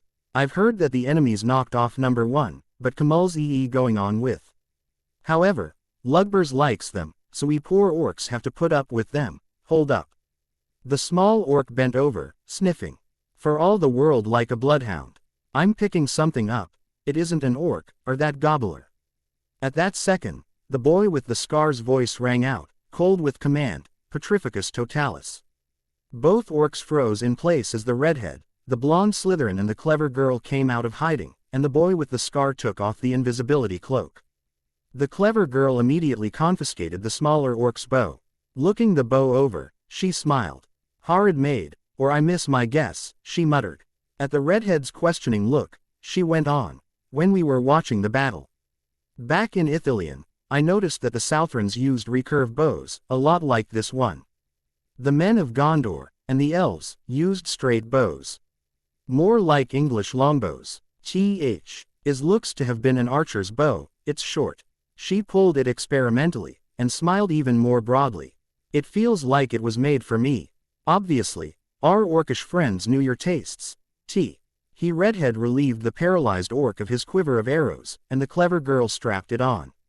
"I'm rather surprised you didn't pick up a bow and arrows back at the battlefield, but we were all busy then, weren't we?" "Yeah, we were." The clever girl shuddered at the memory of the screams of the wounded of both sides. "Also, we weren't on that close terms with the Rangers, and I didn't know how they'd feel about me looting the battlefield. I don't remember them taking much, if anything." She took out the arrows, one after another, and examined them critically. They met her criteria. All of them were straight and in good condition, with black feathers, wickedly barbed heads and excellent balance. "Now, what do we do with these orcs?" questioned the boy with the scar, the blonde Slytherin. "Can you put one or both of them under the Imperious curse?" "We could certainly use a native guide here, and I'd prefer one more reliable than Gollum turned out to be." "I know what you're saying. I can't believe I was so damn trusting to let him go flapping around without putting him under Imperious." The blonde Slytherin's narrow, clever face twisted in self-disgust. "How could I, the blonde Slytherin Malfoy, the star of Slytherin, be so confoundedly thick?" Crabbe and Goyle would have known better. A shadow passed over his face. "Right now, I wouldn't mind having them here." He gave his friends a haunted grin. "Look, I know how you feel about them. I know their faults, no one better. Still and all, they're loyal, to me if to nobody else. After Gollum, you really learned to appreciate loyalty. Tell me about it." "The blonde Slytherin," muttered the redhead, fingering the lump on the back of his head where Gollum's rock had struck him. "We all underestimated Gollum, and he's still out there, remember. I can put one of these orcs under Imperious, but holding them both at once will be difficult. I'm getting more and more knackered. I'd rather obliviate our big friend here, and keep the smaller one. If I lose control of him, he'll be easier to deal with, I think." At the boy with the scar's nod, the blonde Slytherin raised his wand. "Obliviate." The larger orc's face went blank, reminding the clever girl of Gilderoy Lockhart after the affair of the Chamber of Secrets. As the big orc shambled off, his face a mask of stupidity, the blonde Slytherin turned to the small tracking orc and raised his wand again. "Imperio." When the spell was in place, the blonde Slytherin questioned, "What's your name, and what do you do?" The orc muttered, "My name is Burzhash, dark fire in your language. I'm a tracker." "How well do you know Mordor?" questioned the boy with the scar. Burzhash gave him a contemptuous look. "I've lived here for centuries, human. I know Mordor very well." The boy with the scar grinned. "No," he showed his teeth, the clever girl decided, arranging the quiver so that it rode more easily. What the boy with the scar had on his face could not be called a smile. Excellent. You're our new guide. With that, the boy with the scar gestured, and the orc led them off down the road. Death March in Gorgoroth. Under Berzhash's guidance, the four friends moved off, on a path they hadn't really noticed before. The orc was quite clever at finding his way, leading them through the bush, always heading down toward the main plain of Gorgoroth below. Just behind Berzhash, the blonde Slytherin paced along, graceful as a cat, with the boy with the scar just behind him. From her vantage point at the rear of their little procession, the clever girl kept turning and looking back. She never saw anything, but she couldn't shake the feeling that Gollum was there. She had a prickling, uneasy sensation all over her back, and any unusual noise all but had her jumping out of her boots. Just ahead of her, the redhead peered left and right, keeping an eye open for any more nasty surprises. At first, Berzhash set a fairly fast pace, but once they had gone a little way away from the main road, he slowed down somewhat, in deference to their lesser stamina. When they paused to rest, the clever girl examined him in wonderment. She had not really realized just how tough and hardy orcs were. While she had gotten much tougher since coming to Middle-earth, she, and her friends, were slightly winded and breathing hard. Berzhash glanced fit and eager, ready for another long trek. They are awfully tough, aren't they? The clever girl murmured the blonde Slytherin. He had come up behind her. I can see why the Dark Lord loves using them as soldiers. If they were just smarter, they'd be a real threat. As things stand, I'm having a bit of a time keeping our friend under control, even with the Imperious curse. He rubbed his forehead. Keeping the Imperious up takes effort. What if Sauron takes over control? Questioned the redhead. You've mentioned that he seems to be able to directly control some of his creatures. The blonde Slytherin nodded. He can. However, he'd have to have twigged just where we were to bother bending all his will to taking Berzhash back, and if he had done that, he's got a lot better ways to deal with the situation. The blonde Slytherin's face clouded for a second, and the clever girl shuddered again at the pondered of herself and her friends, cornered, facing off the hordes of the Dark Lord. That's right, the boy with the scar confirmed. He could take Berzhash back in a second, if he knew what was going on. Right now, stealth and quiet are our best friends, those in sheer audacity.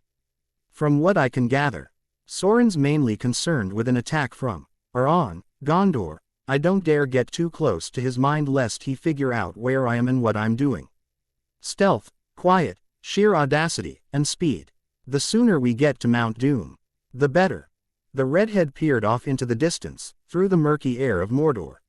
So, let's get the lead out and let's get cracking. With that, he got up and began marching again, and the others followed in his wake. The clever girl never could remember, afterward, how long it was that they marched. She had fallen almost into a trance state, her mind ranging over her past life. Hardly aware of the weary miles she tramped. On one level, she knew that her legs and feet were aching, that the duct tape patches she had improvised to hold her clothes together a little longer were chafing her skin, and that she was thirsty. The sulfur-laden air of Mordor dried her mouth so badly that the tissues clung together. Most of her consciousness, though, was far away.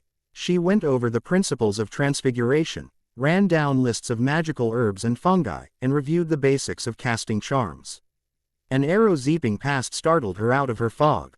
She was throwing herself onto the ashy ground before she was even aware of what she was doing, noting in passing that her friends were doing the same thing. From around them, shouts of, Yahoy, Yahoy, Yahari hoy, echoed and re-echoed. Arrow after arrow zinged overhead. Blue, snarled the boy with the scar. He rolled over to the blonde Slytherin, grabbing him by the shoulder. I pondered you had that bloody Berzhash under control. Raising up slightly, the boy with the scar raised his wand, aimed at several oncoming orcs, and exclaimed, Petrificus totalis. The orcs went over, stiff as boards. I do, screamed the blonde Slytherin, his face pale beneath the tan he'd picked up on their trip. Berzhash didn't know these orcs were here. They're a colony of stragglers, it seems. EY got out from under the control of their bosses, and holed up here.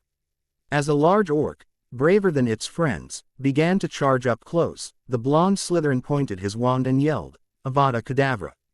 In a flash of green light, the orc fell over dead, along with 2 others that had been getting ready to follow. To the clever girl, the fight was a replay of the big fight in the chamber of Mizarbel, a confused, terrifying chaos where she fired off spells left and right, as arrows whizzed uncomfortably close and ugly, leering, snarling faces loomed up to strike at her. More than once, she had to fight with her short sword in one hand and her wand in the other, alternating tricks like summoning and then repelling arrows with slashing at wounded orcs who had managed to crawl close enough to try to grab her.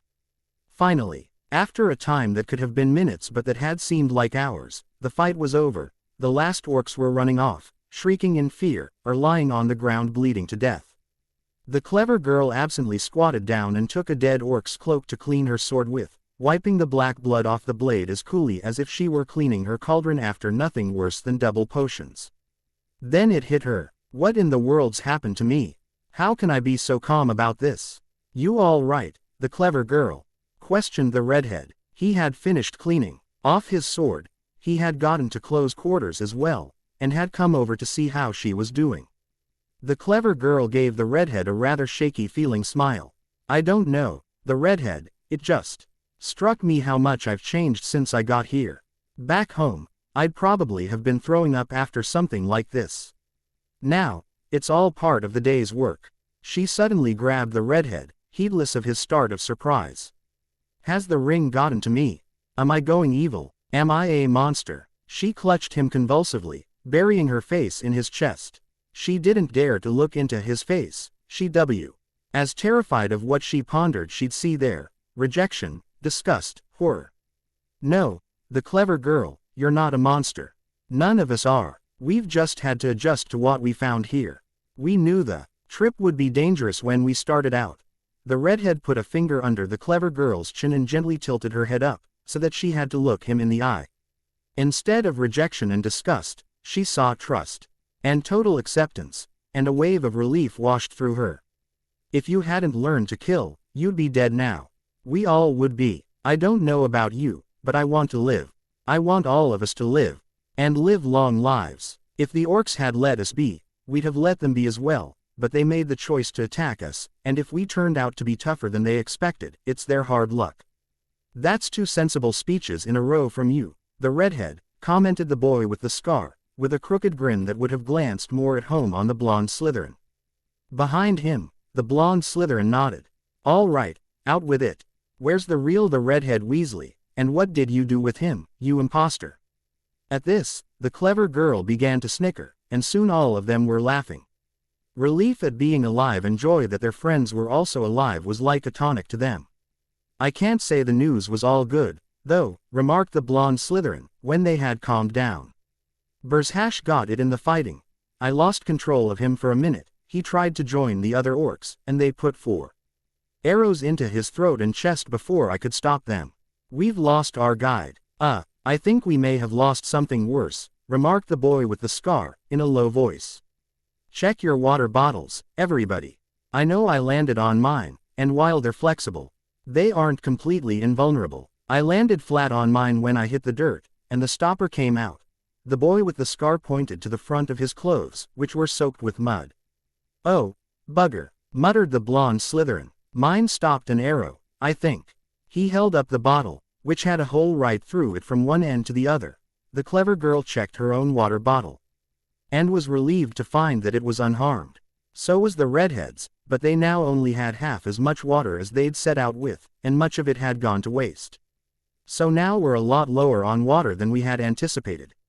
And don't have a guide to where water can be found, muttered the boy with the scar. He glanced off into the distance. Mount Doom loomed on the horizon, a black cone against the dark gray skies of Mordor. Its top was dimly lit from within as the fires within seethed. I'll tell you all what. I'll take the water, and make a dash for it. I think I should be BLE to get to the mountain in a couple of days. You all can turn back here. Get back to the Tower of Cirith Ungol, and back up through the pass. Tell them. His voice broke for a moment, and then became firm again. Tell them at Hogwarts, when you get back, that my time there was the best times of my life. What are you babbling about? Questioned the clever girl. Down inside, She knew just what he had remarked.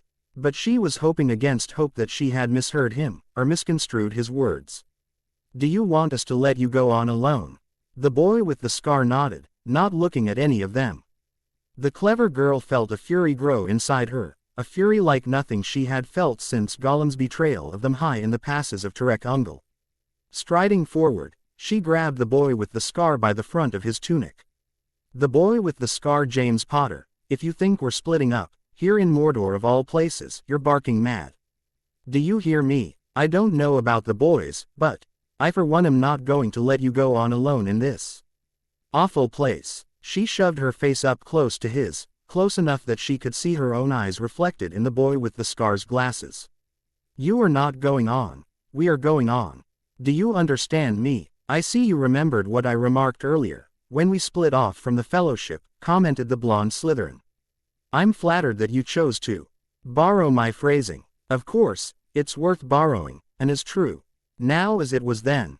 His voice acquired a very hard edge. The clever girl was uncomfortably reminded of Professor Snape confronted with a bungled potion. "I remarked we had an errand, the boy with the scar. An errand in Mordor. I don't know about the others, but I'm not turning back until that errand is done. And if you think I abandon you, you've forgotten a few things," the boy with the scar snarled the redhead. "We've been best friends since we were 11 years old, and before our first school year was out. We'd faced up to the Dark Lord together. Remember that chess game?" His eyes blazed. "The clever girl and I have faced danger with you again and again and again. I'd have gone on into the Chamber of Secrets with you. But for that rockfall, I haven't forgotten that I was the thing you'd most miss, back during the Triwizard Tournament." His expression suddenly went somber. "And, maybe I owe you for not believing you when you first told me you hadn't put your name into the Goblet of Fire. If nothing else, this can serve as penance." The boy with the scar turned away, wiping at his face. When he turned back, his expression was haunted, and desperately unhappy. "You all don't know what this means to me. Can you please hear me out, though?" He glanced from one of his companions to the other. Not able to meet their eyes. "They held this burden I bear, even if just for a little while. You know just how magical it is." At the clever girl's nod, he went on. "Okay, think about this. I've got to get close enough to throw this ring into that damned volcano. What do you think will happen then, when all that magical energy is released at once?" The redhead and the blonde Slytherin's eyes widened, and the clever girl felt an icy stab of fear down her back. The boy with the scar saw that he had made his point. "My own guess is that the ring's destruction is going to set a magical backlash and explosion like nothing I've ever heard of. If it doesn't set off a volcanic eruption as well, I'll eat my boots." The boy with the scar glanced off toward the mountain again. "Can you now see why I don't want you to come along? I have a right to risk my own life. I've already had more life than I should have, by all rights, but you have the right to live your lives out. That includes not tossing them away on a suicide mission. Remember Trelawney's prophecy?" questioned the blonde Slytherin. "It remarked we all were necessary for this to end successfully. The clayworker, the farmer, the dragon and the mustelid, if I remember right. This hasn't ended yet. Besides," the blonde Slytherin quirked his old snarky grin, "as I remarked back in Rivendell, you need me. I remarked you were Gryffindors. Which meant you were gallant fools. I was guilty of understatement, if anything. You need me, anyway. You don't know the unforgivable curses, or a lot of the other dark magic my father made sure I was taught. What do you think will happen to you if you get jumped again? Not to mention, Gollum's still around. You may be able to handle the little creep, but I wouldn't feel right about leaving you to do it." The clever girl reached out, and gently took the boy with the scar's glasses off. As softly as the touch of a butterfly, she patted his cheek with her right hand. "That's payback for slapping me, back outside Tirek Ungol." As the boy with the scar's eyebrows lifted in surprise, the clever girl swung her left hand, slapping the boy with the scar rode enough to rock his head back on the hinges. With a grunt of surprise, he stumbled backward and sat down. Bending down, the clever girl replaced his glasses on his face, and hissed, "And that was for being idiotic enough. And thinking ill enough of us, to even suggest that we'd leave you. I ought to shake you good, to see if you've completely lost your mind, or if a tiny little piece of it is ill rattling around somewhere in your skull. The boy with the scar shook his head, wiping up a little blood that dripped from the corner of his mouth. The clever girl turned to face the redhead and the blonde Slytherin, who were staring at her, eyes round with surprise, and, she noted with satisfaction, reluctant respect. She felt a rather nasty grin spreading across her face. Like I remarked, that was payback. Come on. The boy with the scar, I didn't hit you that hard. On your feet, boy, we've got miles to make. Looking slightly dizzy, the boy with the scar got to his feet, using his staff to help himself up. When he had gotten back up, the clever girl turned toward the mountain, and they set out again. The clever girl had caught the redhead and the blonde Slytherin looking at each other in surprise at this new side of her personality, and one part of her felt a guilty thrill of satisfaction. The last leg of their journey to the mountain was harder than any part of their trip so far, the clever girl pondered. If they'd been able to travel openly, they could have done it in a couple of days. As it was, though, they had to creep from one sheltered place to another, always on the alert for orcs or Gollum. If they slept at all, it was fitfully, and never all at once. One of them always had to be awake and on watch under the invisibility cloak, ready to awaken the others if enemies drew near. More than once, they had to lie doggo for hours, hiding as huge forces of orcs, or sometimes men, marched by. From their vantage points, they could hear the cracks of the orc drivers' whips, and hear the shouts of the commanders driving and leading their soldiers to war for the glory of Mordor and the power of its dark lord. Their water didn't last too long, although they were deliberately stretching it as far as they could. The clever girl found herself dreaming of water, thinking longingly of the well-appointed baths of Hogwarts, or the flowing rivers and streams of her English home. If I ever get back out of this, she promised herself silently, I'll never take water for granted again. The others were suffering, too.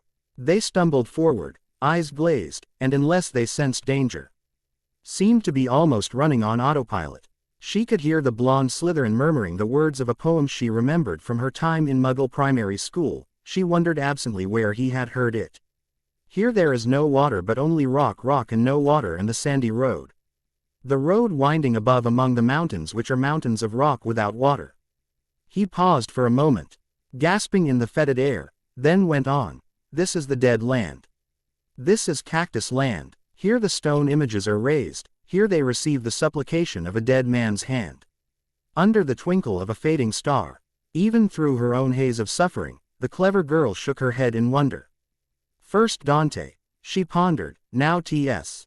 Eliot. Do we ever really know another person? At least, the poems, the waste land and the hollow men, couldn't be more appropriate. She smiled to herself, heedless of the pain from her dried and chapped lips. It faded into the haze of pain from her legs and feet. After all, she hadn't had her boots off in days, and even though her socks and boots fit her quite well, she knew that her feet were masses of blisters. Ahead of her and the blonde Slytherin, the boy with the scar stumbled along dazedly, leaning on the redhead and on his staff.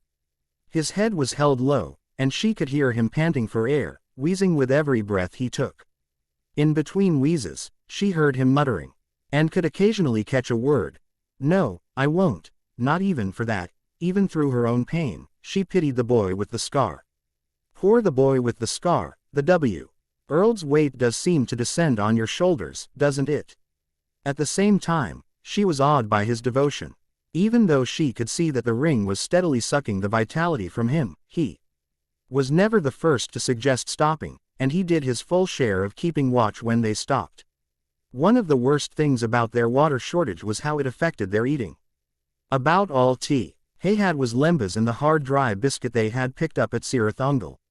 The lembas went down well, needing very little water to wash it down with, but the biscuit proved to be a dreadful trial.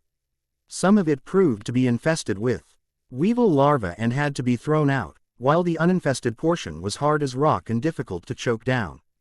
This isn't working, boys, remarked the clever girl as they sat together, gnawing at the stony biscuit. I don't care if it's dangerous. I am going to go looking for water. As she glanced from face to face, she saw how weary and drained they all were.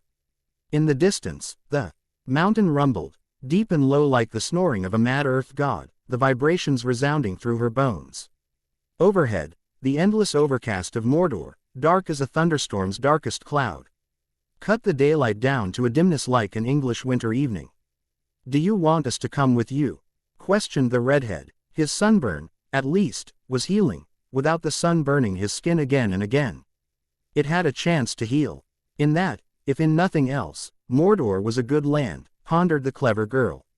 She had long since become inured to her own suffering, but it still hurt her to think of her friends in pain. "No," the redhead, "I think I can go alone. The way the land lies, I think there's water not too far off, and we're not far from one of Sauron's roads. There hang those, if only because a lot of his soldiers come through here," the clever girl answered. The pondered of her friend's pain drew her eyes to the boy with the scar. The boy with the scar was sitting there, staring at nothing. He had developed an odd tick in his mouth over the last couple of days, and did not usually respond the first time someone spoke to him. "The blonde Slytherin, you and the redhead stay here. I think one of you should take the invisibility cloak and keep watch from up higher, and the other should stay with the boy with the scar. We need to let him sleep if he can." "That sounds like an excellent plan," the clever girl, the blonde Slytherin, remarked. He gave the boy with the scar a long, appraising look, and then glanced up into the clever girl's eyes. She could see that the blonde Slytherin was quite worried about their friend. "Let's let the boy with the scar sleep." "Do you want to sleep?" the boy with the scar. The boy with the scar slipped over to one side and flopped out on the ground. His eyes shut. As tenderly as his own mother, the redhead lifted him enough to slip a cloak under him, to cushion him from the ground, and then let him lie back down. Slipping his glasses off and pulling another cloak over him, the blonde Slytherin opened the boy with the scar's pack and took out the silvery invisibility cloak, pulling it over himself. A scat. Tearing of small stones rolling down the slope told the clever girl that the blonde Slytherin was climbing up to the top of the hill, to watch for trouble. She took the surviving water bottles and went toward the road, keeping in cover as best she could. "Wakey, wakey." The redhead stirred the boy with the scar with his foot, bringing him from sleep to a slightly confused awakening. At first he gasped and reached up to shield his face. But as comprehension of where he was dawned, he put his arm down and sat up. The loose soil they had been sleeping on was softer than rock, but not by a great deal. "You all right?" the boy with the scar. The redhead leaned forward, concerned. The boy with the scar put his hand on his chest, over where the ring rode on a chain around his neck. I was dreaming." He shook his head at the redhead's expression. "No, not the wheel of fire again, although I rather think I'll be seeing it more and more, awake and asleep." He peered off through the gloom of Mordor, toward the distant glow that was the top of Mount Ordeal.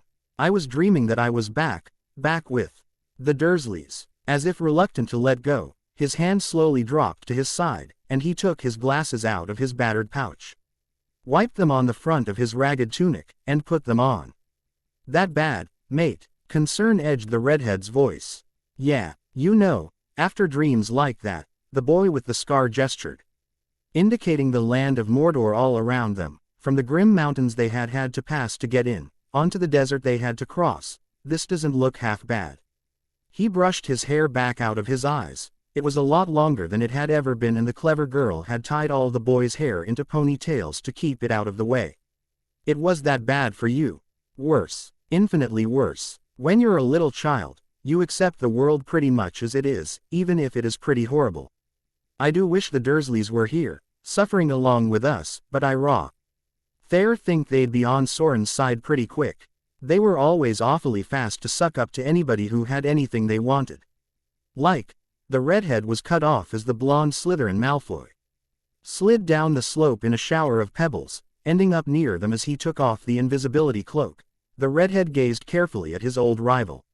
Like all of them, he had been changed greatly by their weeks of hard travel. Always thin, Malfoy was now almost emaciated. His formerly pale skin was tanned and roughened by the weather, and like them all, his clothes were in dreadful shape. "Have a good rest, Potter?" he questioned. "Nothing stirring that I could see or hear, and I used a keen-sense charm, my mother taught me about them, to make certain. Granger's taken the water bottles. She thinks there's water not far away." Good. We've got lembas aplenty. Still and all, without water, we can't go much farther. The redhead rubbed his cheek. He still had skin peeling off from sunburn. If nothing else about Mordor agreed with him, the lack of sunshine did. A crunching noise near them sent them all diving for cover, wands out and ready to fight. The redhead peered out, wondering whether they had been discovered. Relax, boys, it's just me, came a familiar voice, and the clever girl Granger came into view, flitting carefully from one sheltered spot to the next. Like all of them, she did not like the idea of being caught in the open in this place. She had the water bottles festooned around her, carefully padded with cloth so that they wouldn't clink or rustle together and betray her.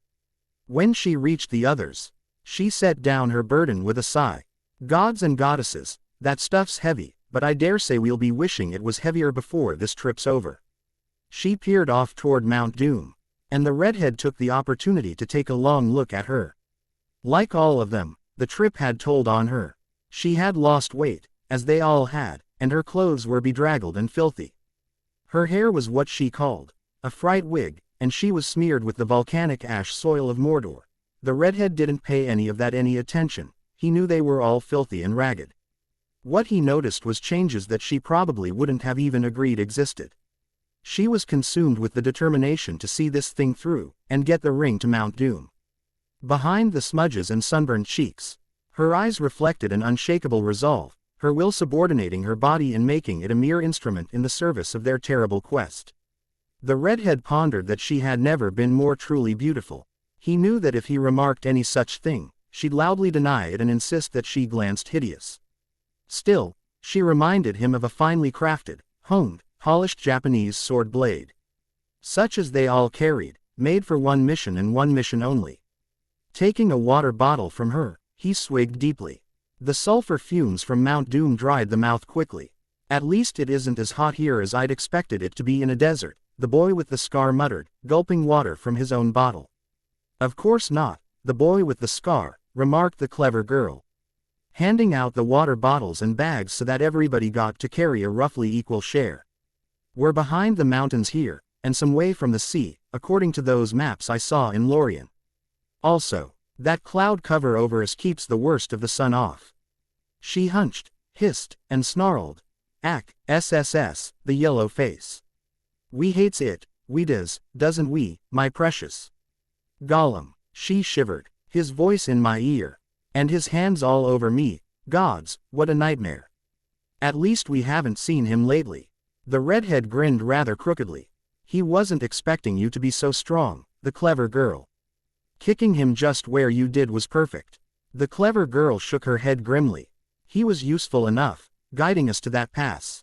I'd bet Hogwarts Castle that he always had something underhanded in mind. Though, like getting his precious back after that creature was done with us. She didn't strike me as interested in rings. The only female I've ever met of whom that statement can be made, drawled the blonde Slytherin. The clever girl aimed a playful punch at his bicep. Ouch. Come and see the violence inherent in the system. Help, help, I'm being repressed. I'd say about 10 miles, the boy with the scar. The blonde Slytherin peered off toward the mountain. As they had traveled, it had become larger and larger, a huge black humped triangle that swelled until it filled a large part of the horizon. Ever and anon it rumbled, deep and low enough that it was as much perceived as heard. The boy with the scar seemed to come to a decision. Very well, let's weaken while we're here, and tomorrow. Try to make a dash for the mountain. Does it look like there's any chance of running into soldiers of the enemy on the way, the blonde Slytherin? The blonde Slytherin cogitated. Highly unlikely. From where I was, I could see almost to the base of the mountain, and there didn't look like anything alive. It's ash plain all the way, and the nearest roads I could see are a long ways to either side. Good. Before we go, though, I'm going to suggest that we shed any extra encumbrances. We'll keep our wands, the clothes we're wearing, our water bottles, our swords, the invisibility cloak, and nothing more. If we have to, we'll use the enervate charm. The boy with the scar grinned a haunted grin. It won't burn us out before we get there, I'm thinking. Endgame in shadows. As the clever girl watched, the redhead and the blonde Slytherin dug a hole. All they had to dig with was their hands. Use of their swords to loosen the dirt had been rejected in horror when she brought it up. Why? The blonde Slytherin had gasped. That would be like serving cheap butterbeer in a fine crystal goblet.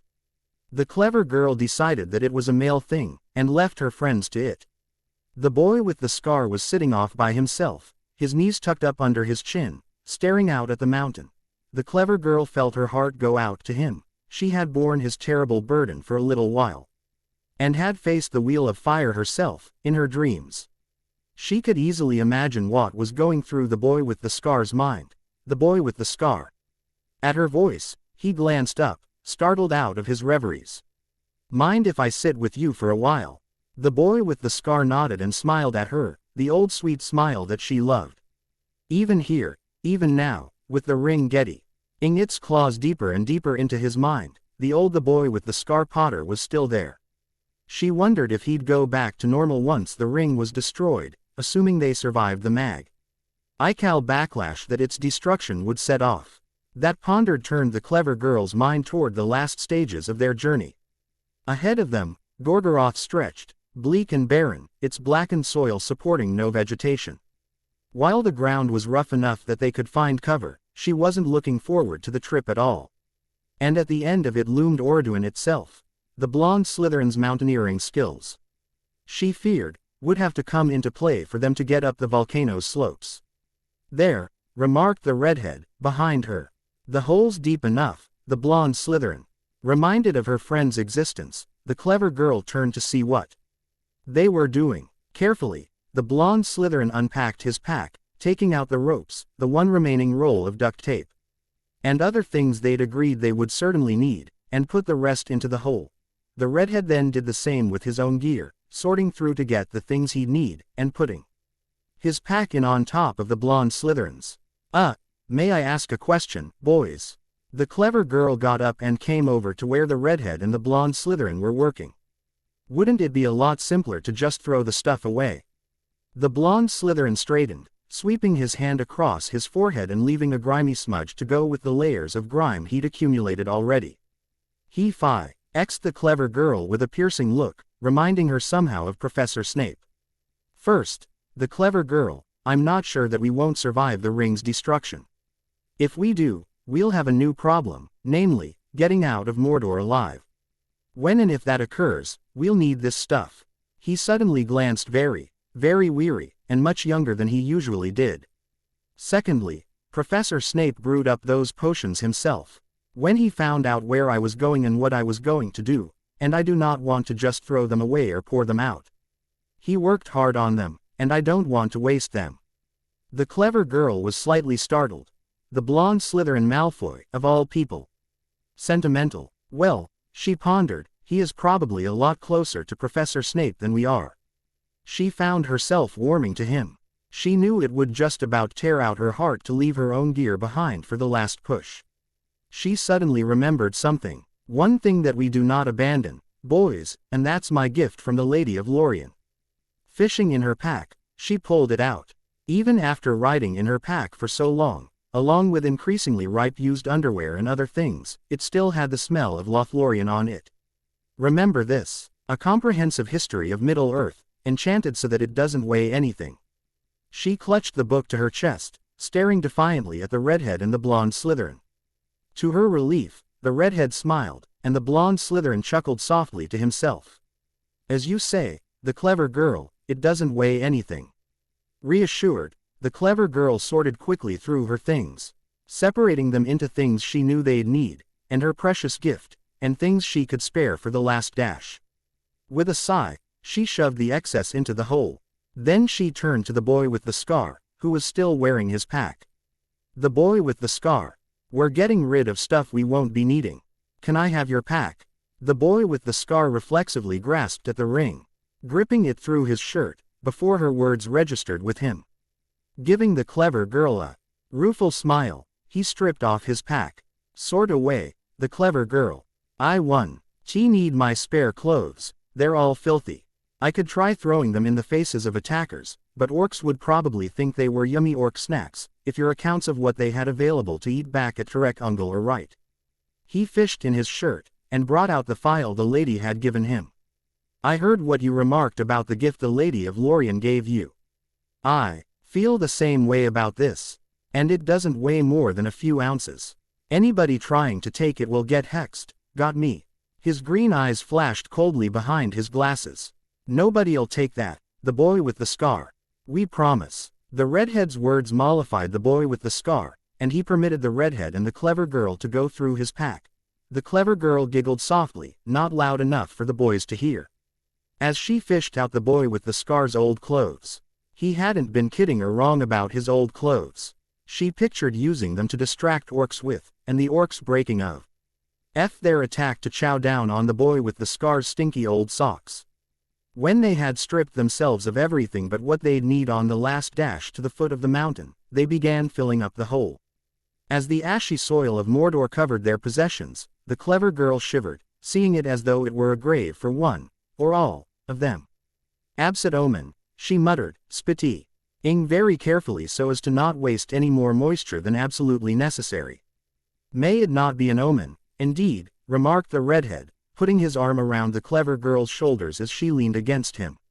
She relished the feeling of being under his protection, even though she knew full well it was illusory. In a fight, they all had to pull their own weight, and she knew that if she had actually been the sort of shrinking violet she had read of in muggle-ridden adventure tales, she'd either have never been along or would have been dead a dozen times over already. The redhead shook his head. I just hope Gollum doesn't find it. I don't think there's anything there he could use. The clever girl turned to face her friend as a ghostly grin flitted across his face. And I don't think even he would want our old used clothes, do you, the clever girl? The clever girl wrinkled up her nose. You think of the oddest things, the redhead, not that that's a bad thing, in and of itself. She bent over, blinking and crouching, hissing, SSS, nasty mages as leaves as their old clotheses. Nasty, icky, we doesn't want them, does we, cry Stinkses.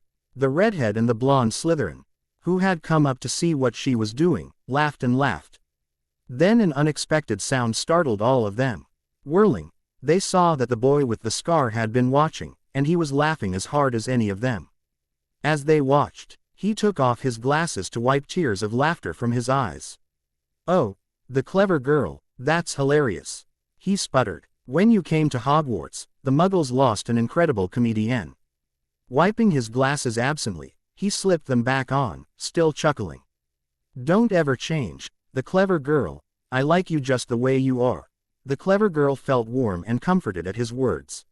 She had always felt slightly insecure. All her time at Hogwarts, she had never been able to shake a feeling that it was all too wonderful to be true, and that any minute Professor McGonagall or Professor Dumbledore would tell her that there'd been a mistake, and she'd have to leave. Being told that one of her favorite men in the world liked her just as she was made her feel wonderful. Shaking her head, the clever girl dragged herself back to present reality with an effort. They were an immeasurable distance from Hogwarts, and the only way back that offered any chance of safety and security once they were back stretched out ahead of them, across the barren, blasted plain of Gorgoroth, to the top of Mount Doom.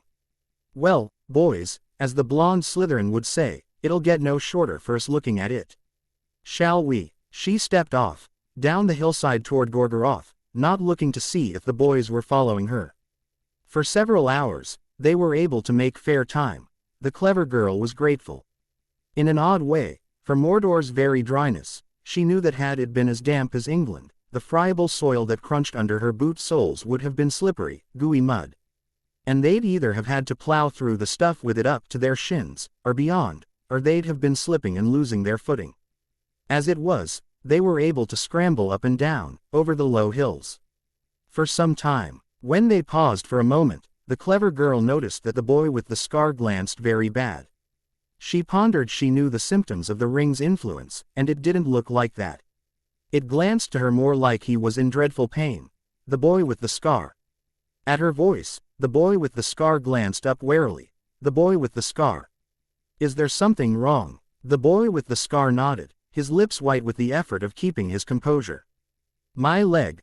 I pondered. It was okay, but it's been getting worse and worse, these last few miles. He thrust out his leg, and the clever girl hissed. She could see that it was swollen and red and angry, through the holes that the boy with the scar hadn't bothered mending. The blonde Slytherin snapped. "Roll up your trouser leg." The boy with the scar. "Let's have a look at that lot." When the boy with the scar had managed to get his leg bared, the blonde Slytherin glanced it over, his face grim. The boy with the scar's leg was swollen and red, and the clever girl didn't think that was a good sign. "I don't like the look of that," the boy with the scar. "I don't like it at all. How long has it been bothering you?" "Some time," the boy with the scar gasped, as the blonde Slytherin gently prodded the puffy flesh. "Several hours. I don't know just how long." The blonde Slytherin wordless. Lee began to take the boy with the scar's boot off, and when that was off, he rolled the boy with the scar's sock off, wrinkling his nose at the smell. Even through the sulfur-laden air of Mordor, the clever girl could smell the boy with the scar's foot, but she paid the smell no mind. She was far more concerned for the boy with the scar. The blonde Slytherin probed at the boy with the scar's leg, making him gasp in pain. "You shouldn't have been walking on this," the boy with the scar. "I should have pondered of that earlier." He glanced up, eyes full of self-reproach. "I should have had you WRAP up your leg before we left Turek Ungol. Damn it," he suddenly exploded, in a fury of frustration. Why couldn't this have waited till we finished Hogwarts? Madame Pomfrey could put you to rights with a few quick spells, or potions. But I only know a little of what she knew." "Don't blame yourself, the blonde Slytherin," the boy with the scar answered. Reaching out, he took the blonde Slytherin's hand in both of his. "If I wasn't a stubborn ass, I'd have remarked something earlier." "Is it too late to do anything?" The blonde Slytherin's narrow, clever face twisted as he pondered about the boy with the scar's question. "We can wrap your ankle and lower leg tightly with duct tape, one of the great Muggle inventions, and thank you, the clever girl, for insisting we bring it," the blonde Slytherin concluded. As the clever girl smiled at his acknowledgement of her contribution. "I don't know if we can get your boot and sock back on, but maybe we can modify your boot." Suiting action to words, the blonde Slytherin took the remaining roll of tape and began systematically wrapping the boy with the scar's foot up, starting below the ankle and moving upward. When the boy with the scar's ankle had been taped up tightly, the next step was seeing if his boot would still fit. As it turned out, it would, albeit with the laces removed to get it on over the tape, and then relaced as tightly as they would go. "Thank the gods for small favors," muttered the boy with the scar. "I wasn't looking forward to doing without my boot, or to having to cut it about so it would fit." He stood up experimentally, swaying slightly as he tried to become accustomed to his bandages. "I may need help up ahead, but I think I can go on." The redhead stepped forward, and the boy with the scar leaned on his arm, using his staff to support his other side.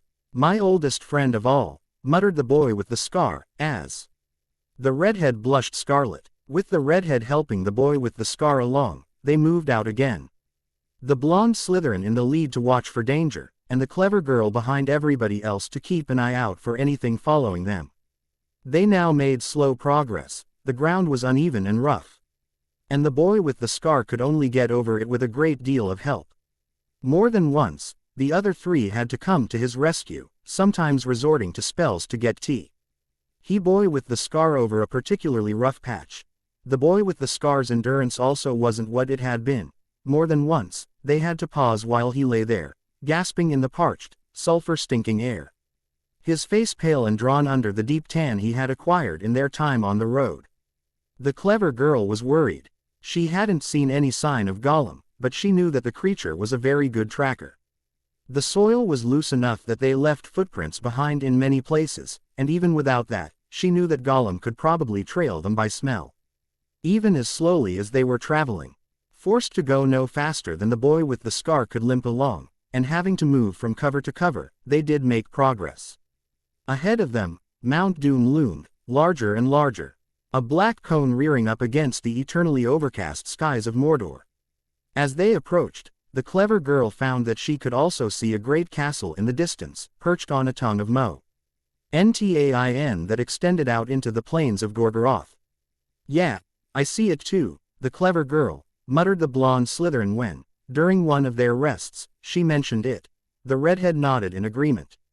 The boy with the scar was lost in a haze of pain, thirst and exhaustion, lying back with his eyes barely open, his breath coming in gasping sobs.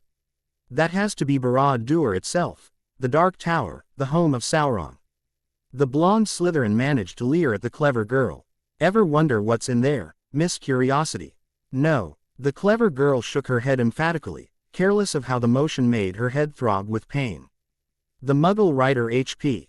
Lovecraft liked to talk about things man was not meant to caught of those things are probably in that damned, and I use the word in its theological sense, castle. You and me both, the clever girl, the redhead mumbled, trying to get a bit of lembas down his throat without dipping into their precious water. Besides, getting a look eye. Enside's probably synonymous with captured by Sauron, and we all know what that would entail, don't we? The three friends shared haunted, haggard grins. The clever girl knew full well what sort of tea ornaments Sauron had in store for his enemies, and decided, yet again, that going out by the blonde Slytherin's Avada Kedavra would be infinitely preferable to capture by Sauron. If I were captured, would that make me mistaken? She wondered, for a second, before dismissing such silliness with a shake of her head. When the boy with the scar came to, groaning, they prepared to move on. The clever girl bled inside at the sight of the boy with the scar's face when he stood, even with the help of his staff, and the redhead's unstinting support, his face was set in a mask of pain, twisted and awful to see. There didn't seem to be anybody at home behind his green eyes. When the clever girl took a close look, the boy with the scar stumbled forward like a drunk, or a zombie in a Muggle movie, and only the redhead's guidance kept him from wandering off in a random direction. Ahead of them, Mount Doom crouched, like some unimaginably huge beast of prey waiting for its dinner to come traipsing up. The mountain belched forth fresh clouds of sulphury-smelling smoke now and then, and ever and anon came the rumblings from deep underground, rumblings that the clever girl could feel through the soles of her boots. And not just vibrations. When the clever girl touched the ground, she noticed that the soil was warmer than it had any business being. The blonde Slytherin. She called out softly, "Do you think the ground's warmer than it should be?" The blonde Slytherin squatted down and touched the ground. "I think you're right. As usual, the clever girl," he added, as the clever girl felt a rush of gratification. She liked to think she had very few weaknesses, but pride in her intellect had always been one of the ones she did acknowledge. "I just hope that bloody volcano doesn't pick right now to erupt." As they straightened up, a rock whistled past them, and they hit the dirt by pure instinct. The rock got the redhead right in the head with a sickening clock sound, and the redhead crumpled. As Gollum leapt from ambush and threw himself on the boy with the scar's throat, grabbing at his shirt front over where the ring was hidden. "No," hissed Gollum, his eyes glowing with madness. "Wicked master cheats USS. Mustn't hurt Precious. Give it to USS. Give it to USS now." The clever girl was busy trying to see to the redhead, but she gaped in horror at Gollum. Somehow or other, he'd grown. He was now nearly of a height with her, and apparently possessed of strength she'd never known he had. He overbore the boy with the scar and threw him to the ground on his back, hissing insanely. Instinctively, the clever girl grabbed for her wand, but the blonde Slytherin gripped her by her wrist. "No, they're too close together. You might hit the boy with the scar." The two air rolling over and over each other on the ground, and then the boy with the scar was up on his feet, gripping the ring through his shirt front with one hand and pulling his wand with the other. He glanced more lucid than he had in some time. The clever girl figured that an attempt to grab the ring from him would be the one thing that could get through the fog he'd been in. "Get down. Get away from me, you filthy, creeping thing," hissed the boy with the scar, his green eyes seeming to glow with rage. "You vile thing. You tried to kill my friends. I should kill you where you lie." Cowering before him, Gollum raised a hand as though to shield himself from a terrible light. With a perception that she somehow knew had come from her brief time as a ring-bearer, the clever girl suddenly saw them as they truly were. With her inner eye, the same one, she now realized, as Professor Trelawney had been yattering about in her useless divination class. She saw a mighty wizard who chose to hide his power, holding a wheel of fire before his chest. In front of the wizard, a creeping thing groveled, whimpering like the whipped, starved dog it somehow resembled, as the wizard intoned, "Leave me. Never touch me again, or I will personally cast you into the cracks of doom." Or had that voice come from the Wheel of Fire itself? The clever girl shook herself, and the vision faded. Now she just saw the boy with the scar, standing over Gollum and giving him a terrible glare. With a final sneer, the boy with the scar turned his back on Gollum, as though daring the creature to attack him again, and began limping off toward Mount Doom. Gollum, though, had apparently had all he wanted from the boy with the scar. He turned, cowering and hissing, and found himself facing the blonde Slytherin, the clever girl and a groggy, angry the redhead. At the expressions on their faces, Gollum broke completely. "Let USS live, oh let USS live," he whimpered, crumpling back onto the ground and stretching out his hands in appeal. "Lost, lost in this dreadful desert, we're lost. Thirsty, we are. The drinkses you buried didn't taste good, did they, Precious?"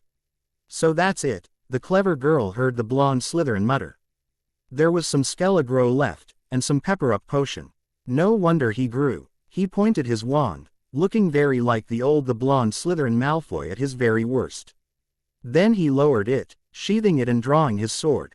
"No, I won't dishonor magic by using it on you, you treacherous piece of filth.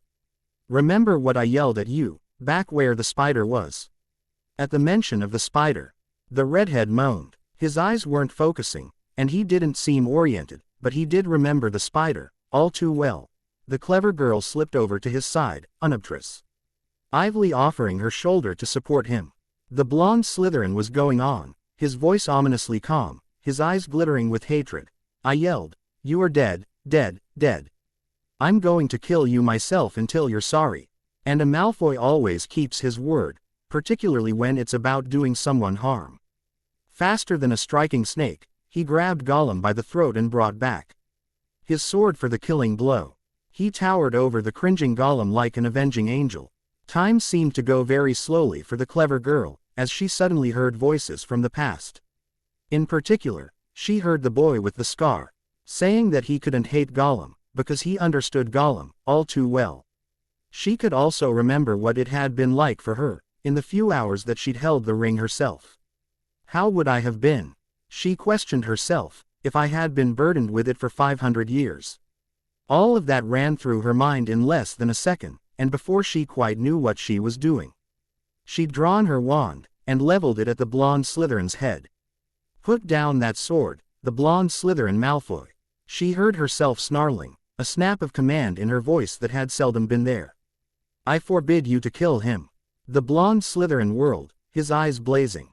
At the sight of the clever girl covering him with her wand, he gaped in pure amazement, his hand slackened and Gollum squirmed free, groveling up to the clever girl in almost the same way that Peter Pettigrew had in the Shrieking Shack, in a past that seemed as long ago as Professor Binns' Goblin Rebellions. The clever girl, the blonde Slytherin's voice was faint, suddenly, as he slowly, carefully sheathed his sword. "Are you barking mad?" He no longer glanced like an avenging angel to the clever girl, but like a lost little boy. The rage that had blazed through him like sunlight through a stained glass window, and transformed him, was gone. What he is, the rings made him.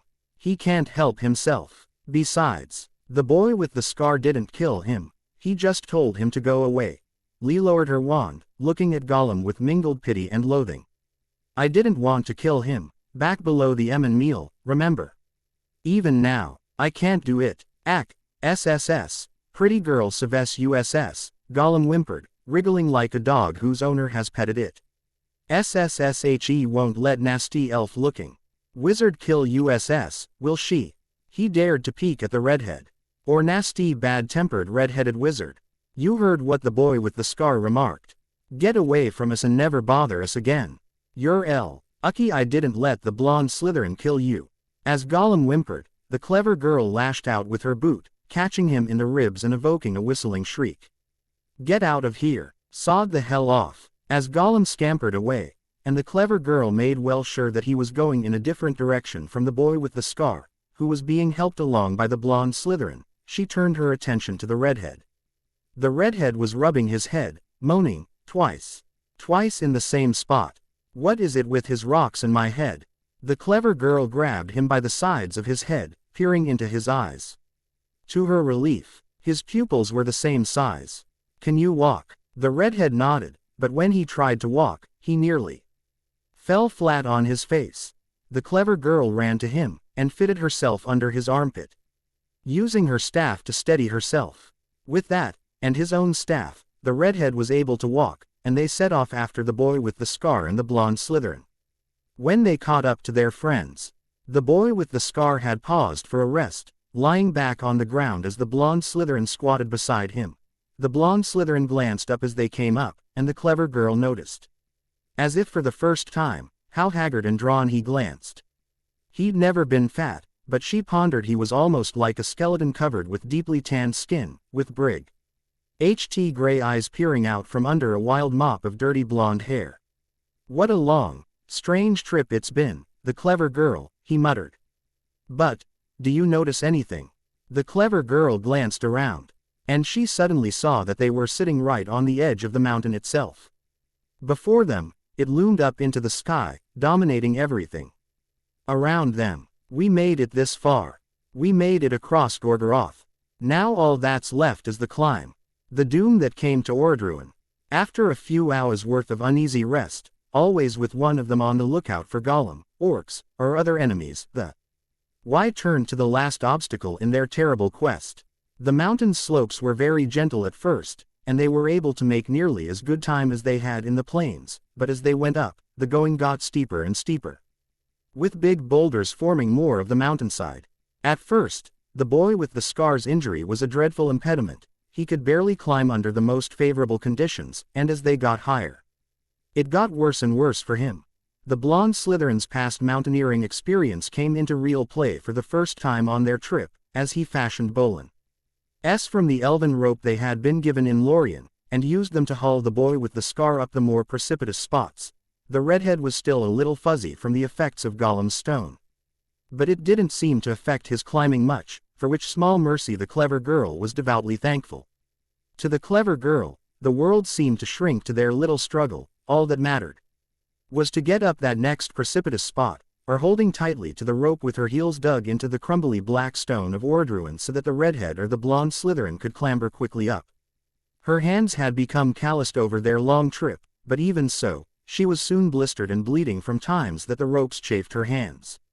For the first time, the bad air began to seriously bother the clever girl. Her lungs labored to extract what they could from the sulfur-laden atmosphere. The closer they got to the top, the harder it got to breathe.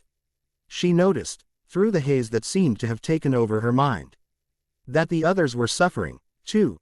The redhead had developed a racking cough that she really didn't care for, and the blonde Slytherin was wheezing like a bellows. Oddly enough, the boy with the scar seemed to almost be thriving.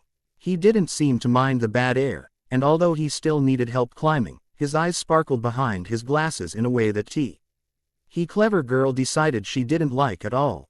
The boy with the scar glanced like he was full of mischief, and had plans of some sort. When they took a few minutes' breather, she plopped down on a flat spot between the redhead and the blonde Slytherin. Hearing the redhead coughing, doubled over as he spat out phlegm, hurt the clever girl almost as though she were the one suffering. When the redhead got over his coughs, he collapsed beside her, his chest rising and falling as he struggled to get enough air in.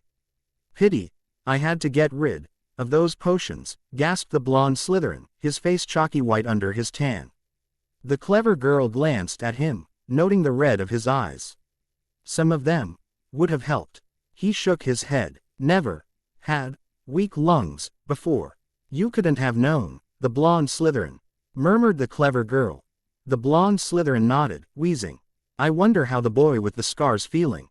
Reminded of the boy with the scar, the clever girl took the opportunity to give her old friend a long, considering look.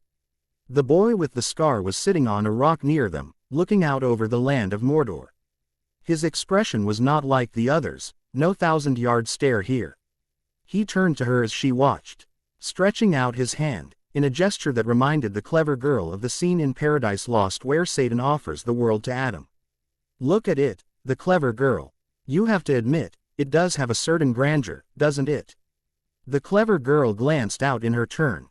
Below them, Gorgoroth stretched out, dimly visible through the smoky air. It faded into the murk some miles away, but she could see a good deal from where they were. There were camps here and there, laid out in a surprisingly orderly way, and she saw troops marching here and there, tinier than ants. From her perspective, it was, she had to admit, an awe-inspiring sight. Then she raised her eyes from the plain, and awe died, to be replaced by fear. Just at the edge of visibility loomed Barad-dûr, the Dark Tower, the stronghold of Sauron. It was an incredible fortress, far larger than Hogwarts or any Muggle-built castle she had ever heard of. Towers loomed into the gloomy sky, guarding walls made of some dark stone she couldn't identify, clustering around a single huge tower in the center of it all. From the centermost tower, a red light glowed, and what glan! Like a searchlight beam stabbed crimson through the clouds, off to the northeast. "Can you sense him?" whispered the clever girl. "Can you tell what he's thinking?" The boy with the scar nodded, smiling a very unpleasant smile. In the dim light, his eyes almost seemed to glow, and the clever girl shivered suddenly, pulling her cloak closer. "Oh yes, I can sense him. Right now, he's concentrating on a war he's waging. From what I can pick up, he's besieging Minas Tirith, and bringing armies up through somewhere called Rohan." The boy with the scar shook himself, and whatever had been in him seemed to go away, leaving a very tired and drawn the boy with the scar Potter, his face twisted in pain. "I hope Faramir and Anborn and all our friends from Gondor are all right, don't you?" "Gods, you're right. I'd forgotten all about them." Shamed at her forgetfulness, the clever girl shook her head. "But I've been worrying about you, the boy with the scar. You've been acting strange. Is the ring getting to you?" The boy with the scar gave her a considering look. "Perceptive of you, but I shouldn't have expected otherwise. Yes, I've been tapping the ring. Very carefully, for the strength to go on. The ring gives power, but power of a sort that." T grinned at her conspiratorially. "If you'd kept the ring, you'd probably have found your memory improving exponentially, and remembering every book you've ever read. Even more than you now do. But the ring's dangerous, if it gets control of you," whispered the clever girl, feeling a cold chill down her spine. "Do you remember when you slapped me? The other side of Tarek Ungol?" Involuntarily, she remembered that moment, and felt sick all over again at the madness she had seen in the boy with the scar's eyes. At that reminder, the boy with the scar lowered his eyes. "It was like I was taken over for a second, when you questioned about sharing it. I think I'm in control now. Still, it tempts me, endlessly, dangling everything I've ever wanted before my eyes." He grinned mirthlessly. "The redhead told me what the blonde Slytherin remarked you told him about dealing with the ring. Wrestling with temptation, best 2 falls out of 3. And I've got to say you summed it up well. Which is why I've never wanted to be ringbearer," the blonde Slytherin interjected. Startled, the clever girl whirled to see that he had gotten back onto his feet while was talking to the boy with the scar. "In one way, and in one only, I resemble the Muggle playwright Oscar Wilde." The clever girl raised her eyebrows, and the blonde Slytherin condescended to explain. "I can resist anything but temptation." Who'd have ever pondered Oscar Wilde would be quoted here, in this hellish wasteland? Pondered the clever girl. The blonde Slytherin. "You were an endless source of surprises." Standing up in her turn, she heard her back creak as she glanced up the side of the mountain. "Well, boys, it won't get any less steep for us sitting here looking at it, now will it?" She watched as the boy with the scar and the redhead rose to their feet, slowly and stiffly, and began preparing for the next stage of the climb. Some time later, the clever girl was never sure just how long. She had other things to do than stare at her watch. She was busy scrambling up a particularly precipitous patch when she heard the blonde Slytherin, above her, call out, "Blimey! Who'd have believed this? What is it?" She called back. Most of her attention was on belaying the rope so that the redhead could help the boy with the scar up. The boy with the scar was having one of his bad spells and required a lot of assistance to climb at all. Once she and the redhead had managed to get the boy with the scar to secure footing, she held onto him with one hand and pulled the ropes in with the other. "What have you found?" "A road. A bloody road, right up the side of the mountain." The clever girl and the redhead glanced at each other, wide-eyed. "Has the blonde Slytherin finally flipped?" pondered the clever girl. The redhead shook his head, obviously as nonplussed as she was. "Hold on to the boy with the scar," muttered the clever girl, as he clambered up to see what had the blonde Slytherin's knickers in a knot. When she'd finally gotten up to where he was standing, she found that he'd been telling the truth. A road wound along the mountain's side, heading inexorably up toward the top. And here I pondered you'd finally lost your mind, the blonde Slytherin, she whispered. The blonde Slytherin turned toward her, looking as smug as a cat with canary feathers all over its face. Come on, the clever girl, help me get the redhead and the boy with the scar up here. This'll make things a lot easier. Then his expression darkened. That is, if this place isn't patrolled. At least we've still got the invisibility cloak and our wands. The road did make things easier, although the clever girl was uneasy about using it. Not having to literally climb rocks took a lot of strain off of the four friends. She noticed that the redhead's coughing was less severe once they were able to use the road, and the boy with the scar was able to make better time. Leaning on one of the others, the clever girl and the blonde Slytherin both took turns, but in the end, it was usually the redhead's shoulder that the boy with the scar clutched for support. The redhead's strength that pulled the boy with the scar to his feet when they paused for a breather and the boy with the scar couldn't get back up by himself, the redhead's unswerving determination and loyalty that helped the boy with the scar work up the courage to work through the pain, even when tears were making clean streaks down his grubby cheeks and his mouth was twisted with the effort not to cry out. I'm glad the redhead's along, pondered the clever girl, watching the redhead gently help the boy with the scar over a rough spot in the road where Ordruin had apparently shaken, dislodging a bunch of rocks and gravel and all but blocking their path. The boy with the scar's willing to accept his help, and even show that he's weak and in pain, where he wouldn't be able to do that with me, or the blonde Slytherin. For all that the blonde Slytherin Malfoy was firmly their friend now, and an essential member of their team, there would always be the shadow of the blonde Slytherin Malfoy standing behind his shoulder. The clever girl trusted him implicitly herself, and knew that he'd throw himself in front of a wand, arrow or bullet for the others. Just as she would for any of them, but the past could not be changed. I'm sorry, the blonde Slytherin. Beside her, the blonde Slytherin paced along, not aware of the ponders that were passing through her head. He peered suspiciously from one side of the road to the other, his body taut with alertness. He muttered to himself sometimes. The clever girl couldn't catch most of the words, and from what little she did catch, she was quite grateful. He quivered, and reminded the clever girl of a bowstring just before the arrow was released.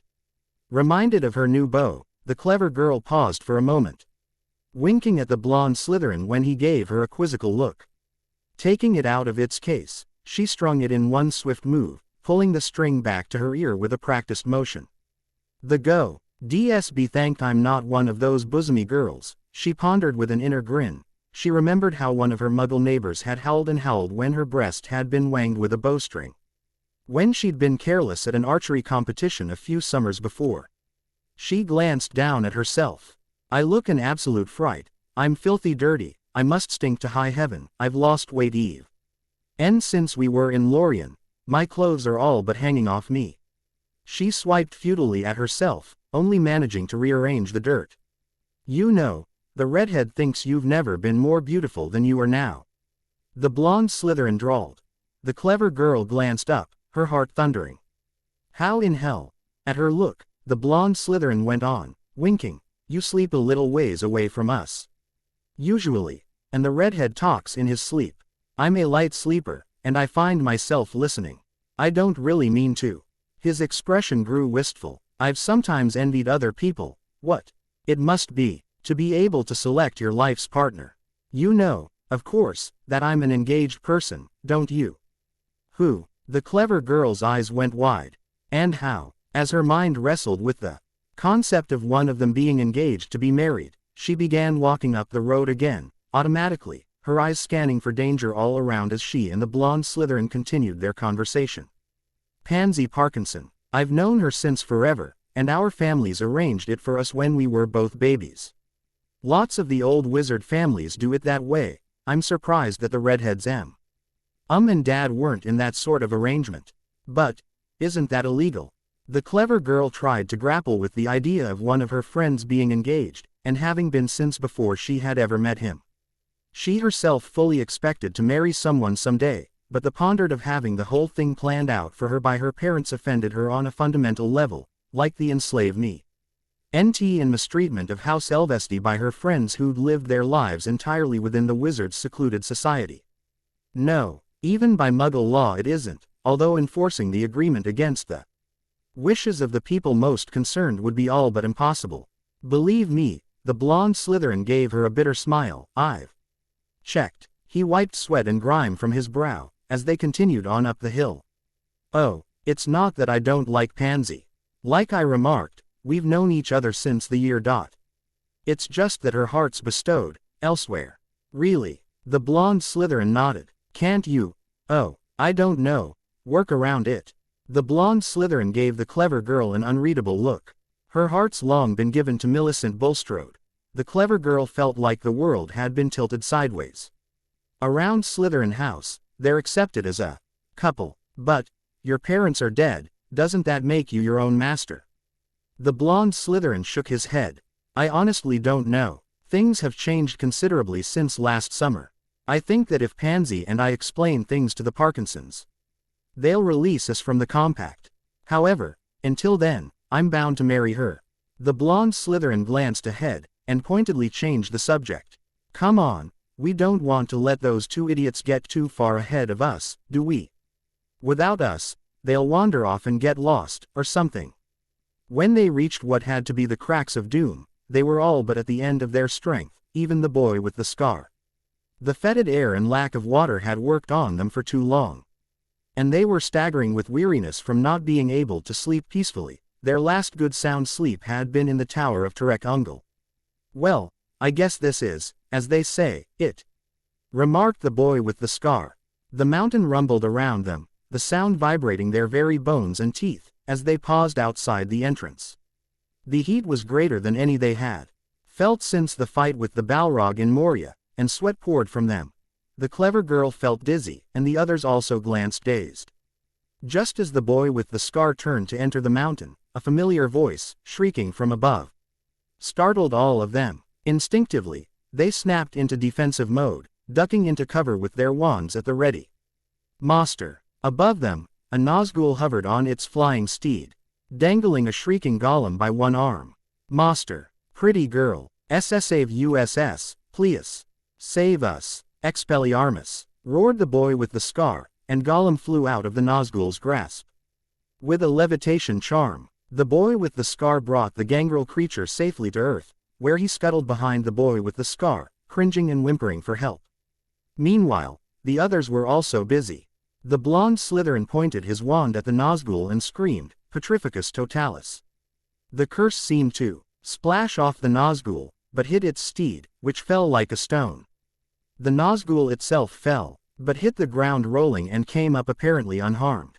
Its steed crashed down beside it, and slowly got to its feet, shaking its head and looking dazed. The redhead fired a reductor curse at the Nazgul, but missed, shattering a rock. The clever girl unslung her bow, knocking an arrow automatically and drawing the string back to the ear.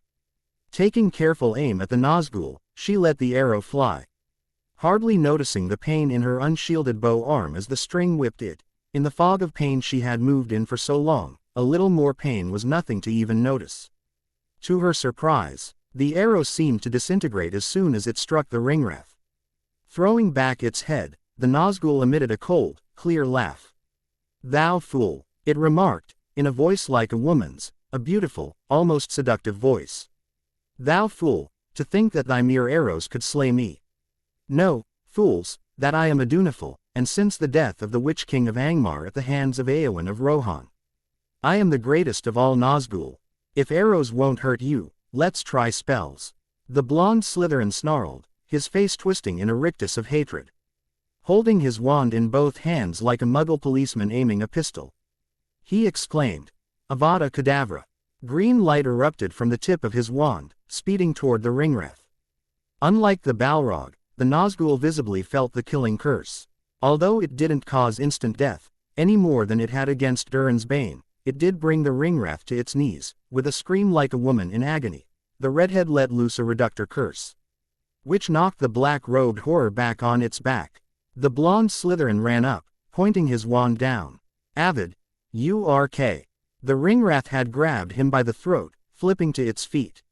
With a move that reminded the clever girl, incongruously, of a tumbler. The blonde Slytherin struggled, his face working with pain, as the Nazgul gripped him, cutting off his air. Dragging the blonde Slytherin up so that they were face to face, the Ringwrath breathed out deeply. He kicked convulsively, as his face turned red, then bone white, under his tan. Yanking out a dagger from a hidden sheath, the Ringwrath stabbed the blonde Slytherin, who convulsed as the blade struck home. His wriggling spoiled the creature's aim, so that a blow aimed for the heart ended up stabbing into his side, scoring a deep wound.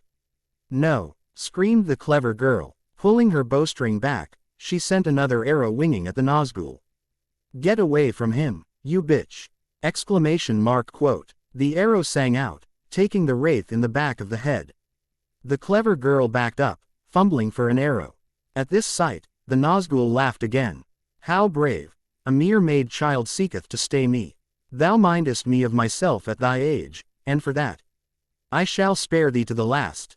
Turning contemptuously away, it continued, "How darest thou think that I, who was queen in Umbar betimes, could be checked by such as thee? Why, my steed alone is more than a match for thee." At its rider's signal, the winged beast spread its wings, lunging forward to try to seize the clever girl in its jaws.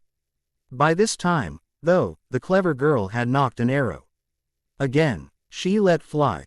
"Artemis, maiden huntress, patroness of archers, guide my aim." And the arrow flew, straight and true, down the beast's throat. With a whistling shriek of agony, it flopped backward, writhing in agony as blood cascaded from its mouth. This distracted Adunifil, who had been advancing on the redhead and the blonde Slytherin.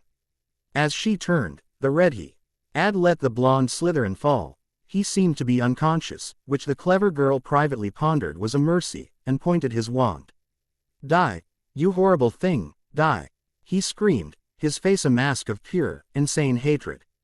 Reducto. The spell hit Adunifil just as she was reaching out for the clever girl, and she was knocked off her feet, hissing and snarling in a language the clever girl didn't recognize. "I can't hold her there for long," yelled the redhead, running to the clever girl's side. "What's the matter with you? Did you forget you're a witch?" The clever girl put her hand on her face. I guess I did, didn't I?" Unstringing the bow, she pulled out her wand, her eyes narrowing. "It's all down to the boy with the scar, now. All we can do is buy him enough time."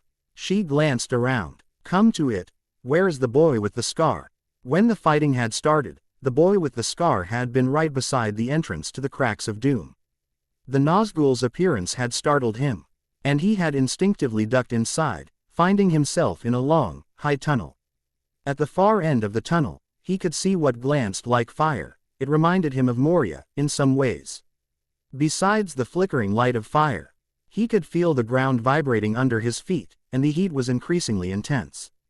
"Well, this looks like the place, doesn't it?" he pondered, as he moved slowly down the tunnel. With one part of his mind, he knew his friends were fighting outside to buy him time, and he already grieved bitterly for their deaths, but he was consumed with his quest. Cons. Ntratas startled to hear a familiar voice, a voice he had hoped bitterly never to ever hear again. "Ak, SSS, nice Master Seves USS from Nasty Wraithses. Master won't let anybody hurt Precious, will he?" Whirling, he found himself staring into Gollum's lambent eyes. Gollum. As much as anything else, the boy with the scar was startled by the creature's sheer nerve. "How dare you ask me for help? You tried to feed me and my friends to that awful spider. I can't believe that my friends let you live." Gollum cringed. "We were catched, yes, catched, by Nasty Wraith. It asks USS what we was is doing here, didn't it, Gollum?" "We couldn't help it. Let USS help you, Master." He seized the boy with the scar's hand and kissed it, and the boy with the scar yanked it back, shuddering with revulsion. "Gollum cooties, yuck. Oh, what do you think you can do to help me? We're trapped in here, fool. Outside is that damned Ringwrath, and the fires of doom are just down that tunnel." Outside, the fighting reached a new crescendo, and the boy with the scar retreated down the tunnel, with Gollum cringing along beside him, eyes wide with terror. Around them, Ordruin shook, and a deep rumbling made the boy with the scar's very bones vibrate. Outside, the fight raged on. Adunifil's steed's thrashing had subsided, and it lay on its back, blood drooling from its mouth, still twitching but clearly dying. Unfortunately, the Ringwraith herself was anything but incapacitated, and was getting the upper hand on the redhead and the clever girl, despite all they could do. A lot of their spells just didn't seem to work very well against a being of such power. As Adunifil whirled to face the redhead, the clever girl spared a second's attention for the blonde Slytherin. He was alive, unable to fight anymore. His face was gray with loss of blood, and there was something else wrong, something she didn't pretend to recognize. Seeing the Nazgul menacing the redhead, she cast an incendio charm. Fire charms were one of her strongest areas of expertise, and she could make fire all but sit up and beg. "Burn, baby, burn," she pondered fiercely. To her horror and delight, the fire charm worked, setting the Nazgul's robe alight. Instead of ignoring it, as she had feared, Adunifil let out a piercing cry and broke off combat, batting frantically at the flames, which burned within. Odd bluish-green light and gave off a sickly black smoke that revolted the clever girl when she caught wind of it, even through the sulphury air of Mordor. When the wraith was distracted, the redhead took his turn, trying a Tarantelagra. Although it didn't work as it would have on a human opponent, the Nazgul did seem to be thrown off by it, at least somewhat. When she had finished extinguishing her robe, Adunifil advanced on the clever girl. "Thou hast dared to set me alight, little maid child. Thou, with thy puny spells, against me who bears the second ring of men." To her surprise, the clever girl found that she could speak. She would have pondered that the near presence of the Ringwraith would have paralyzed her speech center. "Yes, let's rumble, you and I." Putting everything she had into it, she cast another reductor charm. Unfortunately, this time Adunifil was braced, and instead of being knocked backward, she was only shaken. She stayed on her feet. With a snarl, she cocked back her fist, punching the clever girl in the center of her chest. Caught by surprise, she had not expected such an elementary attack from a being of such great power. The clever girl was flung backward, landing on her back and knocking the wind out of her. For a few minutes, all she could do was struggle to breathe. At this, the redhead screamed, "Die! Die! The gods damn you, you monster, die!" Leaping onto the Nazgul from behind, he yanked out his short sword, gripping it by the blade and hilt and pulling it back across Adunifil's neck, trying to behead the Ringwraith. Unfortunately, as soon as the Japanese steel touched the Nazgul's flesh, it dissolved, just as the clever girl's arrows had. Reaching over her shoulder, Adunifil flung the redhead to the ground, cursing him in a lang. The clever girl couldn't understand. Unable to speak, she struggled to her feet, determined to at least face her death upright, her wand in her hand and showing none of the fear that gripped her. Her face twisted into a snarl of rage as she stood astride the redhead's prostrate body, fiercely defending her friend to the last. Her only hope was that she could goad Adunifil into killing them outright. When she had questioned the blonde Slytherin to use the killing curse on her if she was about to be captured, she hadn't pondered of the possibility that the blonde Slytherin would be out of the fight before he could do it.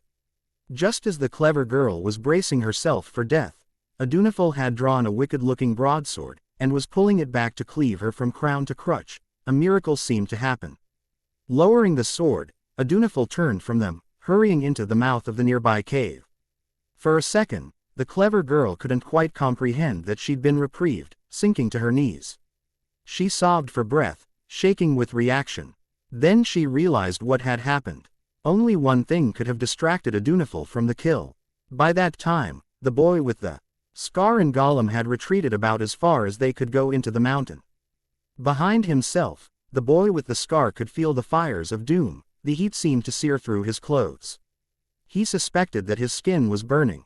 It felt like it did when he got a sunburn. Beside him, Gollum whimpered. Orodruin rumbled, as though the mountain, itself, sensed the presence of the great ring. The ground shook and quivered, as he licked at the boy with the scar's back.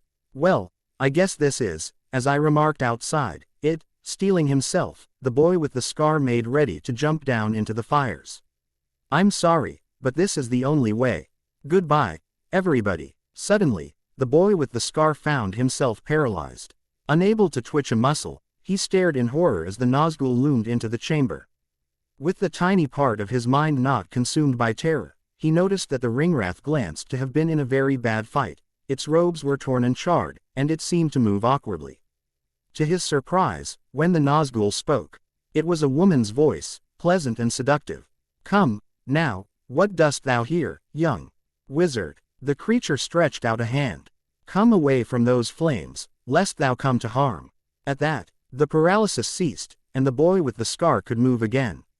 "Thou fool, knowest thou not, Lackwit, that this is the heart of the Dark Lord's power here in Middle-earth, that here all other powers are quelled and humbled?" Stretching forth its hand, the wraith made an odd gesture, and the boy with the scar was paralyzed again, and felt himself squeezed as though he were in a vice. "Though thou art a worthy foe, thou and thy 3 companions, the Dark Lord will triumph. I will have the ring for my master, and there is nothing, little wizard, that thou mayest do to stay me." Through the haze of agony that threatened to consume him, the boy with the scar found himself noticing something. The ringwraith had forgotten Gollum, concentrating on what it had to see as the greater threat. It had ignored Gollum's presence, and the creature had crept out from where it had hidden, whimpering with fear but giving the ringwraith a glare of pure hatred.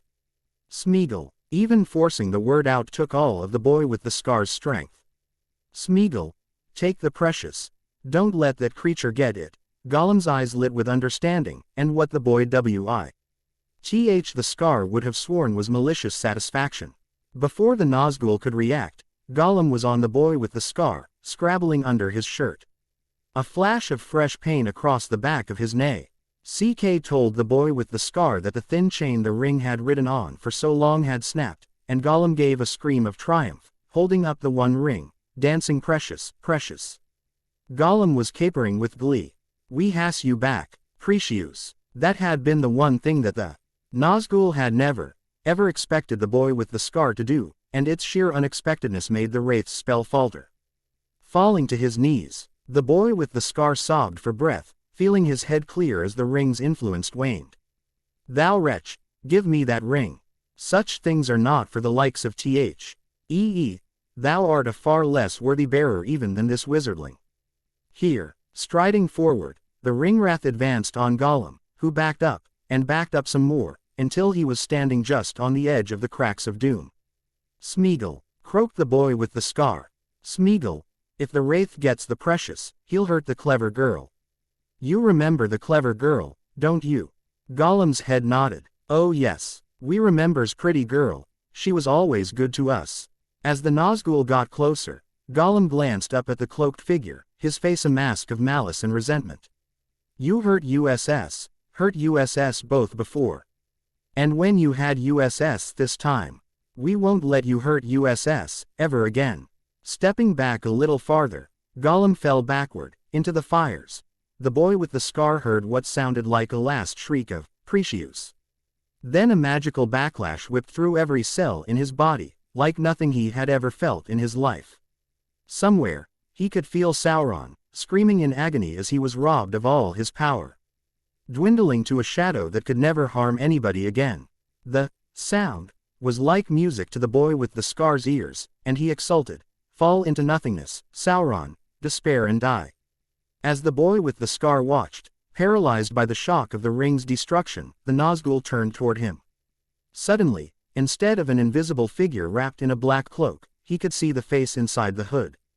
To his shock, he found himself staring at a woman, a handsome, mature-looking woman, with a faint resemblance to Aragorn in the shape of her face and her bone structure.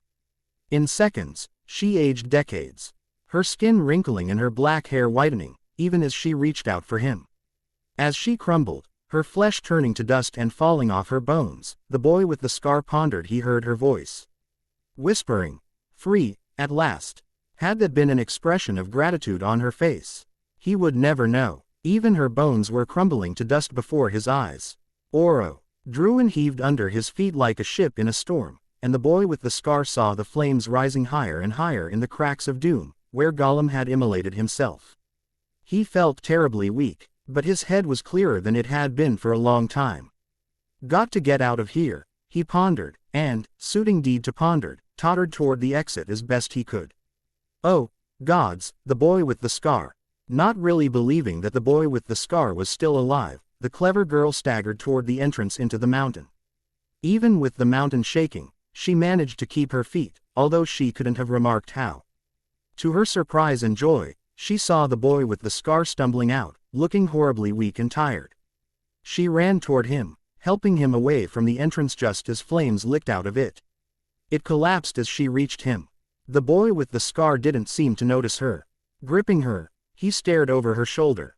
Look, the clever girl turned, to see what he was seeing, and saw something that she would never be able to forget. Over Mordor, the endless cloud cover was receding, being blown away by a strong wind from the west, and the westering sun was shining through. Far brighter than she was used to. Before her eyes, the mighty fortress of Barad-dûr quivered, shedding stones, and then collapsing as the sunlight hit it, silhouetted against clouds swirling around it as though reluctant to let go and yield to the impetus of the wind. She could see more clearly than she had in some time, and she pondered she could see into the fortress as its outer walls fell away. She caught glimpses of huge halls, deep pits and endless rooms, all lit by the sun as though it was happening on a stage. For the first time, she pondered with a tiny part of her mind. I understand what they mean when they refer to a Wagnerian spectacle.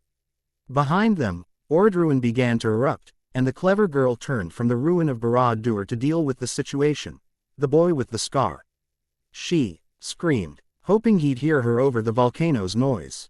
We've got to get out of here, and the redhead and the blonde Slytherin are both hurt. The redhead was on his hands and knees, shaking his head and trembling. The clever girl felt a moment's pity for him, but there was no time to deal with that. She pointed her wand at the blonde Slytherin and cast a mobilicorpus, Bree. Nging him to his feet in a stumbling parody of normality. On your feet, the red-headed Weasley. She shrieked, yanking him up. Get moving. We've got to get out of here, now. Although he seemed not to be tracking very well, the redhead followed meekly where she led, as she guided the blonde Slytherin along and lent her shoulder to the boy with the scar. A huge flow of lava came out of Mount Doom, and the clever girl cast about wildly for someplace that might be safe. The only thing that she could see was a small rise, which might preserve them from the lava. With the last of her strength, she hauled her friends up there. And once they were on the top, they collapsed in a heap, rather like marionettes whose strings had been cut. The clever girl, she turned, to see that the redhead was looking at her.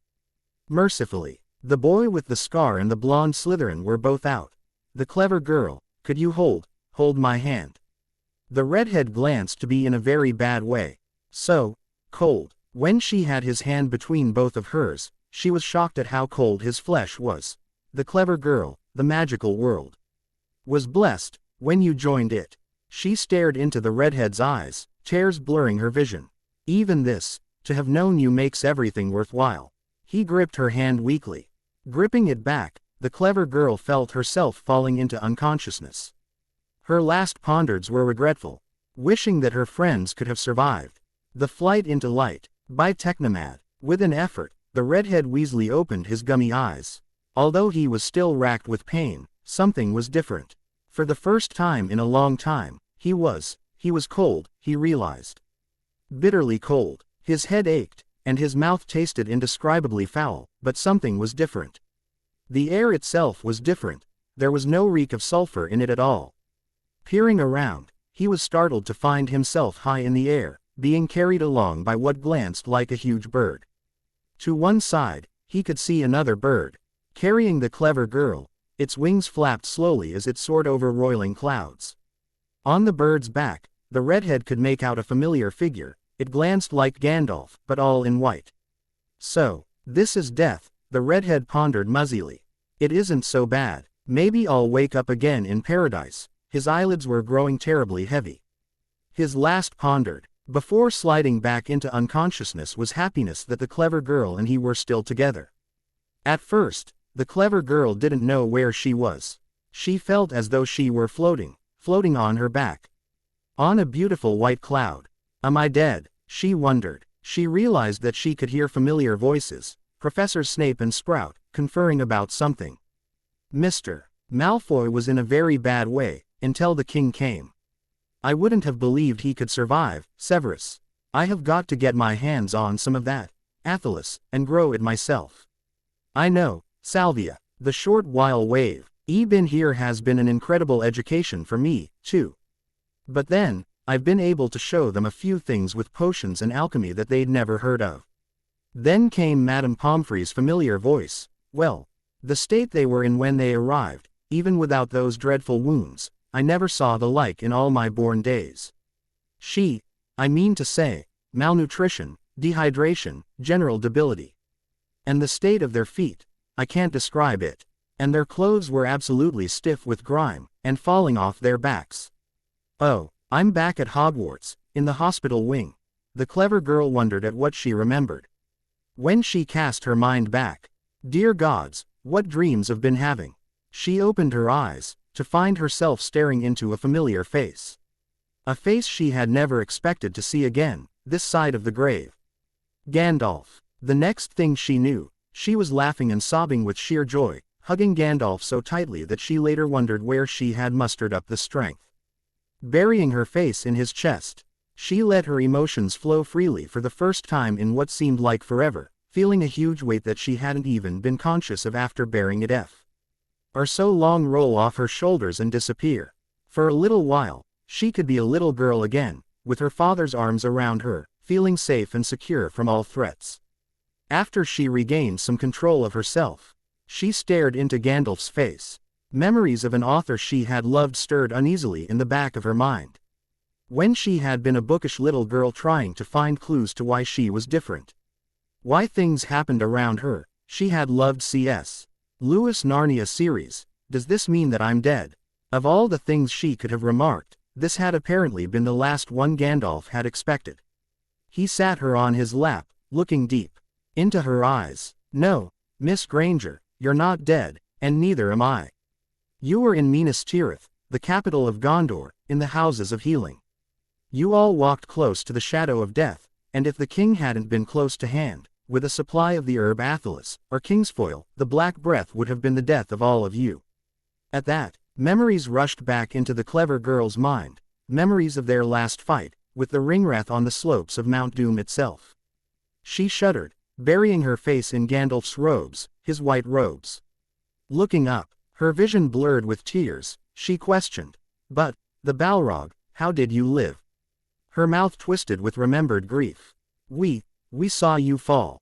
At this, a shadow seemed to pass across Gandalf's face. Before he smiled at her. "Your thirst for knowledge has made you, great." He seemed to look into the distance. "Yes, I fell. The Balrog and I struggled for days. Through the waters below Khazad-dûm, and up through the abandoned dwarven city, until on the uttermost spire of Zarak-Zigil, in the observatory of the dwarven kings, we brought things to an end. I threw him down, and smashed him against the mountain, and I passed beyond. Where I went, I cannot say, but I was sent back, until my task was done. Then, in Lorien, I met some people you may remember." At this, Gandalf spoke up. "You may enter." The clever girl had never been the fanciful type, but she had a hard time accepting what she was seeing. Filing into the room were Professors Dumbledore, Snape, Sprout, and Madame Pomfrey, all of them smiling at her. On Professor Snape, in particular, it glanced almost out of place, particularly directed at her. He was looking at her as though she were his favorite, beloved daughter who had exceeded his highest expectations. "You needn't be so surprised, Miss Granger," remarked Professor Dumbledore gently. "While the balance bet, Ean Continua required that you be sent back in a group of 4, to balance the 4 hobbits who were pulled into our continuum by Lord Voldemort. There are other ways to travel between continua that do not require balance. They are one of the greatest secrets of the Department of Mysteries, one, I am happy to say, that Lord Voldemort has never so much as suspected. Yes, your teachers came in after you, as soon as they could do so," continued Gandalf. "You pondered that they wouldn't." At her expression, he raised an eyebrow. "So young, to be so cynical," he muttered, more to himself than to anybody else. "In any case, they arrived just outside Lorien, not long before I got there. I apparently missed you by a few days. Had you been more severely injured, I might have arrived in time. The Lady Galadriel's forgotten more about healing than all the healers I've ever known ever knew," Madame Pomfrey burst out. "I haven't been this excited since I was interning at St. Mungo's. I had a plan, to contact Treebeard. The leader of the Ents of Fangorn Forest, continued Gandalf. I'll explain what Ents are later. They're sort of tree men, very long-lived and wise, who are shepherds to the forests. We needed aid against Saruman in Isengard, and I pondered that since Saruman had been allowing his orcs to cut down many of his trees, he might be willing to help. He was. Gandalf smiled a twinkly smile. You should have seen it, the Ents and their trees, marching out to war. As it happened, most of Saruman's garrison was out at war, and we caught him unawares. When all the fighting was over, you'll hear all about it later, there was Saruman, cornered in the Tower of Orthanc with his tame traitor, Grima Wormtongue, from Rohan. I remember how it was, when we rode up Thrug. The wreckage of what had been the parks around Orthanc. Saruman had turned it all into workshops, and the Ents had torn down dams and sent the Isen River flowing through, drowning out most of the garrison that was still there. Professor Snape put in. My colleagues and I were all a horseback, with Gandalf and the King of Rohan. That's a kingdom not far away that had had a great deal of trouble with Saruman's ambitions. Do you remember how Saruman behaved? Chuckled Professor Dumbledore. Professor Snape grinned a smug, pleased grin. It put the clever girl in mind of a cat that had not only eaten the canary, but gotten it blamed on the dog. At first, I pondered he'd gone mad, or should I say, madder. When he came out onto his balcony to speak to us, he first tried honeyed words. Then he saw young Professor Snape here, and went totally berserk. Wormtongue, you've turned traitor. He shrieked. You were in with them all the time. Then he turned, and there was Grima Wormtongue, looking right at him. At that sight, he lost control completely. He tried to curse us, but he'd lost all his power. Gandalf shook his head reminiscently. Professor Dumbledore smiled mischievously. Gandalf told him that his staff was broken, and it was. He finally gave up, and surrendered. I summoned some Aurors to take him into custody. He'll face judgment in Valinor.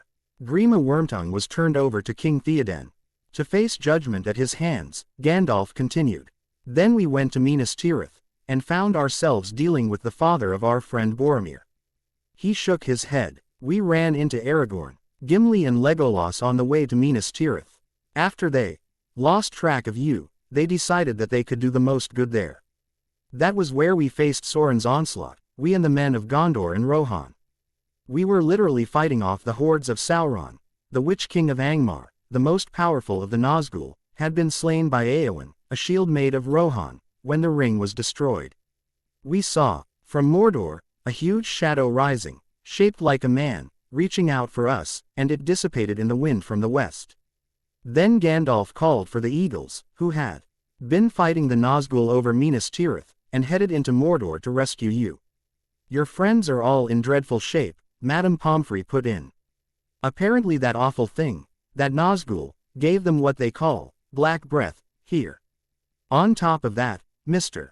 Malfoy was stabbed with a Morgul knife, which was sucking the life literally out of him. Professor Snape, he's a healer himself, you know, and I worked day and night to save him. He's out of the worst danger now, but he, and your other friends, are still unconscious. She glanced ponderedful. You know, I wish I knew just what King Elisar did with that, Athelas. Single quote. You should be asleep as well, Miss Granger, added Gandalf. I'm happy to see me, but truly, you should sleep now.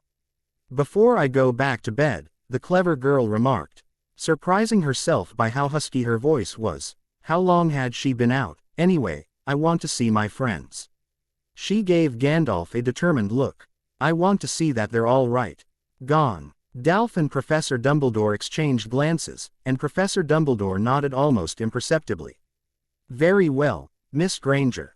You have that right. With that, he helped her to her feet, and she as surprised at how very wobbly she was, and led her around a screen, to where the redhead, the boy with the scar and the blonde Slytherin lay asleep, all of them looking terribly drawn and worn, beneath their tans and the redhead's layer of sunburn. The redhead's skin glistened with ointments, and the clever girl caught a scent of aloe, which made her nod quietly in approval. Now that you've assured yourself that your friends are all right, may I please ask you to go back to sleep for a while? Suddenly, that sounded absolutely wonderful, and the clever girl allowed Gandalf to guide her back to her bed. where she fell into a deep, untroubled slumber almost as soon as her head hit the pillow. The last thing she perceived was Professor Dumbledore pulling the blankets up over her, tucking her in as though she were his own daughter. It was a good feeling. When the clever girl woke again, it felt like it was much later, the sun was in a different position, and things just felt different. This time, she mainly felt ravenously hungry. When she stirred, she heard Madame Pomfrey's voice, and smelled food. She was always proud, later, of her self-control. She did not leap on Madame Pomfrey and wrest the tray of food out of her hands, but waited to be served. Of course, that could have been because when she sat up suddenly, the room began spinning around in a most diverting way. As she tried to get the spinning under control, Madame Pomfrey bustled over, setting up a bed table and putting a big tray of delicious-smelling food in front of her. "Now, you eat hearty, Miss Granger. You never did have much spare flesh, and the state you were in when you arrived absolutely boggled my mind." She shook her head as she sat down, watching the clever girl carefully as she tore into the food. "At least, you weren't as starved as poor Mr. Potter, or Mr. Malfoy." A familiar voice came from around the screen. "Are you awake, the clever girl?" The clever girl's heart leapt with joy. Not only was she alive, but her friends were, and the redhead was apparently awake, and asking after her. She bolted the rest of the food like a starving wolf, forgetting all semblance of good table manners, so that she could go to him. When she had finished licking the plates, she stumbled out of the bed, and how had she become so weak, and scurried around to see her friends. The redhead was awake, and his face lit up like a jack-o'-lantern at the sight of the clever girl. She ran to him, and they hugged. Beside him, the boy with the scar and the blonde Slytherin slept on. When she could summon up the willpower to pry herself away from the redhead, she glanced carefully at the boy with the scar and the blonde Slytherin. The boy with the scar glanced peaceful, more peaceful than she had seen him since before their terrible task had begun, but the blonde Slytherin glanced bad. Under his tan, he glanced paler than she had ever seen him.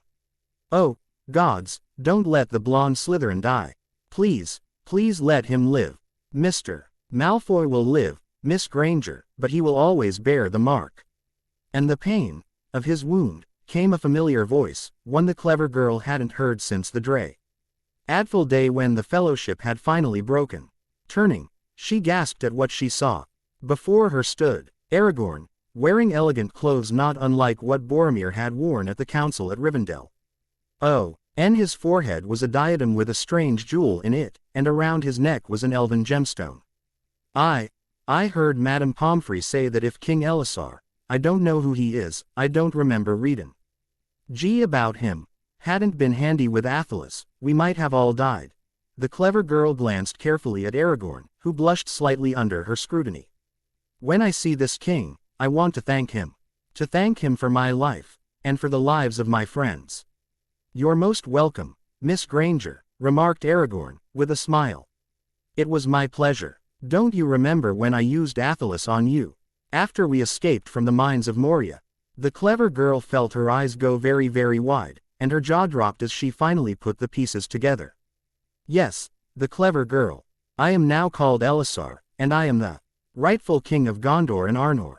Your Majesty. Forgive my ignorance." The clever girl swept a deep curtsy, and the redhead, no less startled by this news, bowed his head in respect. At this, Aragorn, Elisar, gaped in shock. "No, please, do not do this.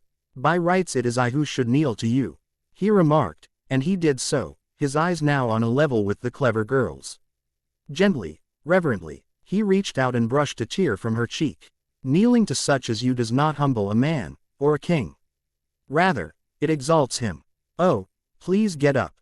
The clever girl felt as though she would die of embarrassment.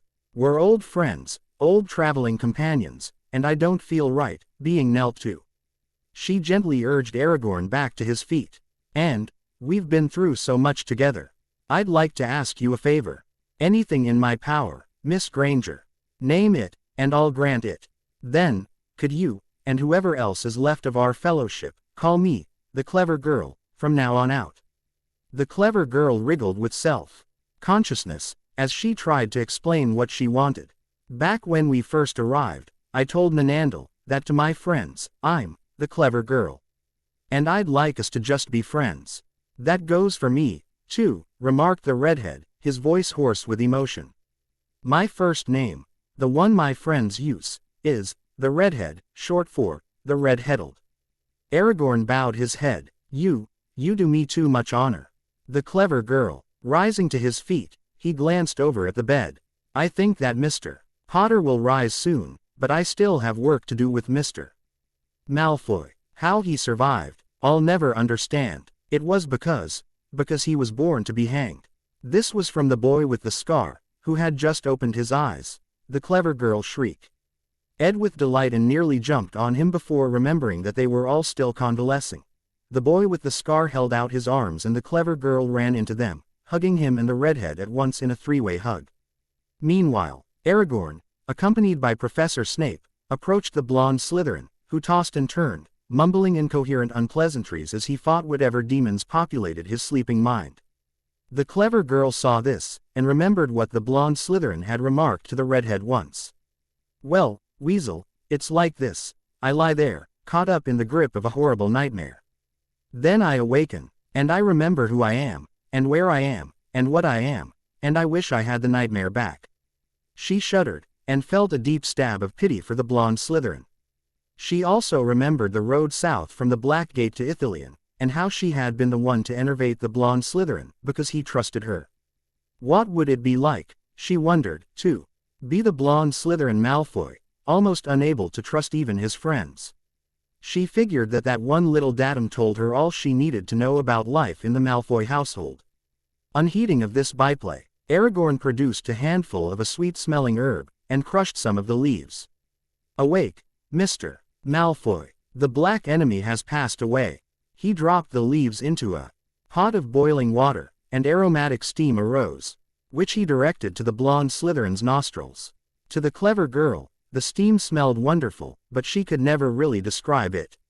Like mint, she pondered sometimes, other times. It smelled like cinnamon. As the blonde Slytherin breathed visibly, color came back to his cheeks, and his expression faded from the fearful rictus it had been to a relaxed smile. The clever girl, ever curious, was watching closely, hardly registering that Madame Pomfrey and Professor Sprout had also entered the room, and were peering at the process themselves. The hands of the king are the hands of a healer, muttered Madame Pomfrey, in the tones of one quoting a proverb. I was told that by Ioreth, one of the wise women of this city. She remarked that being able to do hat was one of the marks of the true king. She chuckled. And to think I wasted all those years on study and interning. This seems to go with the territory, Poppy, murmured Professor Sprout. Even so, I'm taking some seeds and cuttings of that plant, and a lot of others, back to Hogwarts with me. The Journal of Herbology, LL be getting some new articles, I think, once I learn all their properties. The clever girl paid little mind to the byplay. Her attention was fixed on Aragorn and the blonde Slytherin. As the blonde Slytherin breathed the fragrant steam, he stirred, and then, his gray eyes opened. At first, they seemed to not be focusing. Then, the blonde Slytherin's mind appeared to return, and his eyes widened as he stared into Aragorn's face. Aragorn, questioned the blonde Slytherin, his voice a husky croak. How? Where? Drink this, Mr. Malfoy, remarked Professor Snape, and he helped the blonde Slytherin sit up so that he could drink the infusion. As he swallowed, color came back to his cheeks, and he revived visibly. You're in Minas Tirith, in the houses of healing. The clever girl was touched to see Professor Snape holding the blonde Slytherin up, for all E-world like a father helping a sick son. The blonde Slytherin glanced around, wary and watchful as always, and his eyes widened when he saw Professor Sprout and Madame Pomfrey. As the infusion took effect, he smiled. And the clever girl pondered that if the blonde Slytherin hadn't been twisted and nearly ruined by his father, he'd have smiled like that more, and half the girls at Hogwarts would have been swooning over him. Then the blonde Slytherin saw her. The clever girl. I never pondered I'd see you again. After a second, his face twisted in his old snarky grin. I never pondered I'd say this, but, gods. It's good to see you. He turned, and saw the redhead and the boy with the scar smiling at him. And that goes for both of you too, Gryffindors though you are. The clever girl hugged the blonde Slytherin, as the redhead and the boy with the scar pounded him gently on the back. And I can say the same thing for you, you Slytherin, she murmured into his ear. If nothing else, if we'd left you to die, I imagine Professor Snape would make us wish we'd never been born magical. Professor Snape caught her eye, and nodded agreement. Ah, motives I understand. Having explained things to his own satisfaction, the blonde Slytherin leaned back in his bed. Hey, Aragorn, what's with the fancy clothes? Not that you don't look really good, but to me, you don't look like the old Aragorn anymore. In some ways, he isn't the old Aragorn anymore, remarked Gandalf, as the blonde Slytherin's eyes went very wide at the sight of him. Nor am I the old Gandalf. There's much you need to hear, you and the other two young men.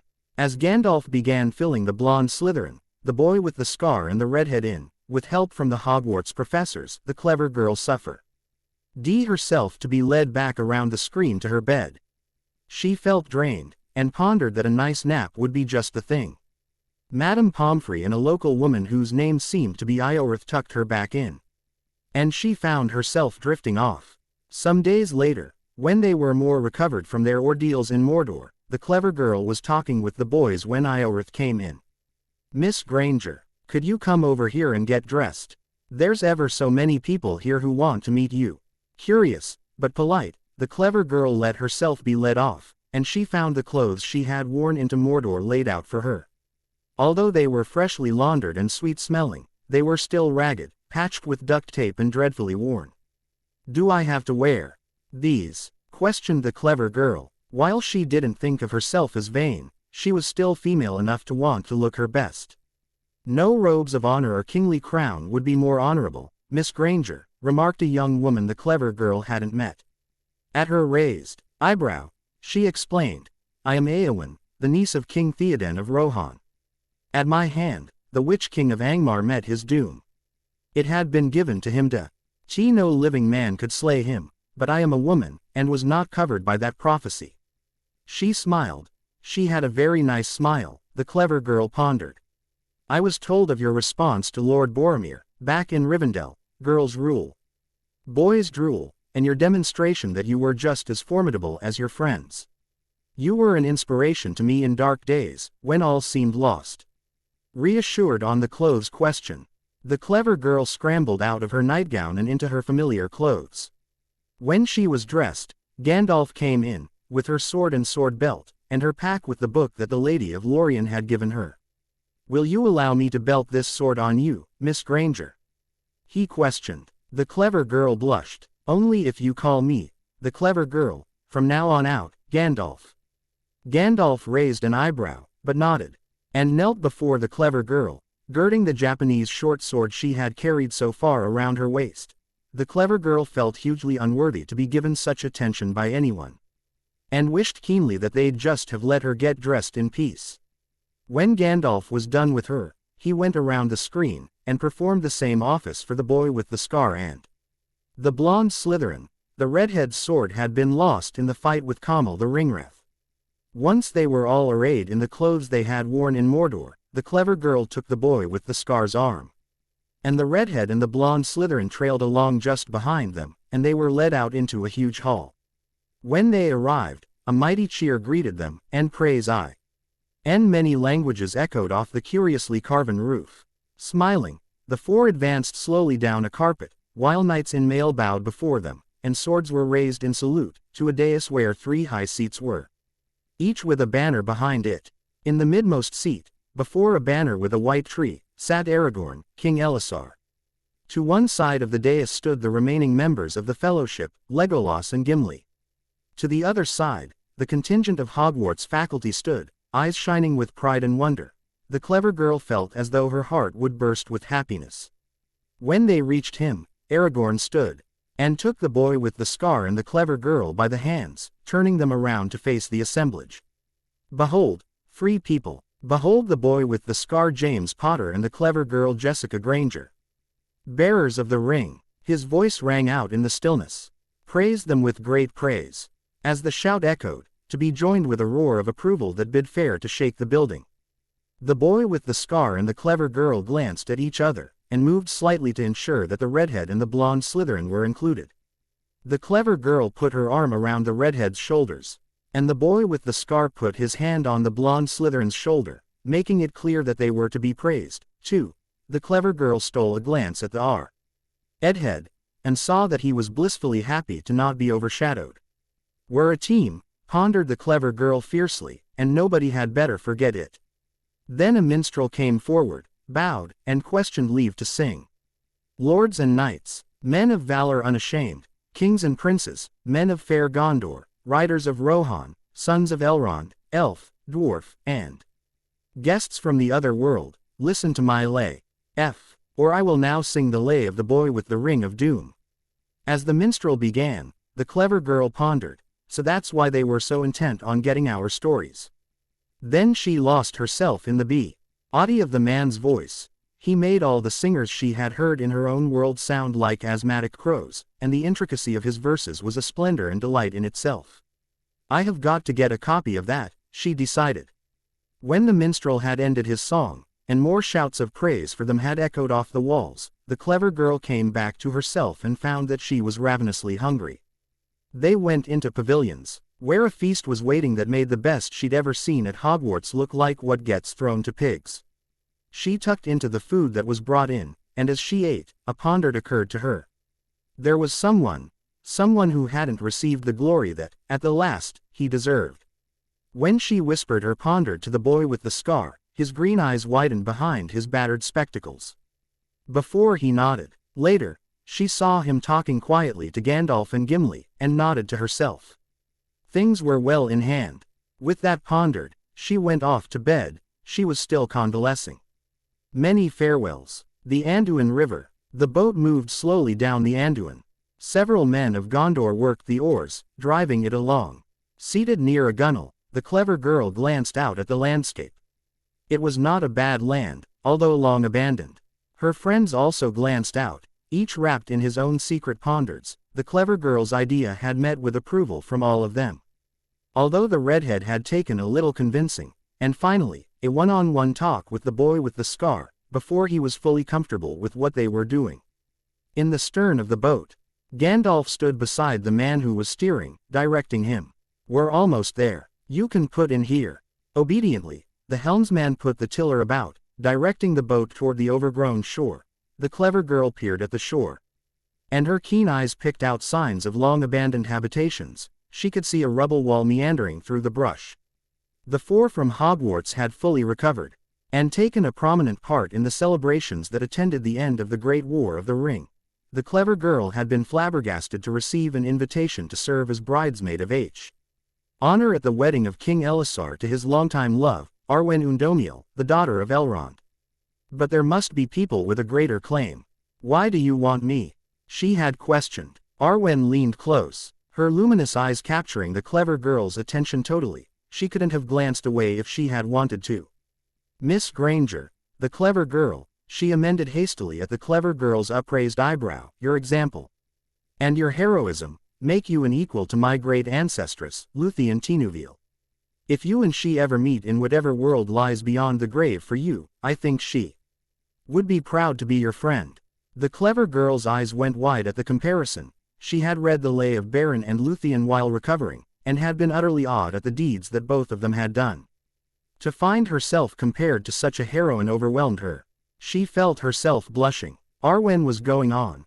I have taken the path Luthien did. When Elisar dies, I will follow him, taking the gift of men instead of living on as is the way of elves. While I am not worthy of this, could you deign to serve me as my bridesmaid of honor? Luthien is long gone, and you could stand as a substitute for her. Shocked to the core of her being, the clever girl did not answer for a few seconds. Then she came out of her fog, to see Arwen looking at her, waiting intently for her answer. Of course I will. I'm nothing like as heroic as Luthien was, and don't shake your head at me, Arwen. I read that tale, but I'd be honored beyond measure to do this. She grinned impishly. Mind you, I hope your customs don't involve me buying a dress I'll never be able to wear again. At Arwen's puzzled look, the clever girl began explain the wedding customs of her native world, and soon the two were giggling together. thick as thieves and on their way to becoming good friends. When the clever girl found that the boy with the scar, the redhead and the blonde Slytherin were also to be in the wedding party, she was delighted, and doubly delighted to see how good all three of her favorite men in any world glanced, in their new clothes. She was amused at the appraising looks they were getting from other women, and the envious looks she received when she walked in among them. The clever girl and the boy with the scar, respectively, carried the rings that the bride and groom gave each off, as tokens of their marriage and pledges of their love.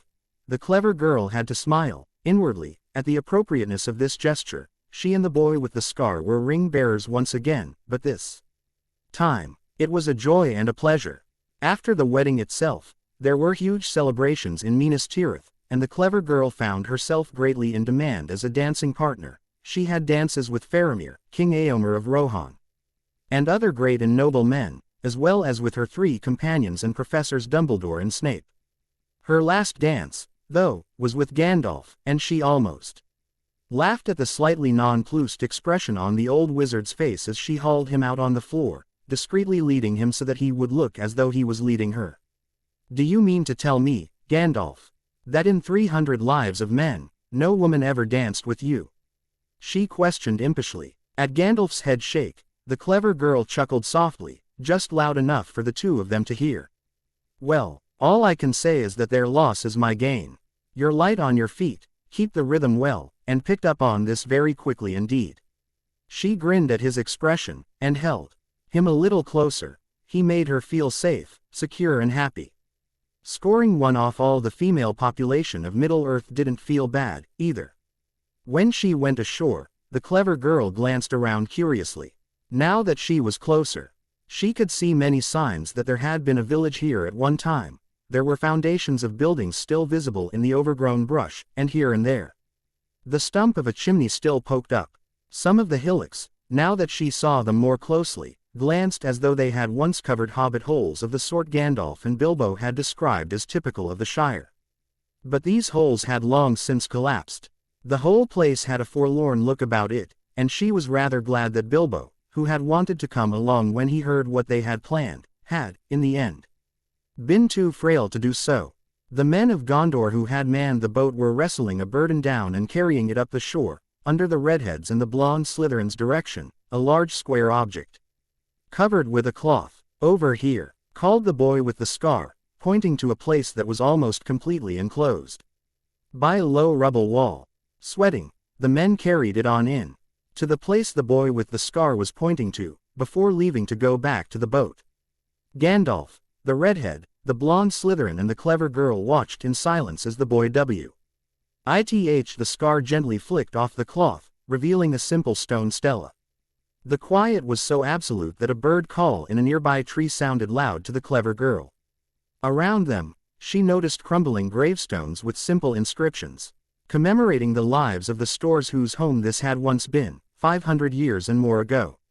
She examined the stela. It was made of stone from the Misty Mountains, as she and Gimli had planned, and bore the inscription she had composed with help from her friends. "In memoriam, Deagle, finder of the One Ring of Power, born and lived near this spot, murdered, ca. 3rd age 2463 inches for a golden ring. Friendship's bonds now are tested, alas, they have failed. Smeagol alias Gollum, born and lived near this spot. Bearer and destroyer of the One Ring of Power, died in th. 3rd age 3019. Alone in the dark, life is a weary journey on a stony road." Below the inscription was a cleverly carved fish, a plump perch that seemed almost to be alive. At the top of the stone was a skinny, bony hand, tightly grasping a thorny branch, with drops of blood oozing out from between the fingers, and a ring on one finger. "The blonde Slytherin did a beautiful job with those haiku, didn't he, the clever girl?" questioned the redhead. The clever girl nodded, annoyed at how tight her throat was feeling and how her vision was blurring. The boy with the scar produced a small brazier, which he set at the foot of the stela. In the stillness, he pointed his wand at it, and with a word, he produced a viewless flame which danced in the bowl. Then he produced a dagger, which he handed to the blonde Slytherin. The blonde Slytherin had been to many, many wizarding funerals, and knew what to do.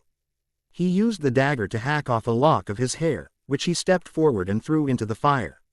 "I was a friend of Smeagol," he remarked, his voice tight with emotion. "Smeagol guided us safely through the dead marshes." Then he handed the dagger to the redhead. The redhead cut off a lock of his hair, his face unreadable, and threw it into the fire. "I was a friend of Smeagol," he husked. "Smeagol found food for us when we were hungry." Then the dagger came to the clever girl. As she sawed at her hair, the clever girl felt tears welling up in her eyes, as she pondered of Smeagol's life. 500 years of lurking in a lightless cave, eating raw fish, was more punishment than even the most horrible murderer deserved, she felt, and she was not against capital punishment, either. 500 years of the life Smeagol had led after he had found the ring would make the most cruel executioner look gentle and merciful, she considered. Even Azkaban was better than that. She stepped forward, throwing a thick lock of her hair into the fire. I was a friend of Smeagol," she whispered, her voice barely audible. Smeagol guided us up, past the city of Minas Morgul, to the borders of Mordor, despite being endlessly tempted to betray us." As she stepped back, she wiped her eyes, and the redhead put his arm around her shoulders, holding her close. Finally, it was the boy with the scar's turn. With his face set, the boy with the scar cut off a lock of hair, which he threw into the fire. "I was a friend of Smeagol," he intoned. At the end, and whatever his other sins, Smeagol was the one who truly destroyed the One Ring of Power when I could not. The clever girl stared into the flames, her cheeks wet with tears. Whatever else Smeagol had been, he had been her traveling companion and, she had to admit, admirer, and she had not been able to mourn his passing properly before now. Nobody but those present would have ever understood. The boy with the scar produced a basket he had carried ashore, and pulled some things out. First was a very fresh dead fish, which they had caught in the Anduin River before they landed. He put it onto the brazier. "Smeagol, may this fish sustain you, it was your favorite food for centuries." Then came the dagger. The clever girl recognized it as the work of an Easterling smith, and remembered the boy with the scar asking for it from the huge piles of captured weapons. "May this dagger protect you, on the long road you have ahead, Smeagol." Then came some sweet-smelling herbs. "And may this smell make you forget the endless stinks of the places you were. Farewell and good journey, Smeagol." A wave of the boy with the scar's wand, the gifts were consumed by flames, far fiercer than anything not magical could have been. When the fire died down, nothing of their offerings could be seen. Before they returned to the boat, the redhead produced his wand. "One last touch, I think." At a wave of his wand, wild roses burst out of the long-abandoned cemetery, twining up and around the memorial stela protectively. "There, let those flowers, and their thorns, stand for Deagle and Smeagol's lives and death, and may they keep this stone safe from harm." Once they were back aboard the boat, Gandalf spoke for the first time since they had landed. "So that is how wizards in your world say farewell to their own?" he questioned. The clever girl smiled rather sadly. He sounded just like her, when she was on the trail of knowledge. The blonde Slytherin nodded. "There are differences, the body of the person being honored as there, and as ceremonially cremated, with the ashes buried or sunk at sea. Because there are all sorts of horrible things a dark wizard or witch can do with such an object. But, in outline, that's how it's done." A shadow passed over his face. "The next of kin usual. Lee lights the pyre. I had to do it for my parents." When they returned to Minas Tirith, Professor Dumbledore was waiting for them, with Professor Snape and, much to everybody's surprise, the Minister of Magic, Cornelius Fudge. They were smiling down at them in a room in the palace, with King Elisar and Queen Arwen standing by. The other surviving members of the Fellowship, Gimli and Legolas, were there too. "It is normal, my dear friends, for honors here to be given by the king, or in his absence, the steward," remarked King Elisar. "But these honors are from your own world," so we pondered. A slightly different ceremony was in order. "Your compatriots wish to honor you. The boy with the scar James Potter," intoned Cornelius Fudge, "it is my great privilege and distinct pleasure to present to you, for unsurpassed bravery and endurance beyond the dreams of wizard kind, the Order of Merlin, first class, with crossed wands, stars and holly leaves." As the boy with the scar gaped like a gaffed fish, The minister produced a medal on a red and yellow ribbon from a small box and ceremoniously draped it around his neck. The clever girl Jessica Granger, for courage and endurance as great as ever any witch showed. It is my distinct pleasure to present to you the Order of Merlin, first class, with crossed wands and holly leaves. Before she quite knew what was happening, the clever girl found herself being draped with a medal on a ribbon, which gleamed against the dark cloth of her robes. The red-headed Arthur Weasley, your heroism, devotion and loyalty are a shining example to all wizards. Except, at my hands. The Order of Merlin, first class, with crossed wands. As the redhead struggled visibly to process the fact that he'd just received such an award, Cornelius Fudge stepped back. The clever girl suddenly pondered of something. Doesn't the blonde Slytherin get a medal? Indignation ran through her mind, hot as fire. If the blonde Slytherin doesn't get a medal, then they can take this bauble and stick it. Then she noticed that Professor Snape was stepping forward, pride and pleasure shining from his face and making him look rather as the clever girl imagined he might have always glanced, if he had not been seduced into the Death Eaters. Since I am your house head, Mr. Malfoy, I beg the privilege of presenting this to you. Please accept, as a small token of our admiration for your service.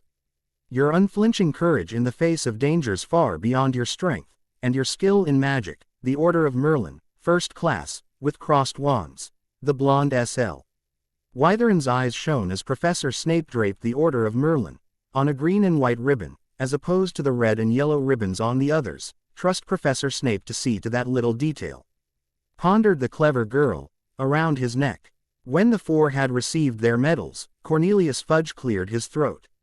It is seldom, if ever, that I have met any wizards or witches more deserving of honor. Your story is an epic of hardship, endurance, and bravery that is a shining light in the story of our people. I will always be proud, to my dying day, that I have had the honor of presenting you with these tokens of our appreciation. You have acted in the highest tradition of our kind, far above and beyond the call of duty. When it was all over, the four were left minutes. All of them were still digesting the concept of being members of the Order of Merlin. The Order of Merlin was something only a tiny handful of wizards and witches ever got, and many times, it was only awarded posthumously. Crossed wands, stars and holly leaves were additions that were even rarer. Centuries could pass between one such award and the next. Much as I hate to remind you, remarked Professor Dumbledore, who had returned with the others from whatever place they had been, it's now time to go back to Hogwarts. We'll be going back at the same time you are, but the spell that sent you here will have to be used to send you back. Otherwise, there would be highly undesirable feedback, and our world and Arda would begin to leak into each other. I don't think that the Obliviation squads would appreciate having to deal with, say, an Orcish war band that landed in Yorkshire. No, I don't think so. The clever girl grinned to herself at the consternation that would cause. Not that there weren't areas, like the Gorbals in Glasgow, where an Orcish war band or two could only improve things. Firmly shutting off that line of pondered, she questioned, do you have the portkey we used to get here? I certainly do. You left it at Rivendell, and Elrond took the opportunity of studying it. I don't grudge him the opportunity. He, Gandalf, and the other wizards of this world have been extremely interesting to meet. And I've been having more fun learning than I did since I was at Hogwarts, back when dinosaurs roamed the earth. He held the portkey out. When the boy with the scar took it, he raised his wand, and Professor Snape, and Cornelius Fudge disappeared in a cloud of golden sparks. The boy with the scar gathered the others with a gesture. Remember how this thing works. The blonde Slytherin rolled his eyes. It's not likely that any of us would ever forget, the boy with the scar. Shall we? Let's. All four of them reached out to grasp the portkey. In chorus, they remarked the triggering word, porter. The clever girl felt the familiar feeling of being jerked, and then felt herself falling, endlessly, and then she was standing in the great hall of Hogwarts Castle. They weren't alone. The entire school seemed to be there, and when they appeared, a roar of cheers and applause erupted like nothing the clever girl had heard since they had been presented to the Free Peoples. Gryffindors were hugging Slytherins, Professor McGonagall was beaming as though she'd just been presented with her first grandchild, and the whole school seemed to be in a frenzy of joy. Then the clever girl found herself being swarmed by her parents. Laughing, sobbing, and talking all at once, she hugged them both as hard as she could. From what her parents were saying, they had been terrified for her all the time she was gone, but proud that she had been selected for this dreadfully dangerous mission. A little way away, the boy with the scar and the redhead were being fussed over by the whole Weasley clan, even Percy, whose relations with the rest of the family were strained according to the last report the clever girl had heard, had forgotten all his dignity, dancing around with happiness as though he were 5 years old. When her parents finally let go of her, her mother glanced her over and clucked. "I can't believe it. The changes in you, darling. I sent away a teen-ager. I find myself now getting back a grown woman. And a beautiful one." She grinned conspiratorially. "You'll have to tell me everything about this trip you've been on, me and your dad." Her father was wiping tears from his face, reaching out to touch her again and again as if to reassure himself that his little girl was back, safe and alive. All of a sudden, the clever girl pondered of something, and her joy congealed into an icy feeling of desolation. "Mum, one of us didn't have anybody to welcome him home. You remember the blonde Slytherin Malfoy?" At her parents' puzzled nod, she went on quickly. "The blonde Slytherin's our friend now. He went along on the trip because it was prophesied that we'd have to have him. He agreed to it because the Dark Lord killed his parents last summer." As her parents' eyes opened wide with shock, she went on. "I think, down deep, he was sort of hoping that he wouldn't make it back. Now he's back and unlike me, the redhead and the boy the scar." The boy with the scar was being fussed over by Molly Weasley, who was vocally aghast at how thin he, and the redhead, had both gotten. "There's nobody to be glad to see him." "Oh, my God, poor boy." Dr. Granger glanced over at where the clever girl was pointing. The blonde Slytherin was sitting off a little ways away, watching with a detached air. "If nobody else is glad to see him, I'll do it. The poor motherless boy." She started over to greet the blonde Slytherin and welcome him home, but before she got 5 feet, the blonde Slytherin was mobbed by the Slytherins. Pansy P. Arkinson was hugging him as both his hands were being shaken by Crabbe and Goyle. The other Slytherins were getting ready to carry him around the hall on their shoulders, or just crowding close to wonder at his mettle. The clever girl glanced up and caught Professor Snape's eye. Very deliberately, Snape winked at her. The wink remarked, as plain as words, "I'm on your wavelength, Miss Granger, and, as usual, I'm miles ahead of you." She winked back, wondering at how much things could change. Professor Snape wasn't so bad, after all. He certainly cared about his Slytherins. She had been deeply touched that Professor Snape had begged the privilege of giving the blonde Slytherin his medal, but she knew that it meant a great deal more to the blonde Slytherin that it had come from him. After things calmed down, there was a feast at Hogwarts to beat all the feasts. The clever girl sat with her parents at the Gryffindor table, with the redhead and the boy with the scar a little way away among the Weasley clan. As she was finishing off a piece of meringue pie, she felt a tap on her shoulder. Turning, she was startled to see Crabbe and Goyle standing behind her, smiling.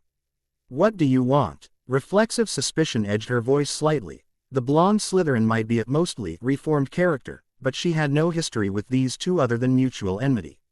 Her hand crept toward her wand. "We wanted to thank you, and the redhead, and the boy with the scar Potter." Crabbe's voice was gruff, but he didn't grunt the way she would have expected. "The blonde Slytherin Malfoy's our best friend. He's about our only friend.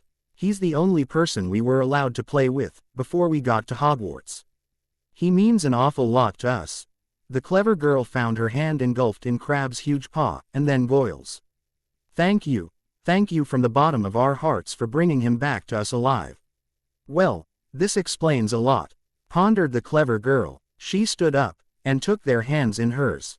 "It was our pleasure, boys. We couldn't have made it back without the blonde Slytherin. You Slytherins should be proud that he's one of you." They grinned rather conspiratorial grins. "Just don't tell him that," remarked Goyle, in a stage whisper. "Do you know the difference between a god and the blonde Slytherin Malfoy?" At her headshake, he went on. "No god thinks he's the blonde Slytherin Malfoy." At this, the clever girl giggled, and the boy with the scar and the redhead, who had come over to see what was up, snickered. With further handshakes and promises of friendship, Crabbe, and Goyle went back to the Slytherin table, where the blonde Slytherin was holding court like a young Oriental potentate. All he needs, pondered the clever girl, is a girl dropping grapes into his mouth. That was an idea, she decided quickly, that she was not going to put into his head. Well, it's good to be back, the redhead remarked. Even though we'll have to do a lot of makeup here at Hogwarts over the summer. We got a lot of extra credit from our teachers. Yes, it's good to be back, the boy with the scar agreed. Imagine my sorceries this summer. Woe is me, he remarked in tones of mocking grief as the others laughed. We've defeated one Dark Lord, let's try for two. Epilogue. The Boy with the Scar Potter and the One Ring of Power, Epilogue. Over a century after they had returned, the clever girl glanced around the familiar circular room. She had worked there for nearly 60 years, and she was very proud of all she had done in her time as assistant headmistress and then headmistress of Hogwarts. From revamping the curriculum to encouraging more inter-house contacts, she had more than accomplished what she had set out to do. By now, her ways were as set in stone as the existence of the four houses. Since only the oldest student's parents remembered any other way, Dumbledore had fallen before the last battle with Voldemort, and Professor McGonagall had taken over a shocked, grieving school. In the last fight, she had been badly hurt, and she had never been quite the same. After the destruction of Voldemort, she had resigned, and Snape had assumed the headmastership. Reluctantly, the clever girl gave her old potions master and sparring partner a mental salute. Knowing the dark side as he did, Snape had been just the person to make sure that evil influences would be rooted out of Hogwarts. Once and for all, he had called in Bill Weasley to help the boy with the Scar Potter open the Chamber of Secrets again, so that it could be neutralized for all time.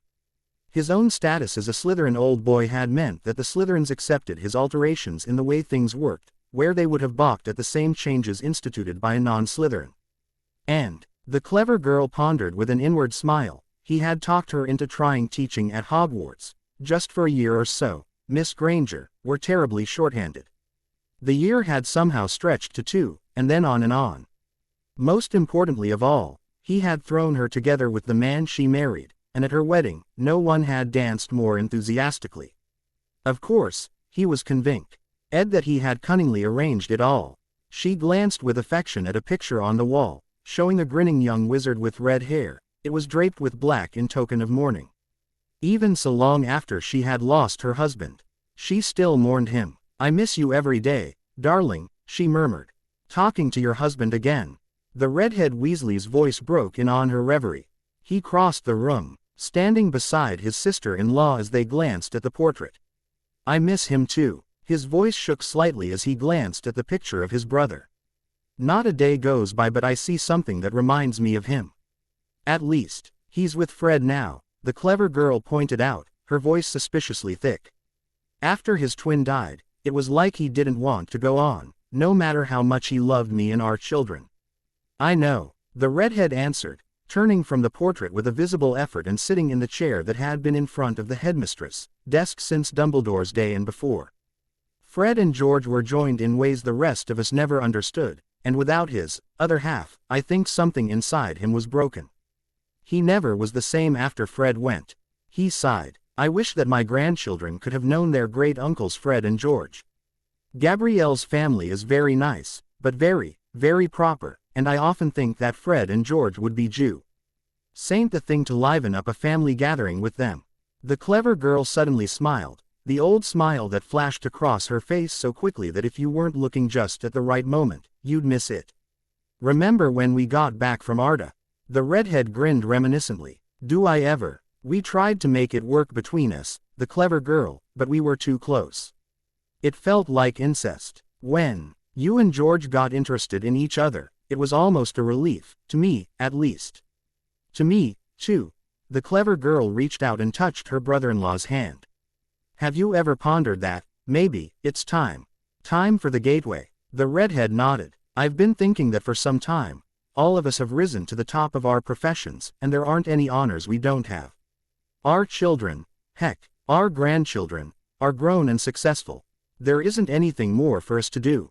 Then I'll contact them. I'll write the letters, while you look in on your great-grandchildren and other descendants.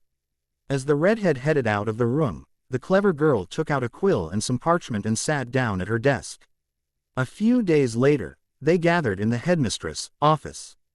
The Minister of Magic Emeritus, his hair long since gone snowy white and his trademark scar still visible on his lined face, glanced around at his closest friends. I had managed to forget about the gateway. But now that the clever girls brought it back to my attention, I honestly can't see why we shouldn't use it. His green eyes gleamed behind his glasses. I agree with the redhead. We've done everything there is to do. It's time for us to move aside, to let the next generations of wizards and witches accomplish things without having us there, inhibiting them just by having been and done so much. Well, this reward was part of what was promised us, after Sauron fell, observed the blonde Slytherin Malfoy, his narrow, clever face still hardly marked, even at the age of 130. I'll miss a lot of things about this place, but, honestly, the young Orrs don't need me anymore. He rubbed his side. This old wound still pains me, and the wounds I've suffered since then aren't much better. The worst ones are up here. He pointed to his forehead, and they all knew what he meant. He still blamed himself for a lot of the deaths. Crabbe and Goyle, in particular, were ghosts that never left his side. And all of us have outlived our spouses, haven't we? Put in the clever girl. We're just rattling around, going through motions. Our children and grandchildren, and great-grandchildren don't really need us anymore. She paused as a shadow passed across the blonde Slytherin's face. I'm sorry, the blonde Slytherin. I know your loss is most recent of all of us. Without you, without all of you, I'd have wanted to throw myself on the pyre when we cremated Susan, remarked the blonde Slytherin. His tone was light, but the clever girl had known him for over a century. And she could tell he was deeply in earnest. Susan Bones Malfoy had been the blonde Slytherin's wife for many decades, giving him strapping sons and heartbreakingly beautiful daughters. For what had seemed like an inconsequential illness had blossomed into a raging disease that consumed her while she still lived. The blonde Slytherin had done all he could, but even the Malfoy fortune and Saint Mungo's best hadn't been good enough. The clever girl's eyes teared at the memory of the blonde Slytherin, lighting his beloved wife's pyre with his wand, his eyes full of horror as at a nightmare he couldn't wake out of. She still vividly remembered how it had felt, lighting George Weasley's pyre, their children and grandchildren sobbing with her as she cast the charm. To put it bluntly, we don't have anything much keeping us here. Neville's a fine assistant headmaster, and he'll do wonderfully well as headmaster. The boy with the scar began summing up. The redhead's got Gringotts in perfect order. And this new boy they've got as Minister of Magic in my room's doing wonderfully well. I agree, it's time we took our reward. He glanced sad. If Ginny were here, I'd want to stay on and give Valinor a miss, but... At that, the clever girl got up and went to a hidden closet, pressing a spring to make it open out of the paneled wall it was hidden in. The hidden door opened, and she reached in, coming back to her friends with a familiar object. This brings back memories, doesn't it? She murmured. It was the same portkey they had used, so long ago, to travel to Middle-earth and begin their greatest adventure. It was now inert, but it was still an object they all remembered very well, along, just as a souvenir. As she packed up the things she was going to take along, the clever girl pondered about what they were about to do. Gandalf had told them about this, back in the Houses of Healing, when they were recovering from their ordeals in Mordor. So you see, as ringbearers, you have been granted a unique privilege among men, to journey west to Valinor with the last of the elves to leave Middle-earth. Their time is coming to an end, and they must either leave or dwindle and be forgotten. Let me see if I've got this straight, the boy with the scar had remarked, taking off his glasses to wipe them absently, a habit of his when he wanted to think. We sail west with the elves, and in Valinor. We'll live on forever, in happiness. Is that it? At Gandalf's nod, he put his glasses back on. Tempting. Mighty tempting. Before we answer, though, what about the redhead and the blonde Slytherin? The clever girl nodded vigorously. She was as concerned with that question as the boy with the scar was. Oh, they'd have to stay behind, either here in Middle-earth or in your world. They never bore the One Ring, after all. As the clever girl processed this, she felt anger kindling in her mind, and one glance at the boy with the scar told her that he was just as indignant. So, if I've got this straight, you're saying that the clever girl and I can go off to this Valinor place, where you came from originally, if I understand correctly, but the red he. Ad and the blonde Slytherin would have to stay behind. The boy with the scar's tone was light and conversational, but there was an edge to his voice that the clever girl knew meant trouble ahead. Why? Leahy was free of most of the nasty side effects of the ring. He had become far more commanding than he had been before he had borne it, and that effect showed no sign of lessening. Tell me, Gandalf, what sort of people do you think we are? The last bit came out in tones of icy rage that reminded the clever girl of Professor Snape at his very worst. Do you think, for 1 second, that we'll abandon our friends to death while we two skive off to some paradise where we can live forever?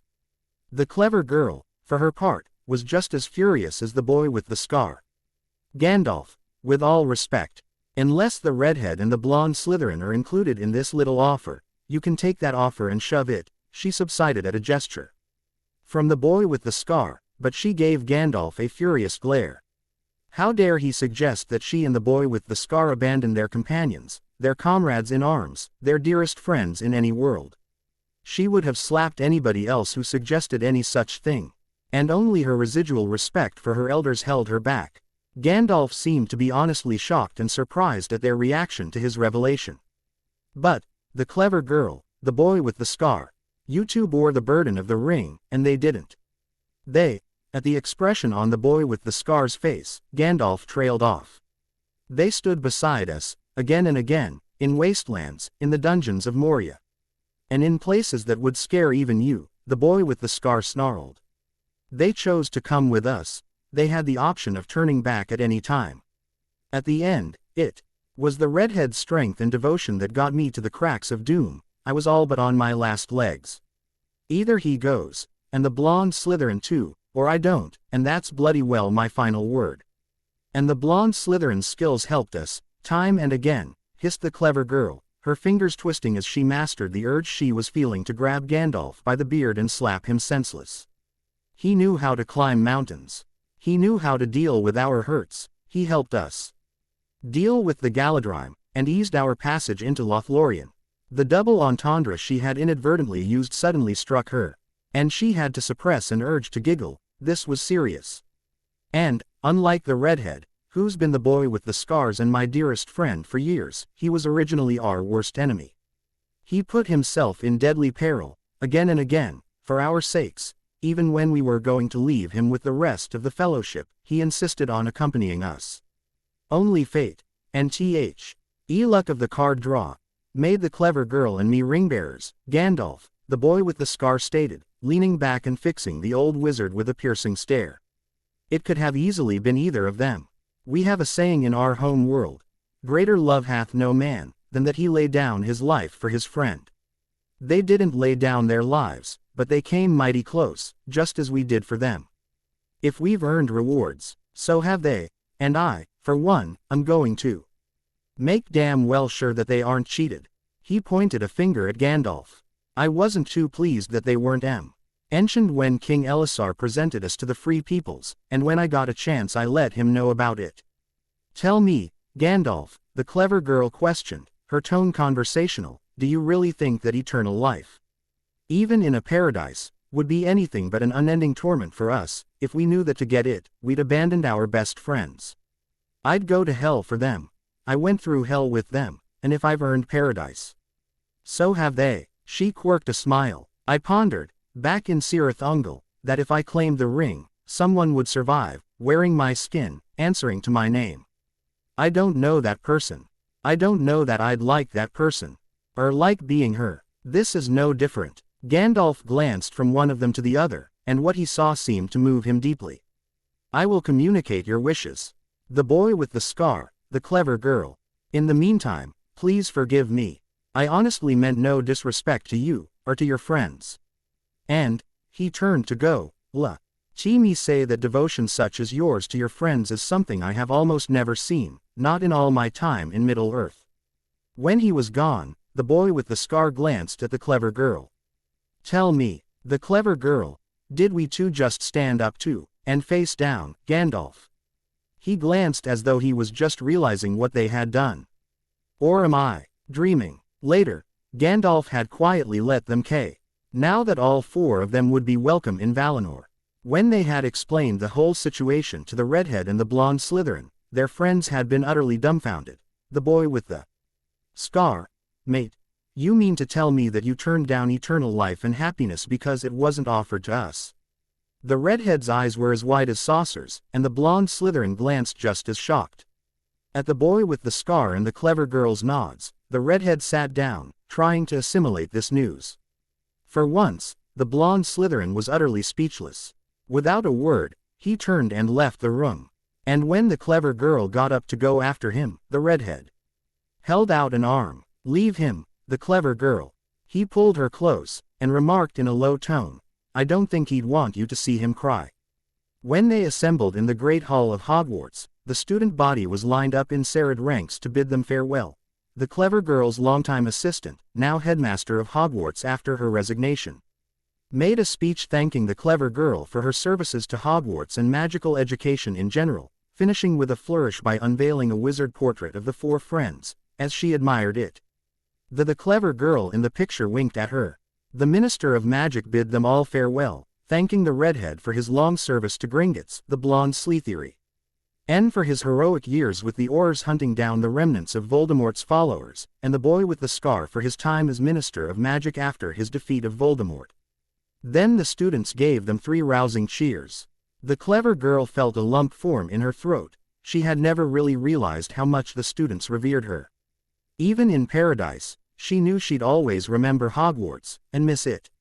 With that over, they turned to go. The new headmaster opened up the of them. They could see Middle-earth. Shouldering their packs, they stepped through, and the gate closed behind them. The clever girl felt as though a burden she had long carried had finally fallen from her back, freeing her at last. She took a deep breath. She had forgotten how crisp and clean the air of Middle-earth was. Once again, they found themselves in a beautiful clearing.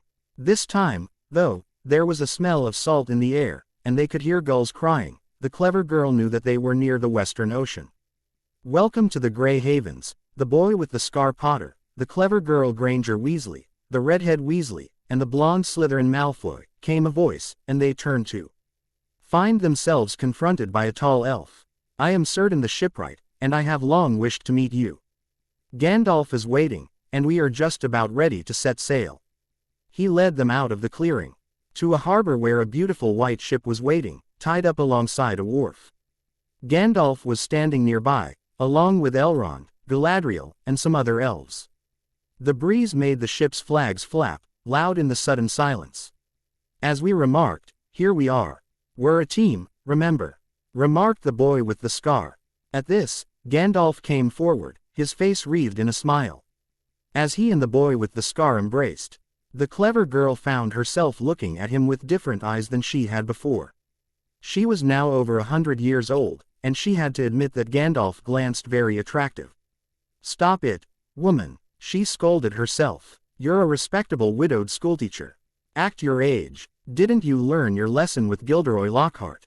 In any case, she figured that Gandalf was well out of her reach, but she had to admit, hugging him felt very nice indeed, when it was her turn. Círdan led them aboard the ship, and at his command, the elvish sailors cast off and set the sails.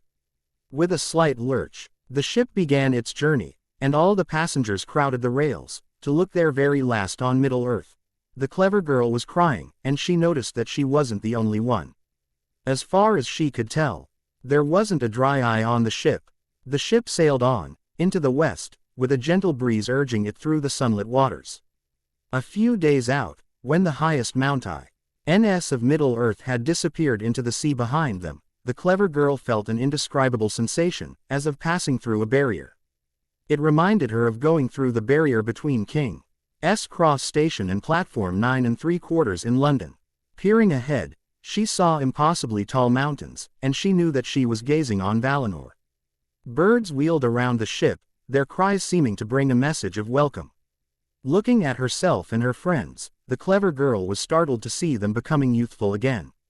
As she watched, their hair turned back to its original colors, and they Lieutenant such vigor and energy as they had not known in decades.